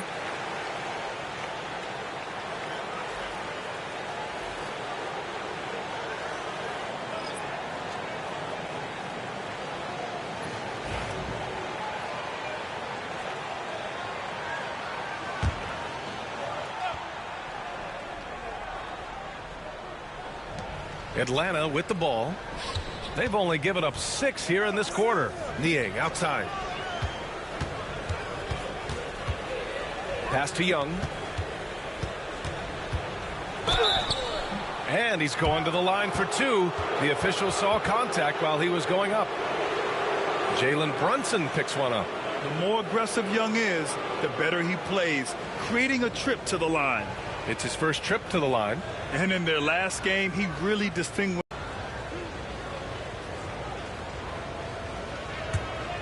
Is so striking. He's got this unbreakable edge to him. He's super competitive and is ready to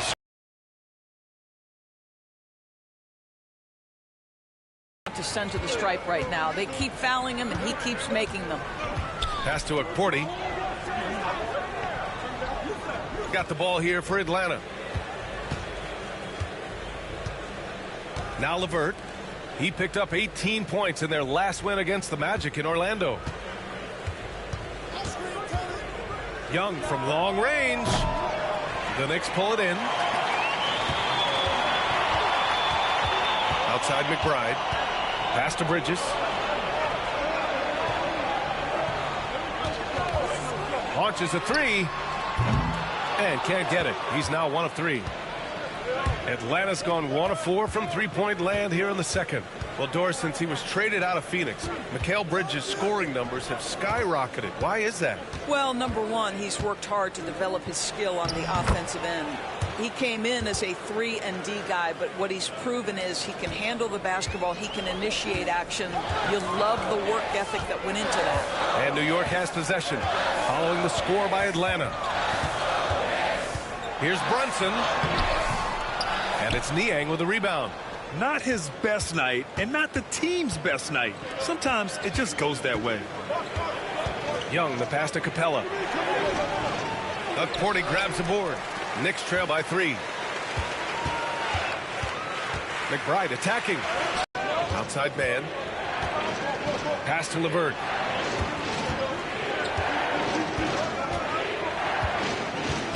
Shoots over Bridges. His 4th make in 5 tries. Solid start for him.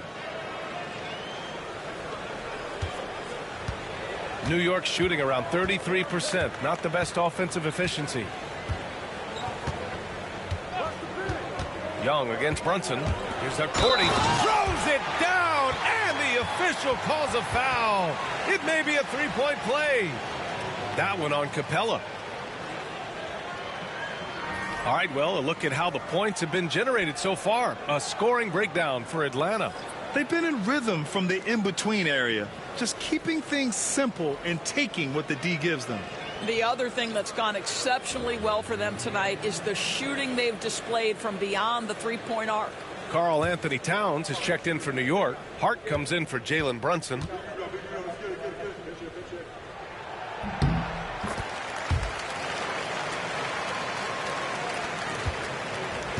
The Hawks have gone 5 of 10 in the second quarter. Young, the pass to Niang. Here's Daniels. Niang, a screen. Clock at 6. The Hawks need to get one up here. Here's Daniels. Porty grabs the board. Porty's got 4 rebounds now. It's Hart on the wing, guarded by Young. Hart passes to Towns. That misses. Had a chance to tie it. The Hawks leading. Pass to Young.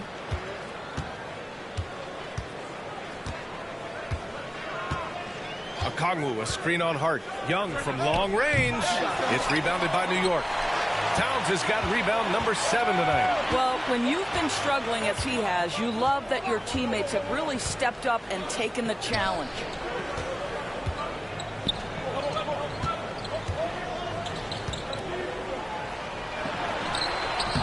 That one's good. This game is all even.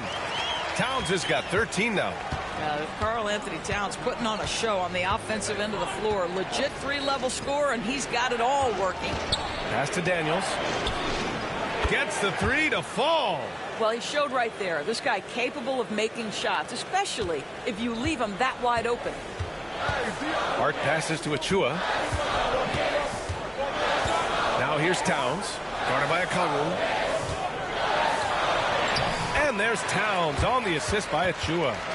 15 points in the game. I'll tell you this, nice play by Towns. This guy can get it done. Back to the basket or facing up, doesn't matter.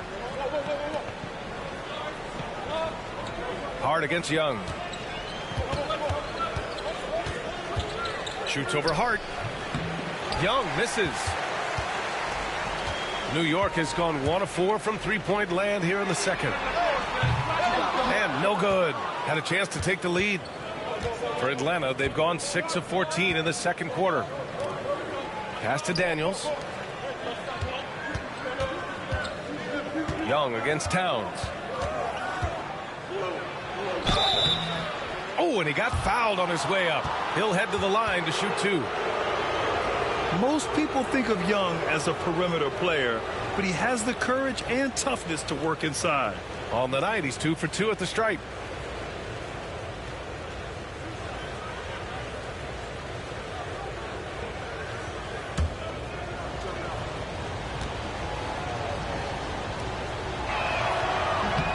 And he drops the first. Yeah, they're playing a much more physical game here in the second quarter. McBride, he's checked in for New York.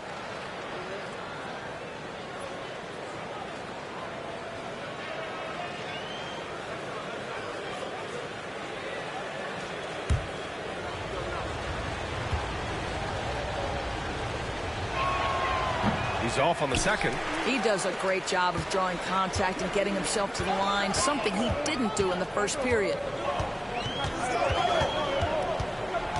Young against Hart, outside McBride. Let's go with a 3. Fires in the triple. McBride's got his first 3 points of the game. Oh, another lead change. 6 total in the first half. And this is the battle we were hoping to see. Right side, Young. Achua with the rebound. Boy, a tough go for him in this quarter. You can see how desperately he wants to get things started. He just can't make a shot. And plays like that one can make the difference in a close game. And it definitely got the bench on their feet, too. Well, credit him for going for it, not settling, saying, I'm going to attack.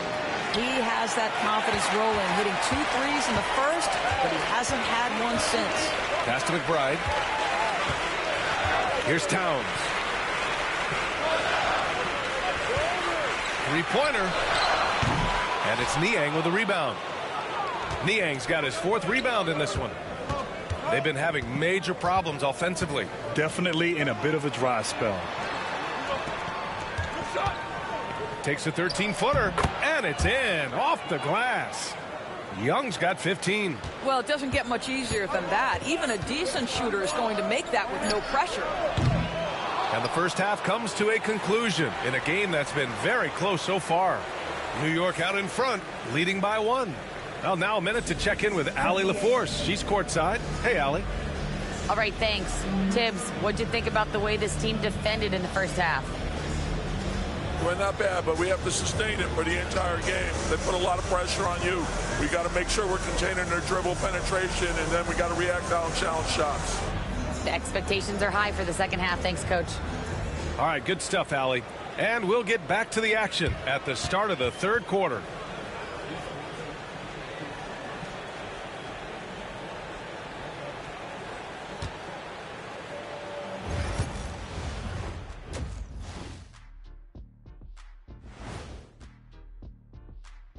Greetings, Shaq, Kenny, and EJ here as we tip off the show with a look at our midseason Eastern Conference standings. You know, right now for the Hawks, guess they're playing decent, remaining somewhat competitive. Just feel like this team is stuck right now, unable to get to the next level, searching for the answers. And fellas, bringing it back to our main matchup here. Through the first half, Karl Anthony Towns has been getting it done. He's been hunting for a shot pretty much all first half, and why not? The results speak for themselves. From the naked eye, he just looks like he wants it more than anybody else on the floor. Isn't Ernie, what is a naked eye? I was just about to say, isn't the eye always naked? It is. Well, no, if you put glasses on. Ooh. Are glasses like clothes? Eye clothes. Let's start a new company, Kenny. Glad you could join us. Ryan Anderson and crew are ready to take it away for the start of the third quarter.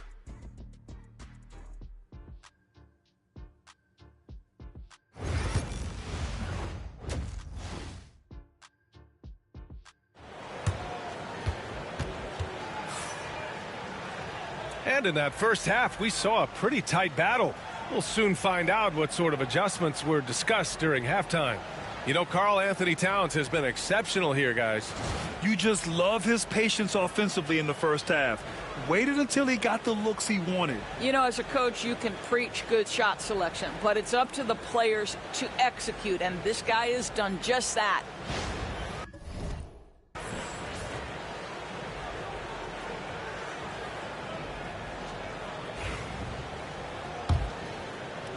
So it's Atlanta now. Getting underway in the second half. Here's the 5 for Quinn Snyder. Trae Young out there with Dyson Daniels. Then there's Onyeka Okongwu. Then it's Reza Shea. And it's Niang in at the power forward. Reza Shea, no good. The Knicks with the lead. Brunson looks it over. Brunson assertive on the take. And the layup is good off the glass. He has 7. If Brunson sees any daylight, he's going to attack. Did just that on the drive. The hard work that Brunson has put in over the years, it really shows in his game, Doris. I'll tell you this about Jalen Brunson. As his coach likes to say, he may not pass the eye test, but he passes the win test. Unbelievable footwork, fundamentals, and a clutch gene. Love Jalen Brunson's game. Now here's Brunson. Shoots over Young, and it's New York scoring again. They're not messing around. 5 of their last 6 buckets have come from the interior. Pass to Rizashay.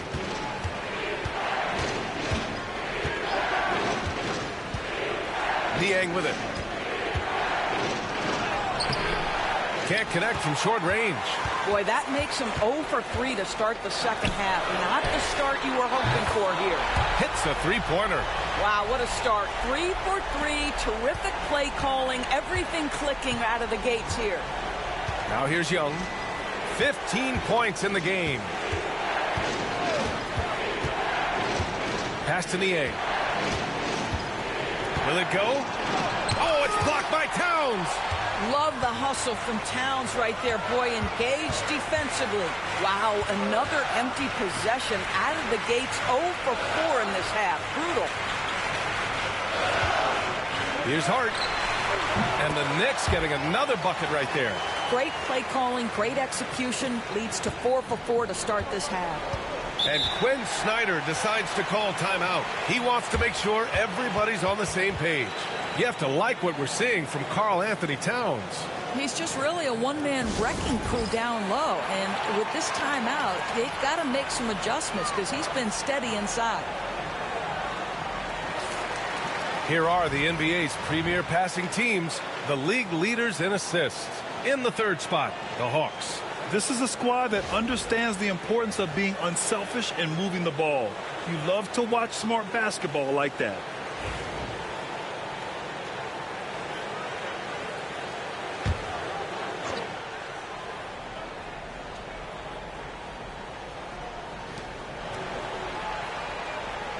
And here's Okongwu. Looking at his production, close to 12 points a game. Outside Young.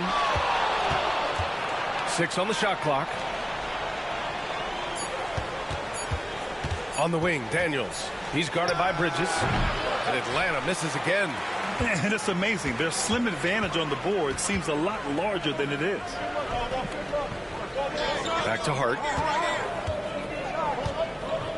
Pass to Towns. 4-3. The rebound by the Hawks. Daniels has got 5 rebounds in the game to snap the cold streak. That one is off. And his struggles have been apparent. Unable to make an impact scoring the ball. It's Hart on the wing. Outside Achua. Launches it. It's rebounded by Rizashay. I think he's gone completely dry. Nothing is hitting. And this is where you hope that he can find something easy so he can see the ball go through the net. Niang, that's good. Yeah, what a look. I mean, Young, a high-level passer. New York leading by 7.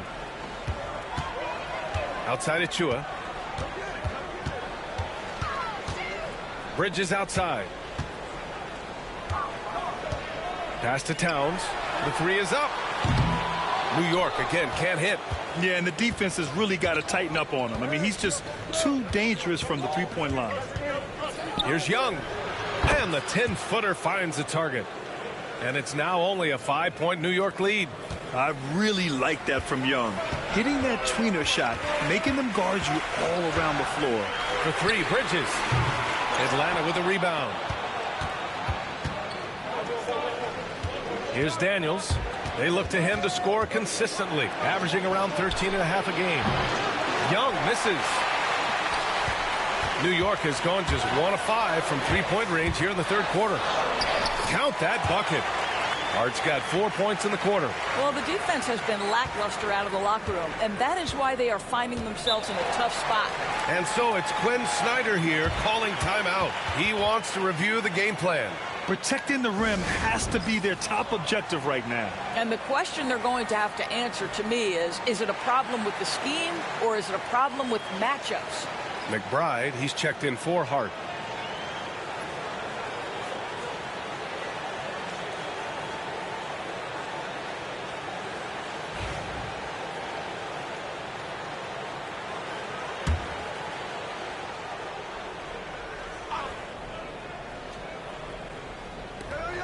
Over to the left wing.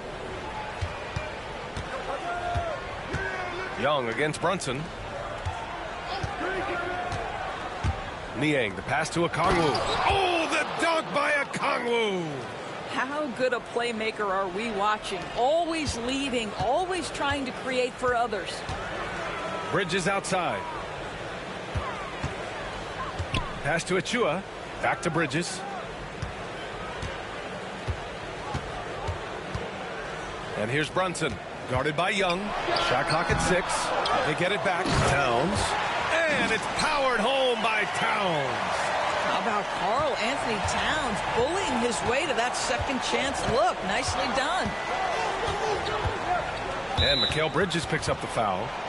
That's his first foul of the game.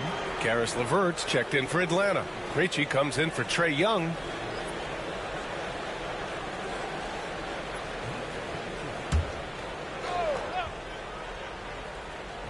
New York on D. They lead by 7. Picked up by Okongwu. The 3 from Rizashea. And it's rebounded by Karl Anthony Towns. Towns has got 13 rebounds in the game. Glass eating. Bridges passes to Brunson. Bridges, a screen on LeVert. Here's Brunson outside. The rebound by the Hawks. Rizashea's got 4 rebounds now. Pass to Niang. Ooh, and he took a hard foul on the shot. So he'll head to the line to shoot a pair. It's going to be on Karl Anthony Towns. Heady play to stop that easy layup right there. I mean, make him earn it at the line. And let's quickly check out the scoring breakdown here for the Knicks. They've been all about high percentage looks in this game, working the ball inside and doing whatever it takes to get it to go. They've also been scoring on the break with how difficult it is to get buckets in the half court. Anytime you can push the ball in transition for easy ones, that's big time. And he can't get the first one. Man, he's checked in for Atlanta.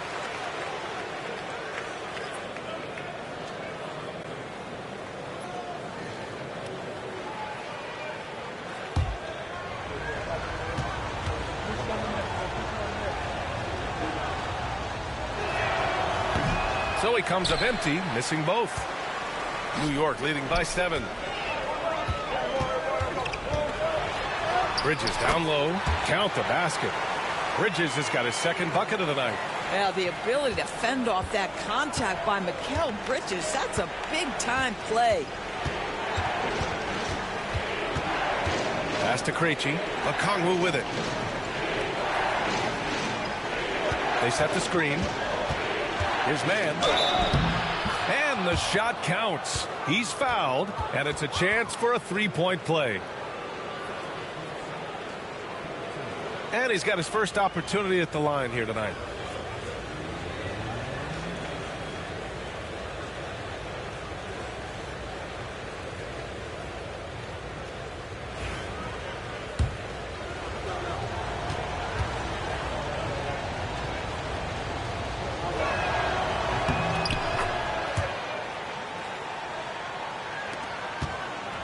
And so it's Brunson with it. He brings it up for the Knicks. They've led by as much as 10. Brunson, a screen on LeVert for 3. Bridges counted from distance. Bridges has got 5 points now in the quarter. You've got to be aware and stay attached to Mikal Bridges beyond that arc. This guy dangerous as a shooter. Here's LeVert. And he got the whistle on the way up. So he'll be headed to the line for a pair. That's on Mikal Bridges. This is his first trip to the free throw line tonight.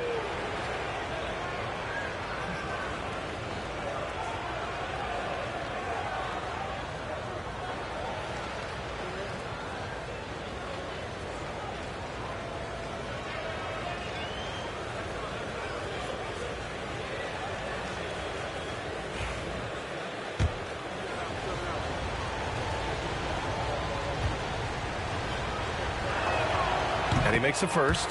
Well, it's no secret, guys, that Caris LeVert can flat out score the basketball.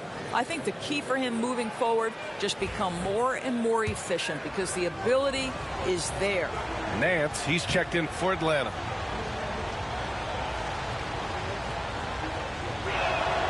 That one falls, so he hits both of them. New York leading by 7. Outside Payne. Pass to Towns.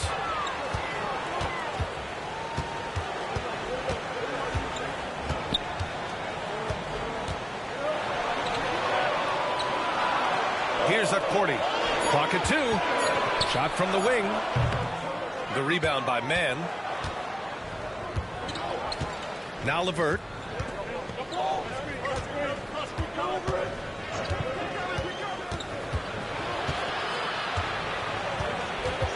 Nance with a screen on Bridges. To the left side wing. Fires from deep. Nance can't get it to go. He couldn't believe how open he was. He just couldn't convert it.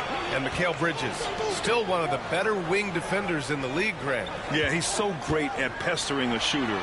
Good lateral movement and wingspan makes him hard to get around. He might not be the best in the league, but he is well above average. Now here's Levert. 11 points in the game. The 3 drains the triple.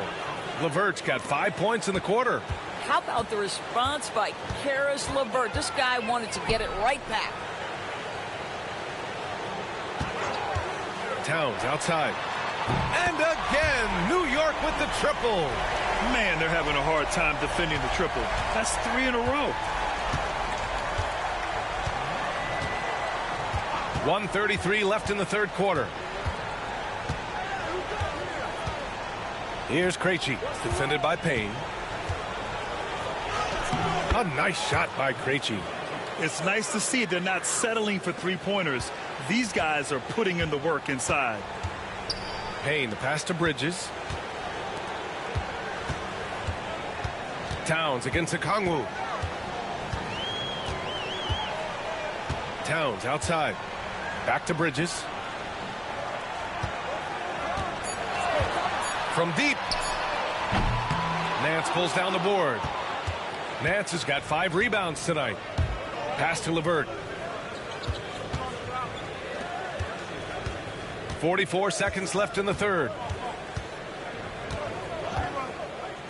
Here's Krejci, defended by Payne. Here's Levert. Outside man. Let's go with a 3. It's rebounded by New York. Porty's got 5 rebounds in the game. Payne, the pass to Towns.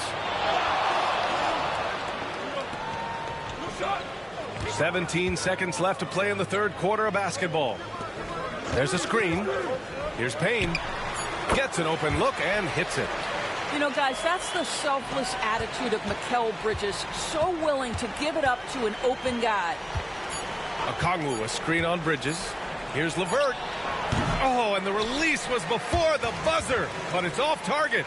And so it's the New York Knicks earning this break in the action, up 10. The hustle they've shown on defense has been tremendous. Back after this.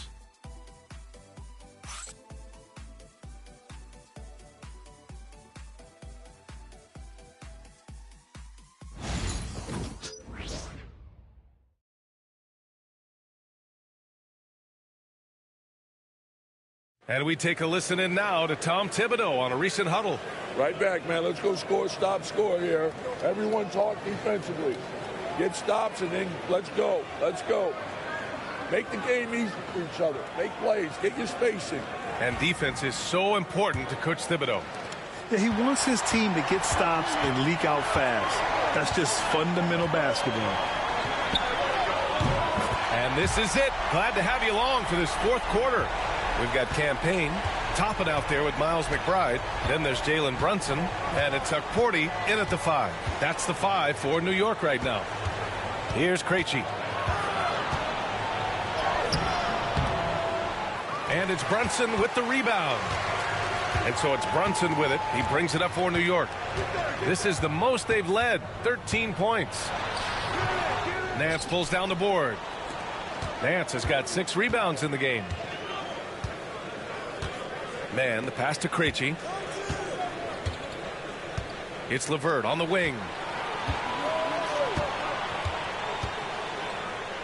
Pass to Capella. Here's Mann. Sends it home from three-point land. Slow reaction from the D, and it cost him 3. Outside Brunson. They set the pick. Toppin outside. Now McBride. There's a screen by Toppin. Puts it up. Nance pulls down the board. Nance has got his 7th rebound here tonight. Boy, this guy just can't buy a bucket, and yet they have the advantage. Krejci, the pass to LeVert. Pass to Capella.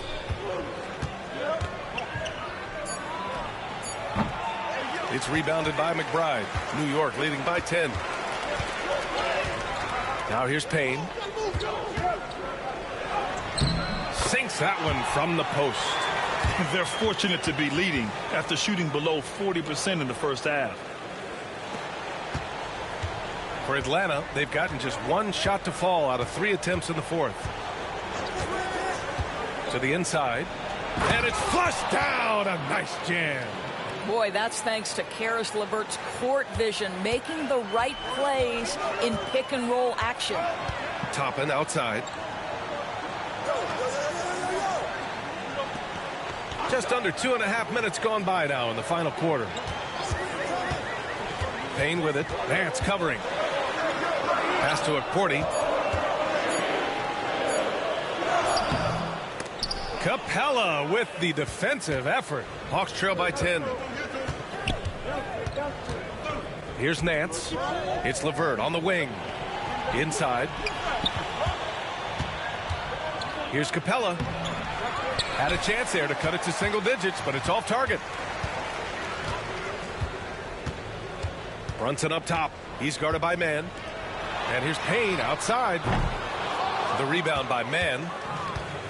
The Hawks have gone 2 of 5 from the field in this final quarter. Oh, swiped away. Brunson passes to Toppin.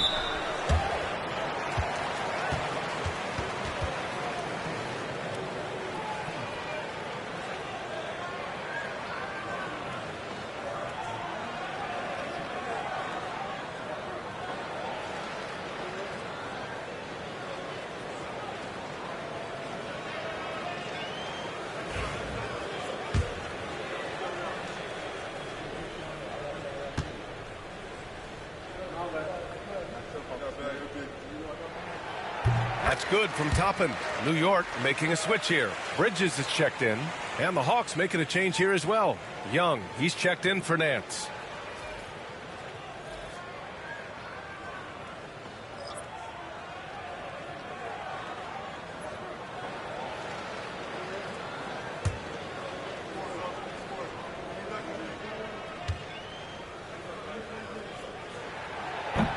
Toppin hits them both. A bit under 3.5 minutes have passed here in the 4th. Toppin against LeVert. To the right side. Here's Krejci. And Atlanta misses again. New York leading by 12. McBride with it. The kick out to Brunson. Pass to Bridges. And there's a pick. Beyond the arc. Buries it from 3. Showing more patience this half. His shot selection has improved, and his field goal percentage is rising. Toppin against LeVert. Outside Young.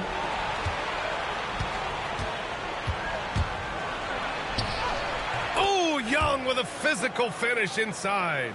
Courageous play by Young. I mean, he goes inside and gets past the contact to his shot. Pass to Toppin. Bridges outside.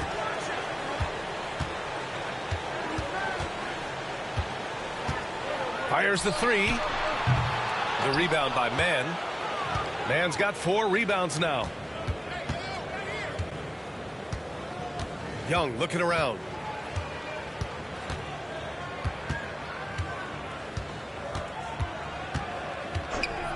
From the arc. Cash. Trae Young with a triple. And their perimeter shooting numbers have been up since the start of the second half. Pass to Akporti. Back to Brunson.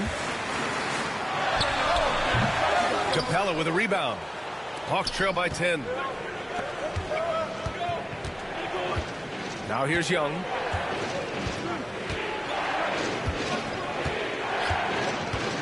There's the three. And it's New York with a rebound.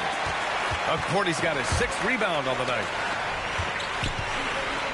Stolen by Brunson. Pass break, New York.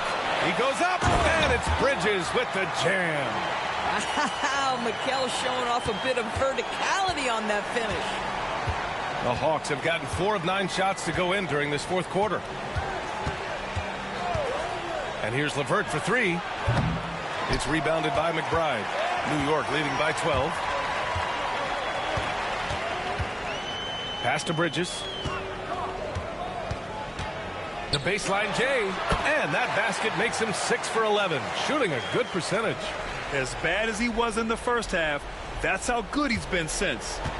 And here's Young. He'll bring it up for Atlanta. Here's LeVert. Capella, the pass to LeVert. Cordy grabs the board.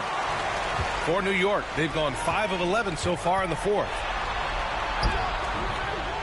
Good work there as it goes.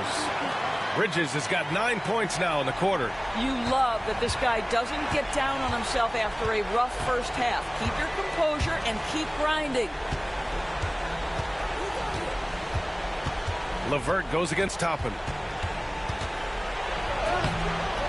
The shot by LeVert, no good. For New York, they've gotten 6 of 12 shots to go here in this 4th quarter. Bridges misses. Hawks trail by 16. On the wing man.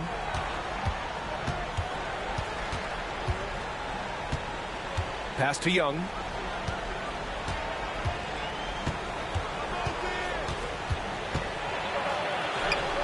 Excellent body control from Young. It's another big night for Trae Young, a relentless scorer, constantly testing your defense. And we'll have a timeout called by Tom Thibodeau, rallying his guys to make sure they all know the plan. And the Hawks will go for a different look here. Okongwu's checked in for Clint Capella. Niang comes in for LeVert. Risache, he's checked in for Krejci. And Daniels is subbed in for Mann. All right, let's check in with Allie LaForce. Thanks, guys. I was able to hear Tom Thibodeau coaching his team during that last break. He implored his team to use the clock. He said the clock is our friend. No need to rush things unless they give us a free one. Let's squeeze them out of this game. Back to you, Brian. Appreciate the report, Allie. There's Young with the 3. And it's Young to the rack. The deep ball from Young. He only needs a little wiggle room to feel comfortable firing away. They can take their time if they want. Yes, you have to regroup. Make sure you get a good shot. Here's Brunson on the money from 12 feet away. Brunson's got 12 points here in the second half. And just totally relentless, only increasing the intensity level. One thing I enjoy is watching players who don't pay attention to the score. You lock in on the moment and play the right way. Young misses. New York leading by 13. Pass to Bridges from 8 feet away. The rebound by the Hawks. Risache's got 5 rebounds in the game. Here's Daniels. Here's Young. Second chance effort. And it's New York with a rebound. Brunson's got 5 rebounds tonight. New York has gone 2 of 4 from the perimeter here in the 4th quarter. Achua passes to Hart. Bridges with it. Clock at 6. Young against Brunson. Shoots over Young. And that one's good for Brunson. Brunson's got 7 now in this quarter. And this one hasn't been in doubt for a bit now. They came out on a mission, and you can bag up this win for the Knicks. It was stop and go for them along the way, but they finally seized full control of this game. BA, the scoreboard definitely doesn't tell the whole story. They were able to pull things together when things got tough, and of course, they closed strong. And this victory will put them at 36 wins on the year. And one player just stole the show tonight, doing everything for his team. A monster night for Karl Anthony Towns. Boy, I thought his best work was his pursuit of the basketball. He competed for every rebound, fought for position in the paint, and never stopped working. I love it. On the wing, Daniels. He's guarded by Bridges.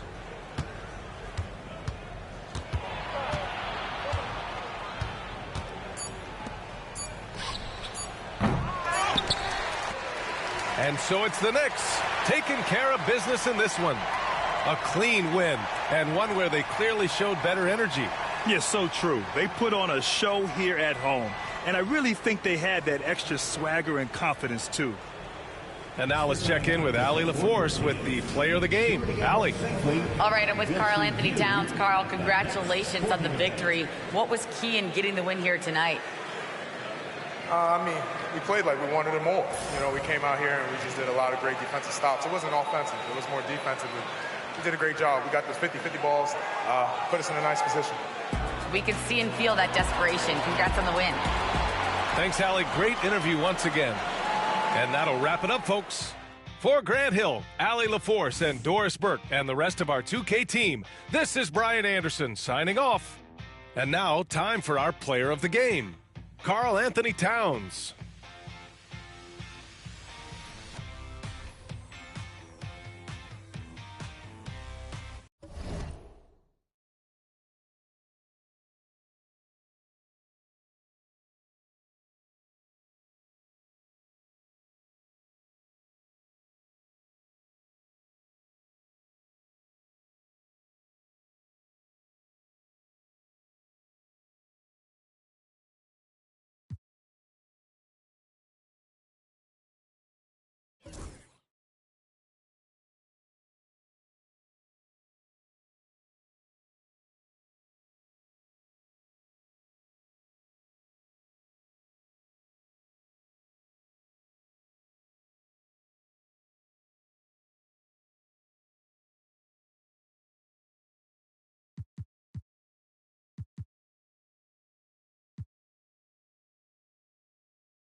And Greg, when you're facing the front of a back-to-back, how much does that affect you as a player?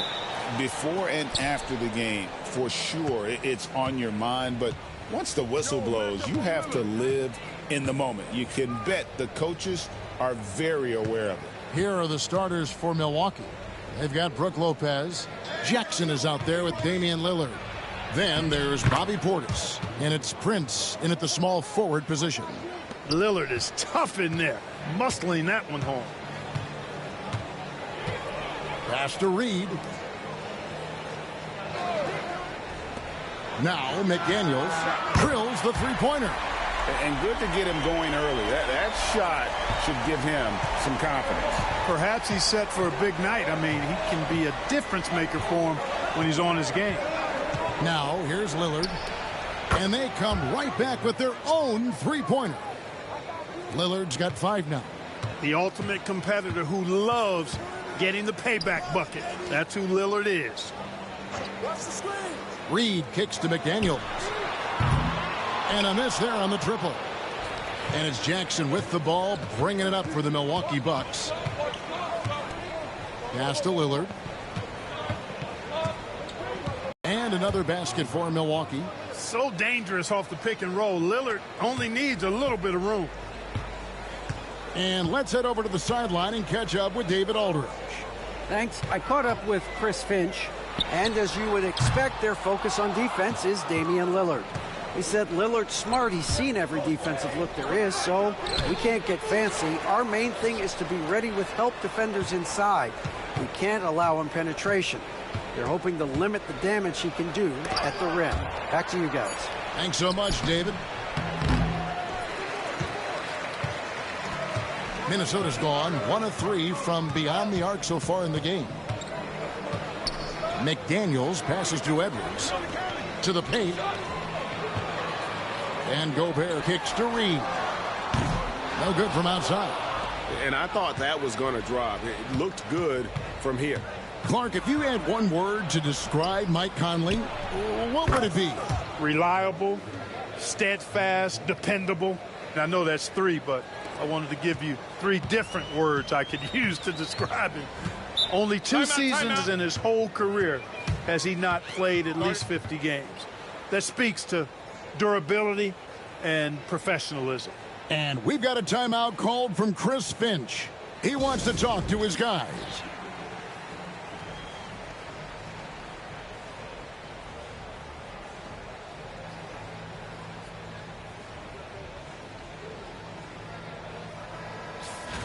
A moment now to look at the year-to-year scoring output and how it has been trending for Gary Trent. And maybe it's shocking, maybe not too shocking, but the scoring trend over the last few years has been going down a bit. I'm sure it's something he's well aware of, and we'll see if that continues to be the case.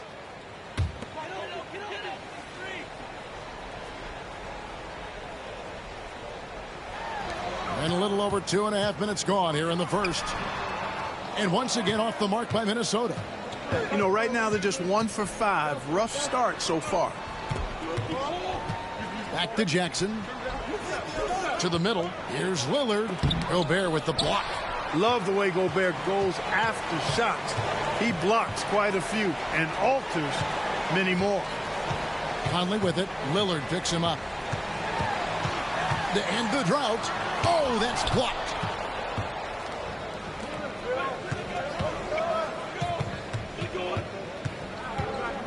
And first quarter, we're about 3.5 minutes in. Timberwolves trail by 7. They could use a big shot here to get this offense going. Too many empty possessions. Right now, they need a basket. Lillard against Conley. Dives to the hoop, and he comes up with the deuce. Slick move that time by Conley with the rock, carving out some space for himself to get the hoop. Jackson a screen on Conley. Lillard against Conley. Shooting foul as the whistle blows. He'll shoot 2 free throws. And Special K, as good as Damian Lillard can be throughout a game, he definitely takes it up a notch in crunch time. Couldn't agree with you more, Kevin. He's one of those guys that certainly seems to rise to the occasion and relish in the clutch moments. And his range is in the gym-like. I mean, 30 feet away, 35 feet away, he shoots it the same as if it's a mid-range jumper.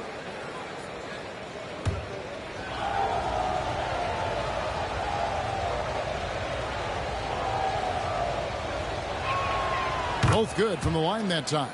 Clark, in terms of young superstars, it doesn't get much better than Anthony Edwards. Amen to that, partner. Every franchise wants a franchise player. Minnesota, I think, hit the jackpot drafting Edwards first overall back in 2021.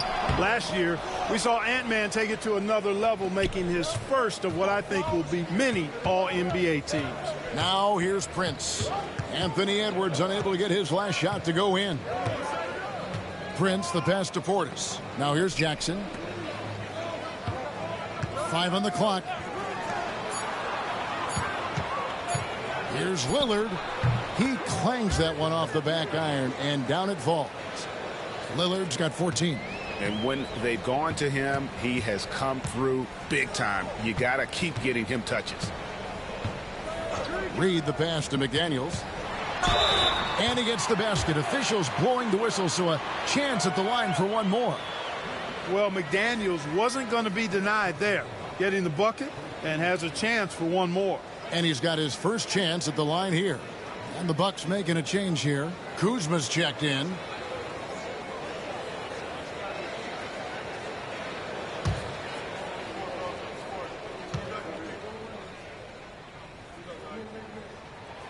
The free throw drops from McDaniel.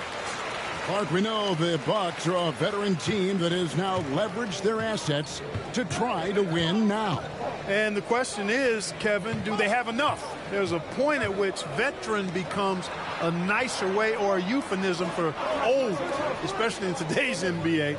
That can be a problem for you. Now, here's Kuzma. They've been leaning on him for a decent chunk of their offense. He's averaging over 15 points a game. Edwards dishes to McDaniels. He shoots again, and it's good on the way in. He's got 8. Strong work inside by the 6'9" Jaden McDaniels, showing how effective he can be down there.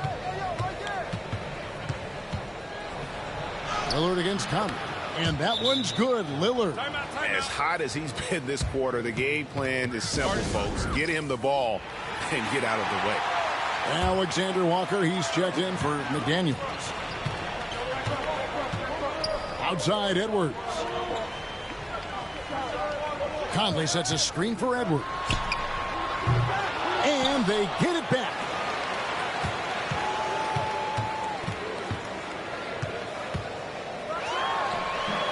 Edwards with another miss. Boy, just cannot buy a bucket, guys. I'll tell you what, that's a painful quarter for him, and it's painful for me to watch, too.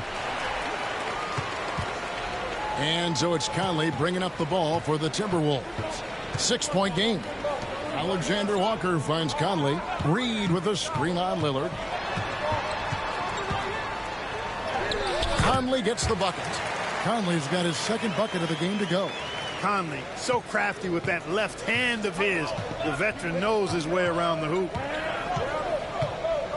Takes a shot at the elbow. Lands soft on the front of the rim and drops. Boy, has he put his foot on the pedal here this quarter. He's doing a terrific job in terms of leading their offense. Has to Gobert.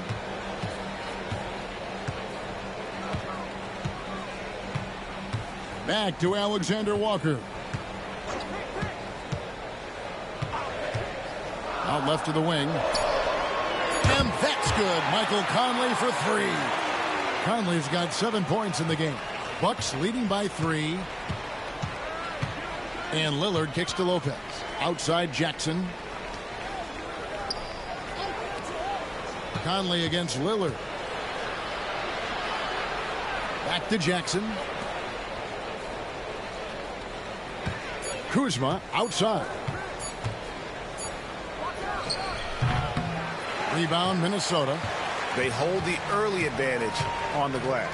Yeah, nothing major, not a huge advantage, but certainly a good sign for them going forward. Conley's shot is off. Rare you'll see him miss such an open look. Lillard scanning the floor. Buries it down low. Lillard's got 20. Some nights, Lillard can just keep going and going. Outside, Edwards. Pass to Reed. Tipped away. And out of bounds as the Bucks gain possession. Already it's February. Let's see how the East is matching up. You take a look at the Bucks. If the playoffs started today, they'd hold the number 5 seed. Of course, they're looking to build on that.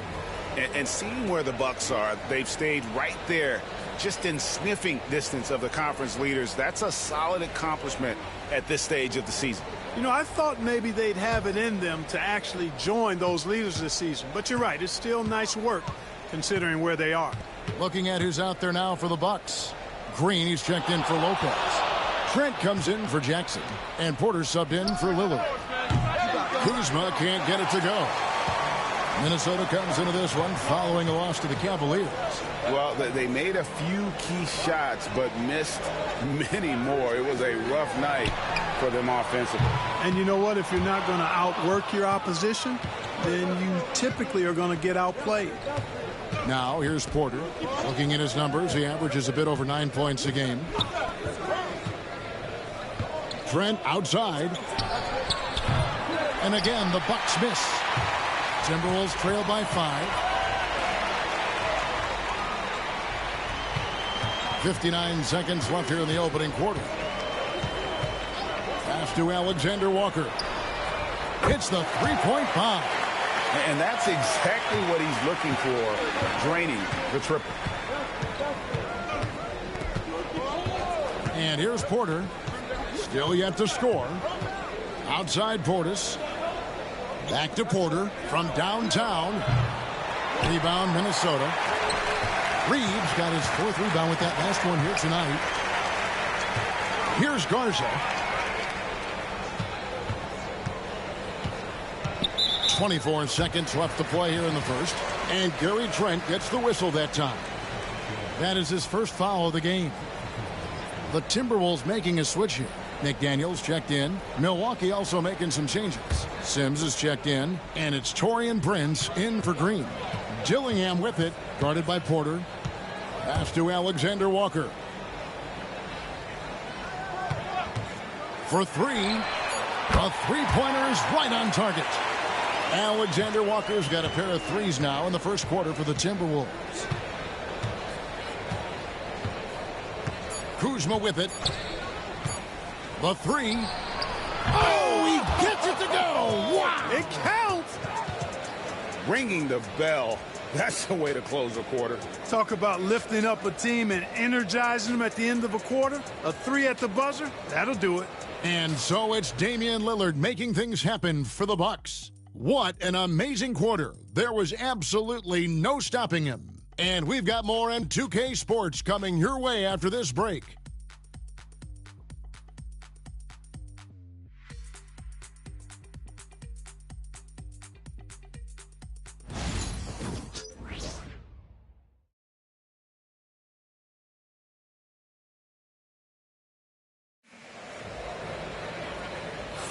And it's been a pretty even game here after one quarter of play. What do you guys think so far about the offensive approach for the Bucks?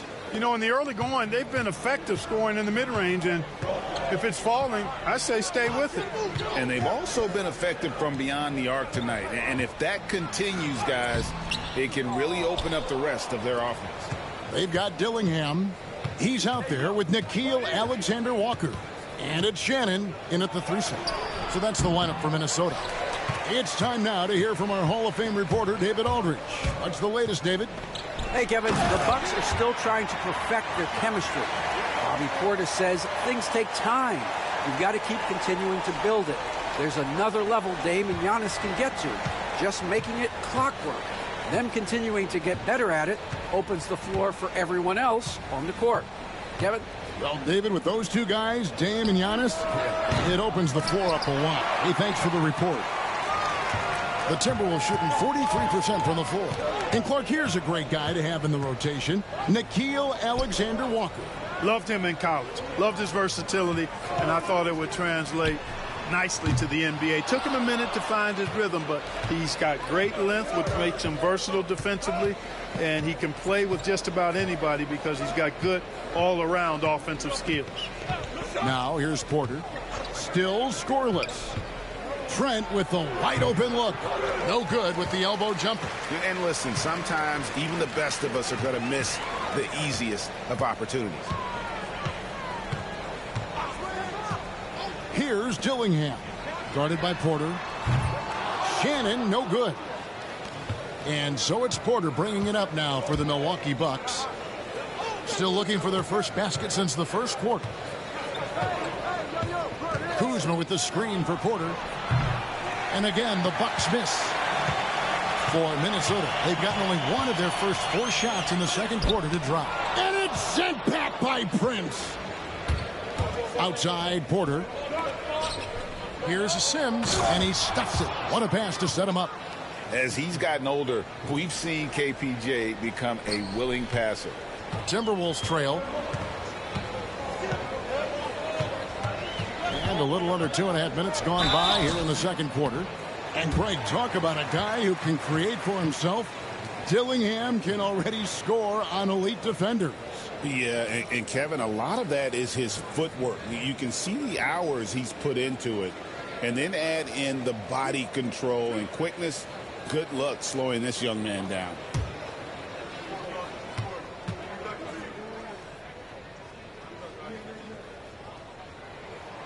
First one falls for him. Now, Greg, it took 40 years, but the Bucks finally won their second NBA title back in 2021. Yeah, and Kareem leading that 71 squad. Giannis was the man in 2021, averaging 35 and 13 during the finals, closing out the Suns with that 50-piece in Game 6. He hits both from the stripe. where there's a lot of emphasis on three-point shooting. Greg, what's your opinion of that? Well, Kevin, you know, stretching the D isn't just about how far out they have to defend. It's the distance between that and how far in you have to defend. That's why analytics favors shots at the rim and from distance. Greg, this is some kind of note. Last year, Minnesota, for just the second time, had ever won a series in the postseason. Yeah, they've been bounced in the first round, 10 of 12 appearances. But last year's team was different. Their elite defense fueled the conference finals run. Miller's checked in for Minnesota.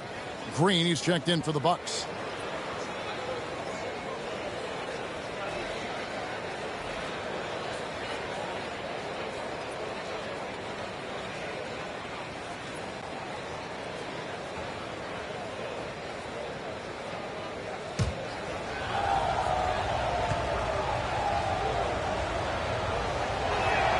And he makes both free throws. Already a very confident player. Knocking down those free throws only fuels that. Minnesota's gone 0-2 from deep here in the second. Pass to Alexander Walker. Gets the three-pointer to fall. Alexander Walker's got 9. We've seen the lead change hands quite a bit in this one. And guys, I think each team knows they can win this game. Just a matter who can catch that momentum. Now here's Porter. Still without a basket. And again, the Bucks miss. Here's Dillingham. Pass to Shannon. 20 feet out. Will not go. This is off the front iron. The Bucks trail. Trent outside. Now here's Porter. Here's Sims. And here's Trent. Out of bounds. Minnesota takes possession. A moment here now to see the numbers for Damian Lillard. Brook Lopez is checked in for Milwaukee. Damian Lillard comes in for Porter. And so Chris Finch calls for the timeout. He wants to check in with his team and regroup.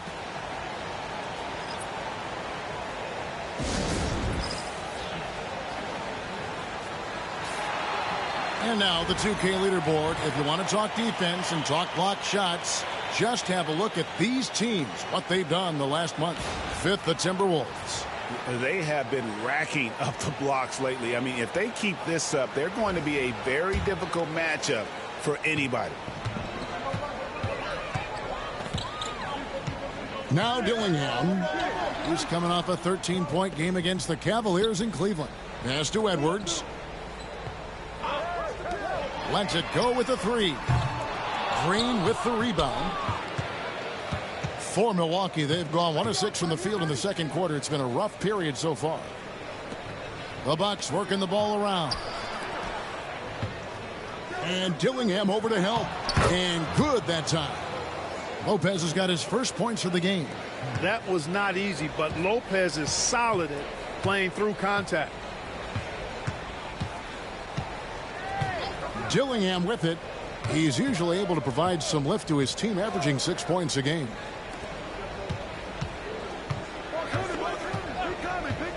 A three ball. The Timberwolves again can't hit. Definitely a situation you want to make sure you don't give him too good of a look. And the basket by Lillard. Another monster night for Dame. Par for the course with him. Some tough offensive sets. They want to turn it around. Yeah, right now you just need a bucket to get some momentum. Edwards can't hit. He is single-handedly dropping the temperature in here with that cold streak.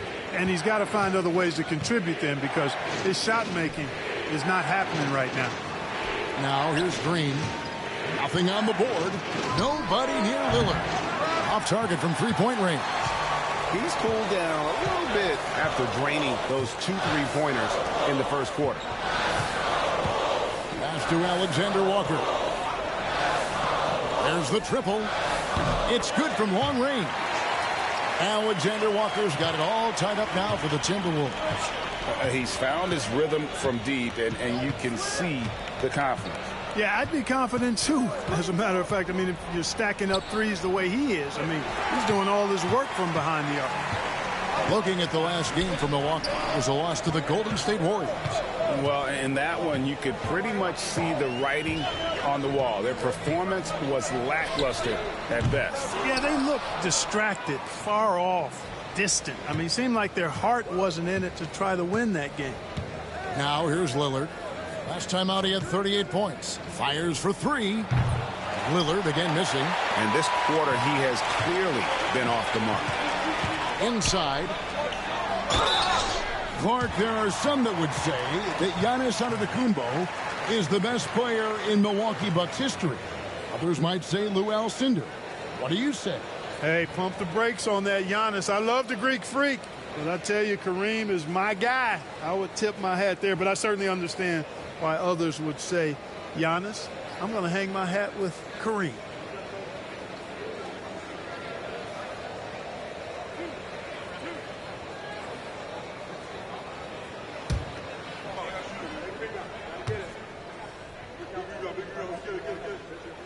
And that one falls, and that puts him up by 1 point. Some changes for Minnesota.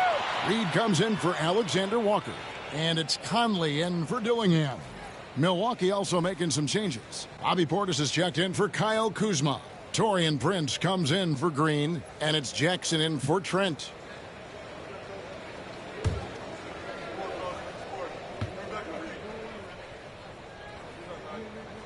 And so he makes both from the line. There's always a surprise, isn't there, Clark, in the offseason? Let's go back to 2022. That offseason, the Timberwolves going all in on Rudy Gobert. Basically, Kevin, they traded 5 firsts plus a bunch of good players for Gobert. It was derided at the time, and I can understand why, but Rudy's defense has taken them to another level, and he's actually been a little better offensively than people thought he would be.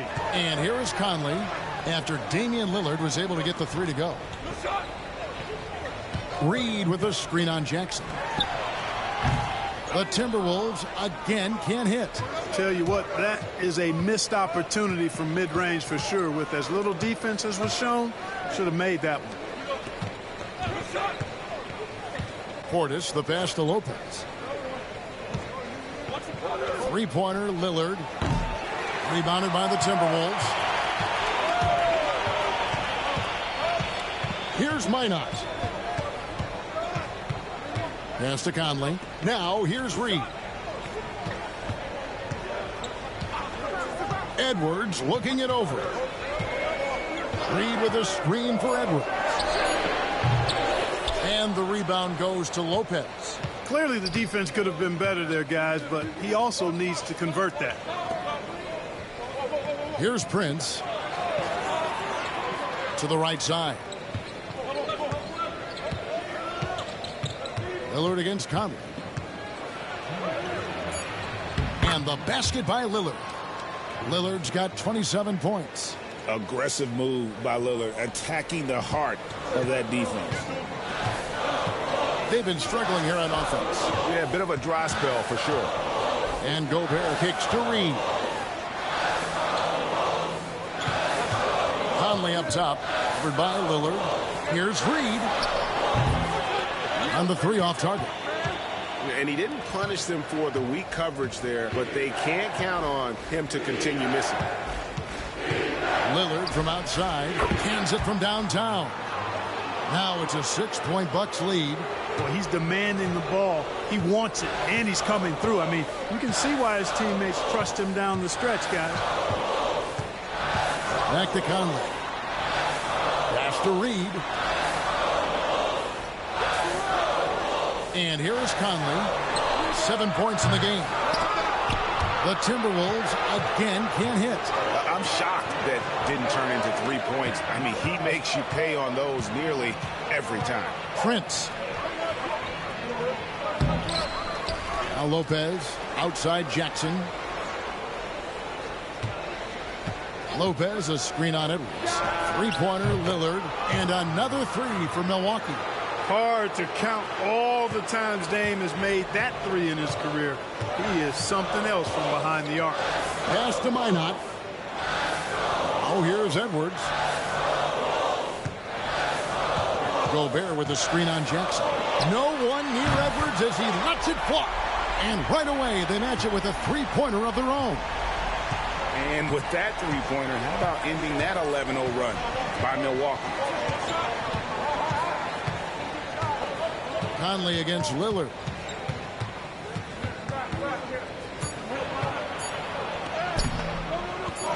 The layup off target. And so it's the Milwaukee Bucks with their lead standing at 6 points here at the end of the quarter. They're playing a bruising game inside, and it's working for them. And now let's catch up with David Aldridge, who's standing by from the sideline. All right, Dave. Thanks very much with Doc Rivers. Doc, a back-and-forth affair so far. How do you pick it up in the second half? Well, they were just a more physical team. I mean, they blew up all our actions. They got all the 50-50 balls. We got back in the game because we started doing it back at them, so that's important. We'll see if you can keep that up. Thanks, Doc. Back to you guys. Thank you, David. We'll be back after halftime for the start of the second half momentarily.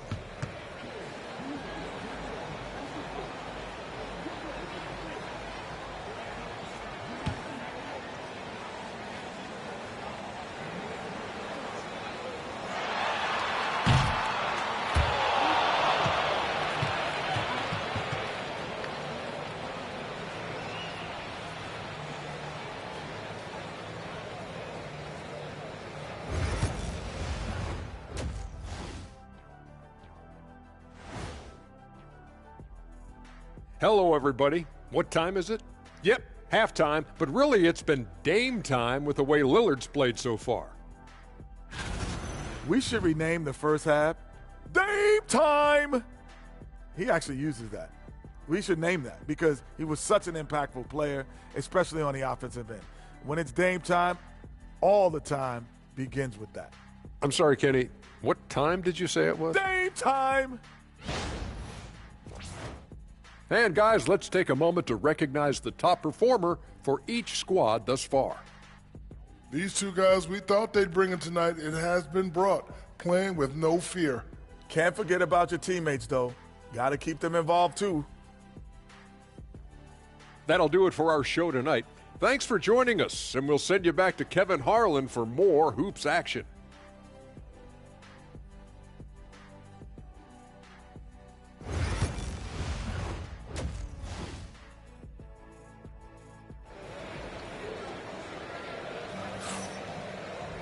And we're halfway through this one. Plenty of basketball left in a game that's been fairly even so far.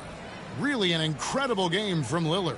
Man, he's been running wild on him through that first half. Absolute dynamite on offense. And you know what? I'll be interested to see just how much he's got left in the tank. That first half had to take a lot out of.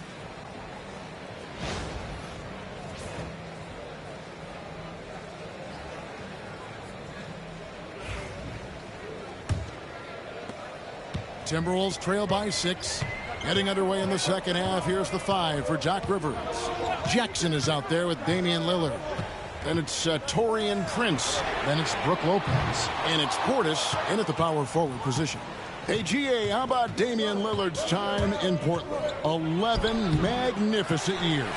I mean, Kevin, arguably the best trailblazer of all time. Rookie of the year, then 7 All-Star appearances. Dame will always be a legend in the Rose City. Now, here's Reed. He has yet to score. I'll tell you, you give Conley the ball and trust him to make the right decision. Lillard dishes to Lopez. Pass to Prince. And here is Portis. Nice ball movement by Milwaukee. 5 to shoot. Here's Lillard. Stolen by Conley. Second half of basketball, just over a minute played so far. And foul on the shot, so he'll get a chance at the line. And Greg, it didn't take long for Anthony Edwards to prove himself in the NBA. There's so much to like about his game. As outstanding as his offense is, his defense cannot be overlooked. He is a lockdown presence when he needs to be.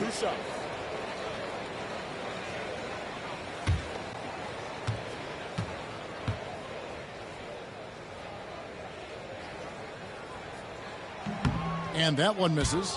And you see, don't you, Clark, the steady progression year over year for Anthony Edwards. Well, he's already an all-star since his 3rd season. With Edwards, the chance is there, if he continues to show the same improvement he's shown thus far, that he's going to be MVP caliber, and I dare say perhaps the face of the league for several years to come.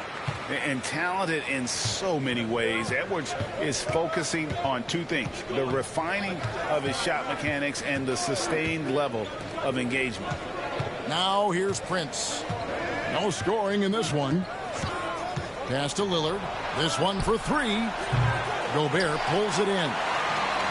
Gobert's got 6 rebounds here tonight. Here's Conley. It's good. This game is all even. And the reputation of Conley is a pass-first player, but he can pour it on when his team needs him to. Prince outside. Back to Lillard. And he gets that one to go off the front iron. Lillard's got 35. And obviously his momentum from the last game has carried over here tonight. And you know, that's how it goes with him. I mean, his hot streaks, guys, don't last minutes. They last days. Now here's Conley. 12 points for him. Here's Edwards. And the rejection by Jackson. Here's Lillard. The shot's good on the assist by Prince. Now it's a 4-point Bucks lead. Defense pulls out every stop imaginable, but with Lillard, he just simply beats him. And we've got a timeout called from Chris Finch. He wants to make some adjustments to the game plan, clearly.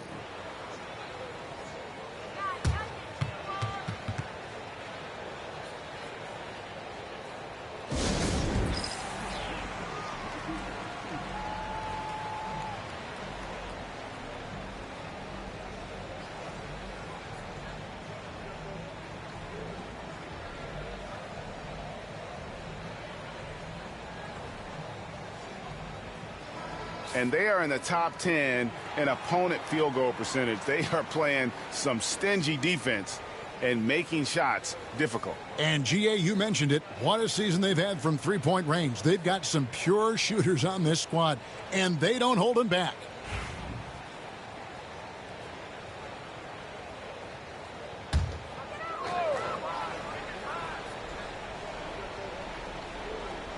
A little over 2.5 minutes off the clock in this final half of play. Conley finds McDaniel. Now here's Gobert. Still without a basket. 6 to shoot. Edwards passes to Conley. Over Lillard. Conley's shot is off. Bucks leading by 4. Over to the left wing. Lillard, 37 points for him. Fires the 3. Lopez from long range. Minnesota with the rebound. McDaniel's got 4 rebounds in this game. A little under 2.5 minutes off the clock now here in the third. Conley sets a screen for McDaniel. Offline with his 3. You know, he's not a knockdown shooter from there, but when you're that uncovered, you almost are forced to take it. Just rubbing it in their faces with that gun. He is never going to take his foot off the pedal. And that's terribly demoralizing for a defense, guys. I mean, they know he's going to keep coming and coming and coming, and that they may not have an answer for it. Here's McDaniels after the basket by Milwaukee. Pass to Reed. They need this one. He takes it up and lays it in. Reed's got his first points in this one. Tell you, I love the effort from the defense there, but inside, Reed just had the strength to overpower him. 3-pointer, Lillard. Rebound, Minnesota. Gobert's got his 7th rebound here tonight. And so much for repeating the 3-point barrage he put on in the first half. Nothing here in the second. Conley for 3. The shot, no good. Good work defensively by Lillard. Prince, the pass to Portis. The shot's good on the assist by Prince.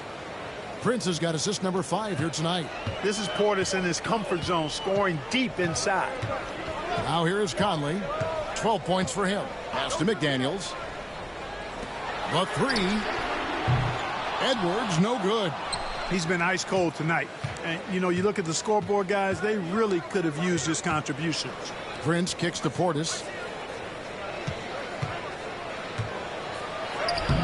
And he drops in the layup off the glass. And now an 8-point Bucks lead. And not hard to see why they are giving up points on this run. Just too many good looks from in close. And now the latest from our reporter, David Alden. Kevin, thanks. It's important to remember Damian Lillard was a 2-star prospect coming out of high school in Oakland. He says that the doubt I faced, what I found is I have true belief in myself. I poured a lot in and just continued to work. That's why when I struggle, I never waver because I know that I'm true to it. Eventually, I'm going to have my time. Kevin? I think they call that game time. Hey, David, thank you. Because Portis is an active scorer, he draws the D's attention, sometimes a little too much attention. It's his first trip to the line. And that 82% free throw percentage this season must have him feeling pretty good about himself at the line. And, guys, that's an increase in his free throw percentage from last year. Maybe not a large one, but it is a little bit higher, so you've got to like that progress.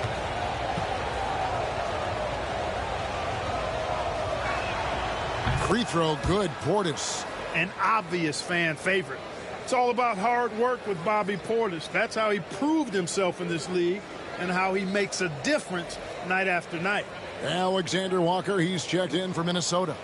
Dillingham comes in for Michael Conley. Trent's checked in for Milwaukee. Porter comes in for Damian Lillard. And Portis drains both of them. Well, he's certainly been on target with the free throws. Such an advantage when your bigs can knock him down from the line. Alexander Walker passes to Reed. Now here's Gobert. Pass to Dillingham. And there's the call on Kevin Porter. That's foul number 2 for him. Kyle Kuzma's checked in for the Bucks.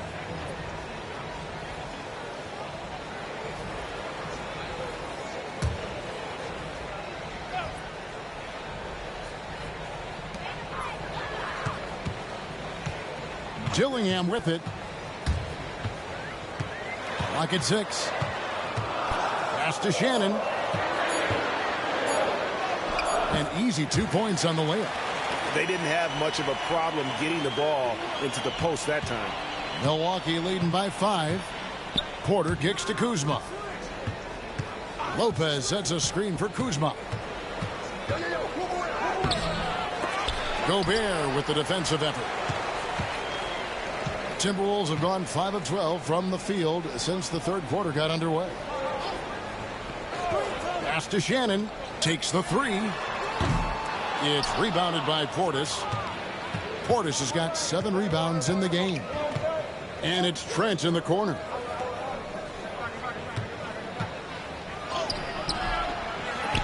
Out to Kuzma. Portis with it. Buries it from 3-point range. Portis has got 9 points now in the quarter. This speaks to how assertive Portis is, and he's skilled at knocking it down off the catch, too. And we know Kuzma's always been a terrific scorer, but Greg, he's developed as a passer over time. And Kevin, early in his career, Kuzma wasn't called on to be a leader, but he's grown into that role, and he puts effort into orchestrating for his teammates. And Milwaukee has possession, following the bucket by the Timberwolves. Porter passes to Lopez.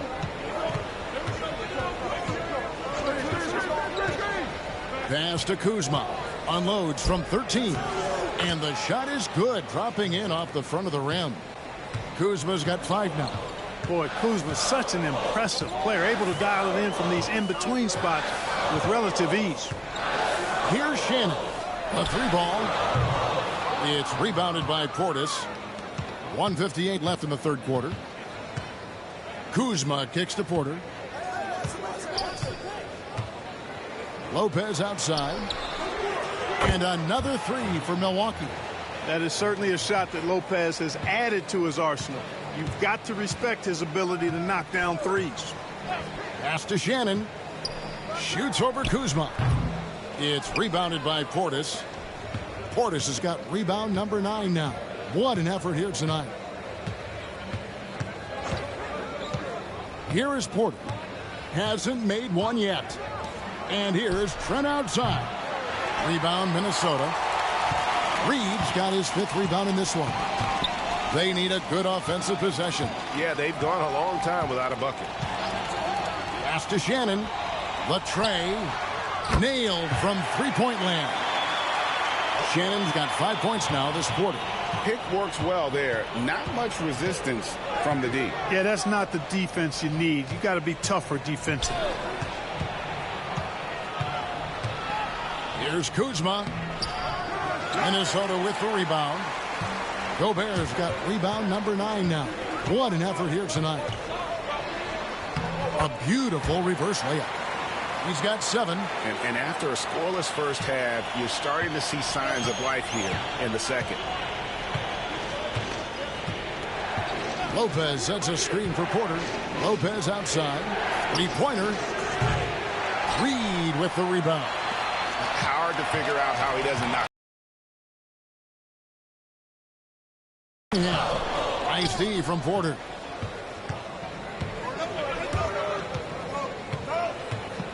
Down low. Nice shot by Portis. Portis has got 11 points. He does not lack for confidence, and he shouldn't. I mean, this guy is a dangerous scorer. The third quarter comes to a close. Bucks lead by 5. And we'll get it going after this from the Target Center.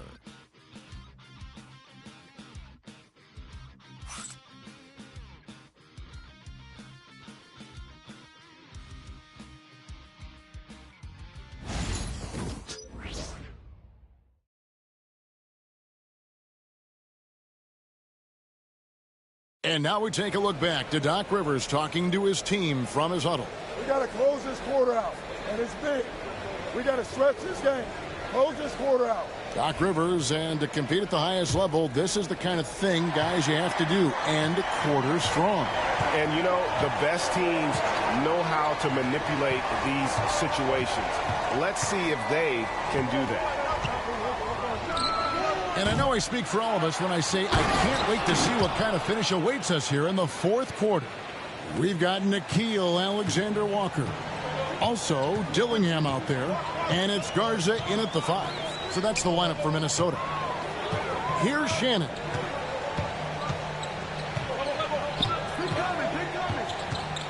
Pass to Garza.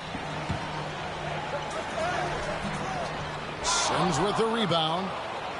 Sims has got his 4th rebound with that last one here tonight. And they continue to control the glass. Guys, I think they've simply been the more physical team, and that's why they're ahead. Timberwolves trail by 7. A few possessions into the fourth quarter, just over a minute played. A shot by Alexander Walker, no good. And it's Kuzma with the ball for Milwaukee. And here's Porter. Trent outside. Off target from outside. You know, even though they're on top in this one, you'd like him to be better out there because he's capable of being better. It sure would make things a lot easier, too. Here's Shannon. Pass to Dillingham. Now, Alexander Walker. There's the screen. Off target with his 3. Bucks leading by 7. Green with the ball. Defended now by Dillingham. Here's Porter. 2 free throws coming up, and they call the shooting foul. And a quick look at how the Minnesota Timberwolves schedule is shaping up. On Thursday, they'll host the Oklahoma City Thunder. And then on Friday, they'll be facing Steven Adams and the Houston Rockets. And you know, for that matchup with Oklahoma City, it's a chance for them to come out and knock off the top dog in the league. A win there can be a big step forward for this team. You know, we've seen Kevin Porter Jr. play the 1, 2, and the 3, and no matter where he plays, KPJ is a bucket getter. Miller's checked in for Joe Ingles.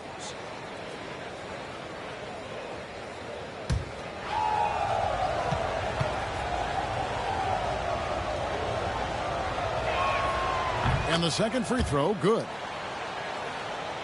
Game moves along. 2 minutes gone here in the fourth. Now Dillingham. Miller sets a screen for Dillingham. The Timberwolves again can't hit. A good job by him on the glass here tonight. +8 in that department. Kuzma can't get it to go. Yeah, I tell you what, for him, this has been a game to forget. But somehow they still find themselves with the lead. Milwaukee leading by 8. And over 2.5 minutes in the books here in the fourth. Porter dishes to Green. Over Dillingham. And Green gets it to go. The Timberwolves have gone a dismal 0 for 5 to get the fourth quarter underway. Here's Garza. And oh boy, a lot of contact there, but he gets the call and will shoot 2. No question, he got bumped on that shot. Yeah, the officials didn't need to talk that one over. It was obvious. And a chance for just a second now to check out the scoring breakdown for Milwaukee. I like this throwback approach they're taking, looking to score high percentage shots in the paint. And so far, it's working. Boy, they showed no hesitation on the mid-range game as well. I thought that was really a big key for them. Minnesota making a switch here. Edwards is checked in, and Milwaukee also making a switch. Damian Lillard, he's checked in for Kevin Porter.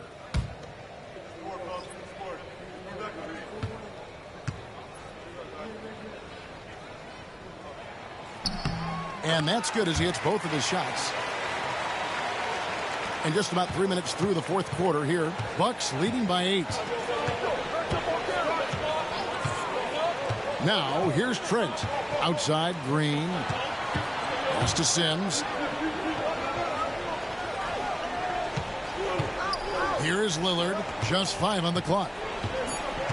The Bucks need to get a shot off here. They get it again. To the inside. Kuzma, right side. Trent outside. Spins. Scores off the spin.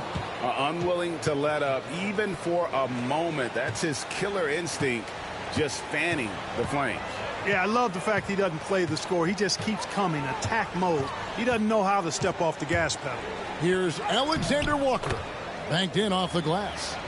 I love the spirit he's shown tonight, particularly on the offensive end. Boy, I tell you what, the hole would be a lot deeper if he wasn't being as efficient as he's been so far.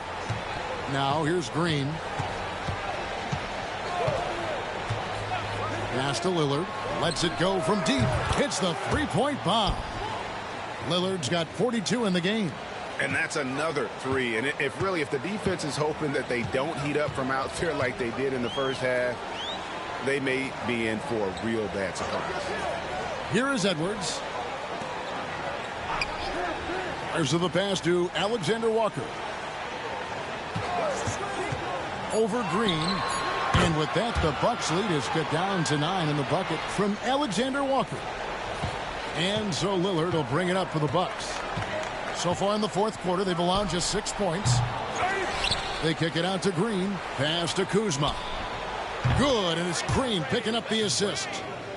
Green's got 3 assists now in this one. They've shown some strength in the paint today. Their work on the boards has been impressive. Guys, that's putting it mildly. I mean, they've been absolutely dominant. Now here's Edwards. Nice move. Inside, Edwards finishes strong.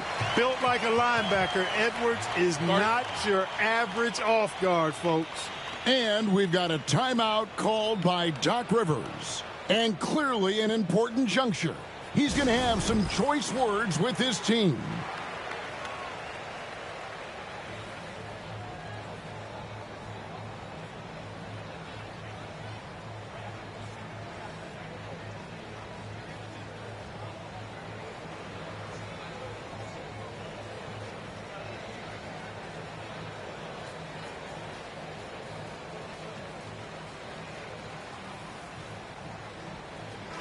And while we've got a moment, let's send it over to our terrific reporter, David Aldridge. David? Well, during that last break, Kevin, I got a chance to hear what Doc Rivers said to his team. He told them it's all about maintaining the lead. He told them he knows it's easy to get comfortable when you're in this position, but that they need to keep the pressure on. Guys? Okay, David, thanks. Watch Dave. Lopez, a screen on Conley. Lillard against Conley. And Lillard throws it down. Look at Lillard rising up there. Wow, didn't know you had that, Dane. Edwards with it. Ring shot on the way. Milwaukee with the rebound. Portis has got double-digit rebounds now in the game. You know, his scoring efficiency has been low, and it's not helping them on the scoreboard. Now here's Lillard over Conley. Reed with the rebound. Reed's got his 7th rebound of the game with that last one. Edwards, no good. That's a shot he's got to hit. You don't get many looks better from that range. And there's the foul on the shot. He'll go to the line for 2. Well, I like the fact that Prince does a good job picking his spots. He's not a guy that forces things. Kind of lets the game come to him naturally.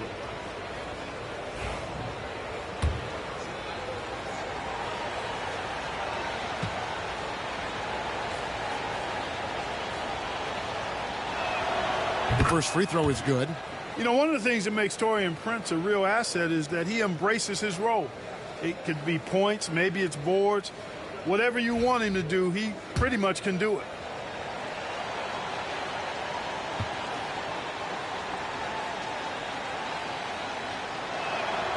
And both free throws good for Prince. Here's Conley. Pass to Reed. Here is Edwards from outside the arc. Edwards cashing in from outside. He's starting to heat up from outside. That's his 2nd this half. Outside Portis. Back to Lillard.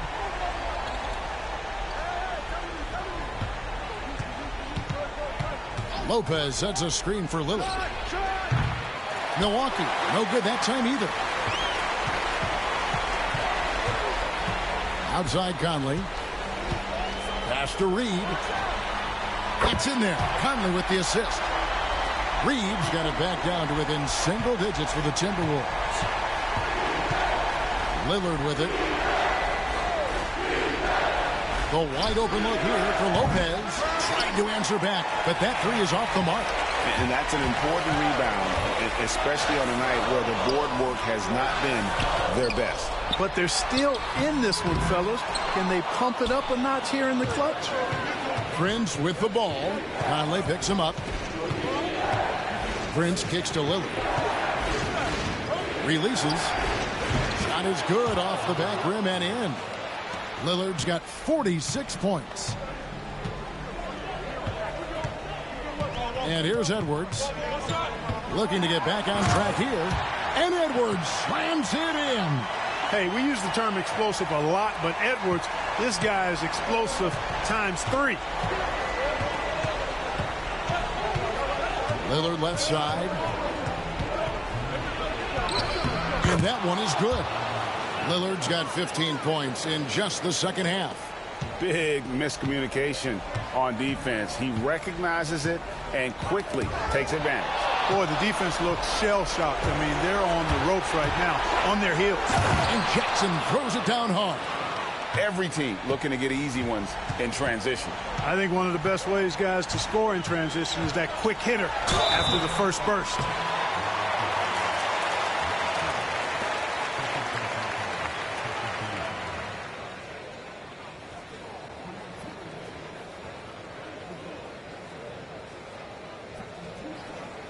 Take a break.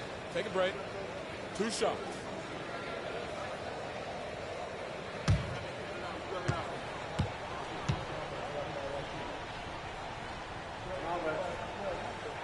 And he knocks down the first one. How about the work ethic of Anthony Edwards? Not to mention that linebacker build and the sweet shooting stroke, but what he wants most is to see his team succeed. That's what you love about AE.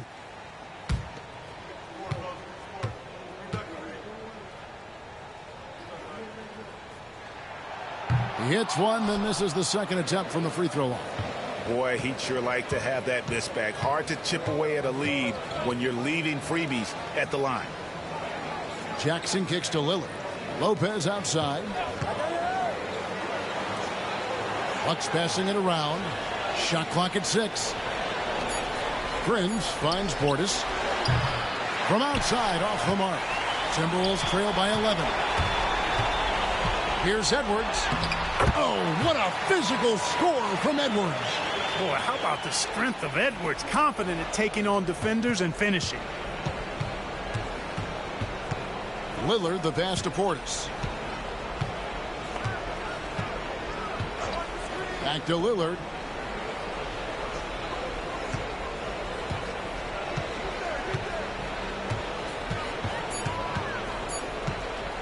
From deep three-point land. Rebounded by the Timberwolves. Here's Edwards. Sinks that one from the post. Here's Lillard. 32 seconds left in the fourth quarter. Takes a three. Rudy Gobert with the rebound. Not enough ticks left on the clock to save them tonight. Not by a long shot. It's all but efficient. And hustle like that is why he leads this team in rebounds tonight. And I tell you what, guys, nobody's been more physical in this game than he has. He has been a glass eater.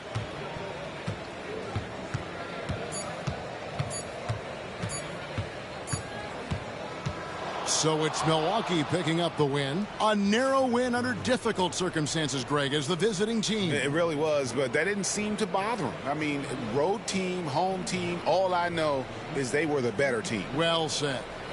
And a chance now to send it over to David Aldridge, standing by courtside. David. Guys, thanks. Kyle Kuzma, congrats on the win. What were you able to do successfully tonight? I think as a team collectively, we just got stops and we kind of found a rhythm on offense, and I think we just got it done like that. Well, that rhythm led to a W, man. Congrats. Back to you. All right, David, thanks so much. And that'll do it, folks. For Greg Anthony, Clark Kellogg, and David Aldridge, this is Kevin Harlan. Thanks for watching this presentation of the NBA on 2K Sports. And now we present the player of the game, Damian Lillard.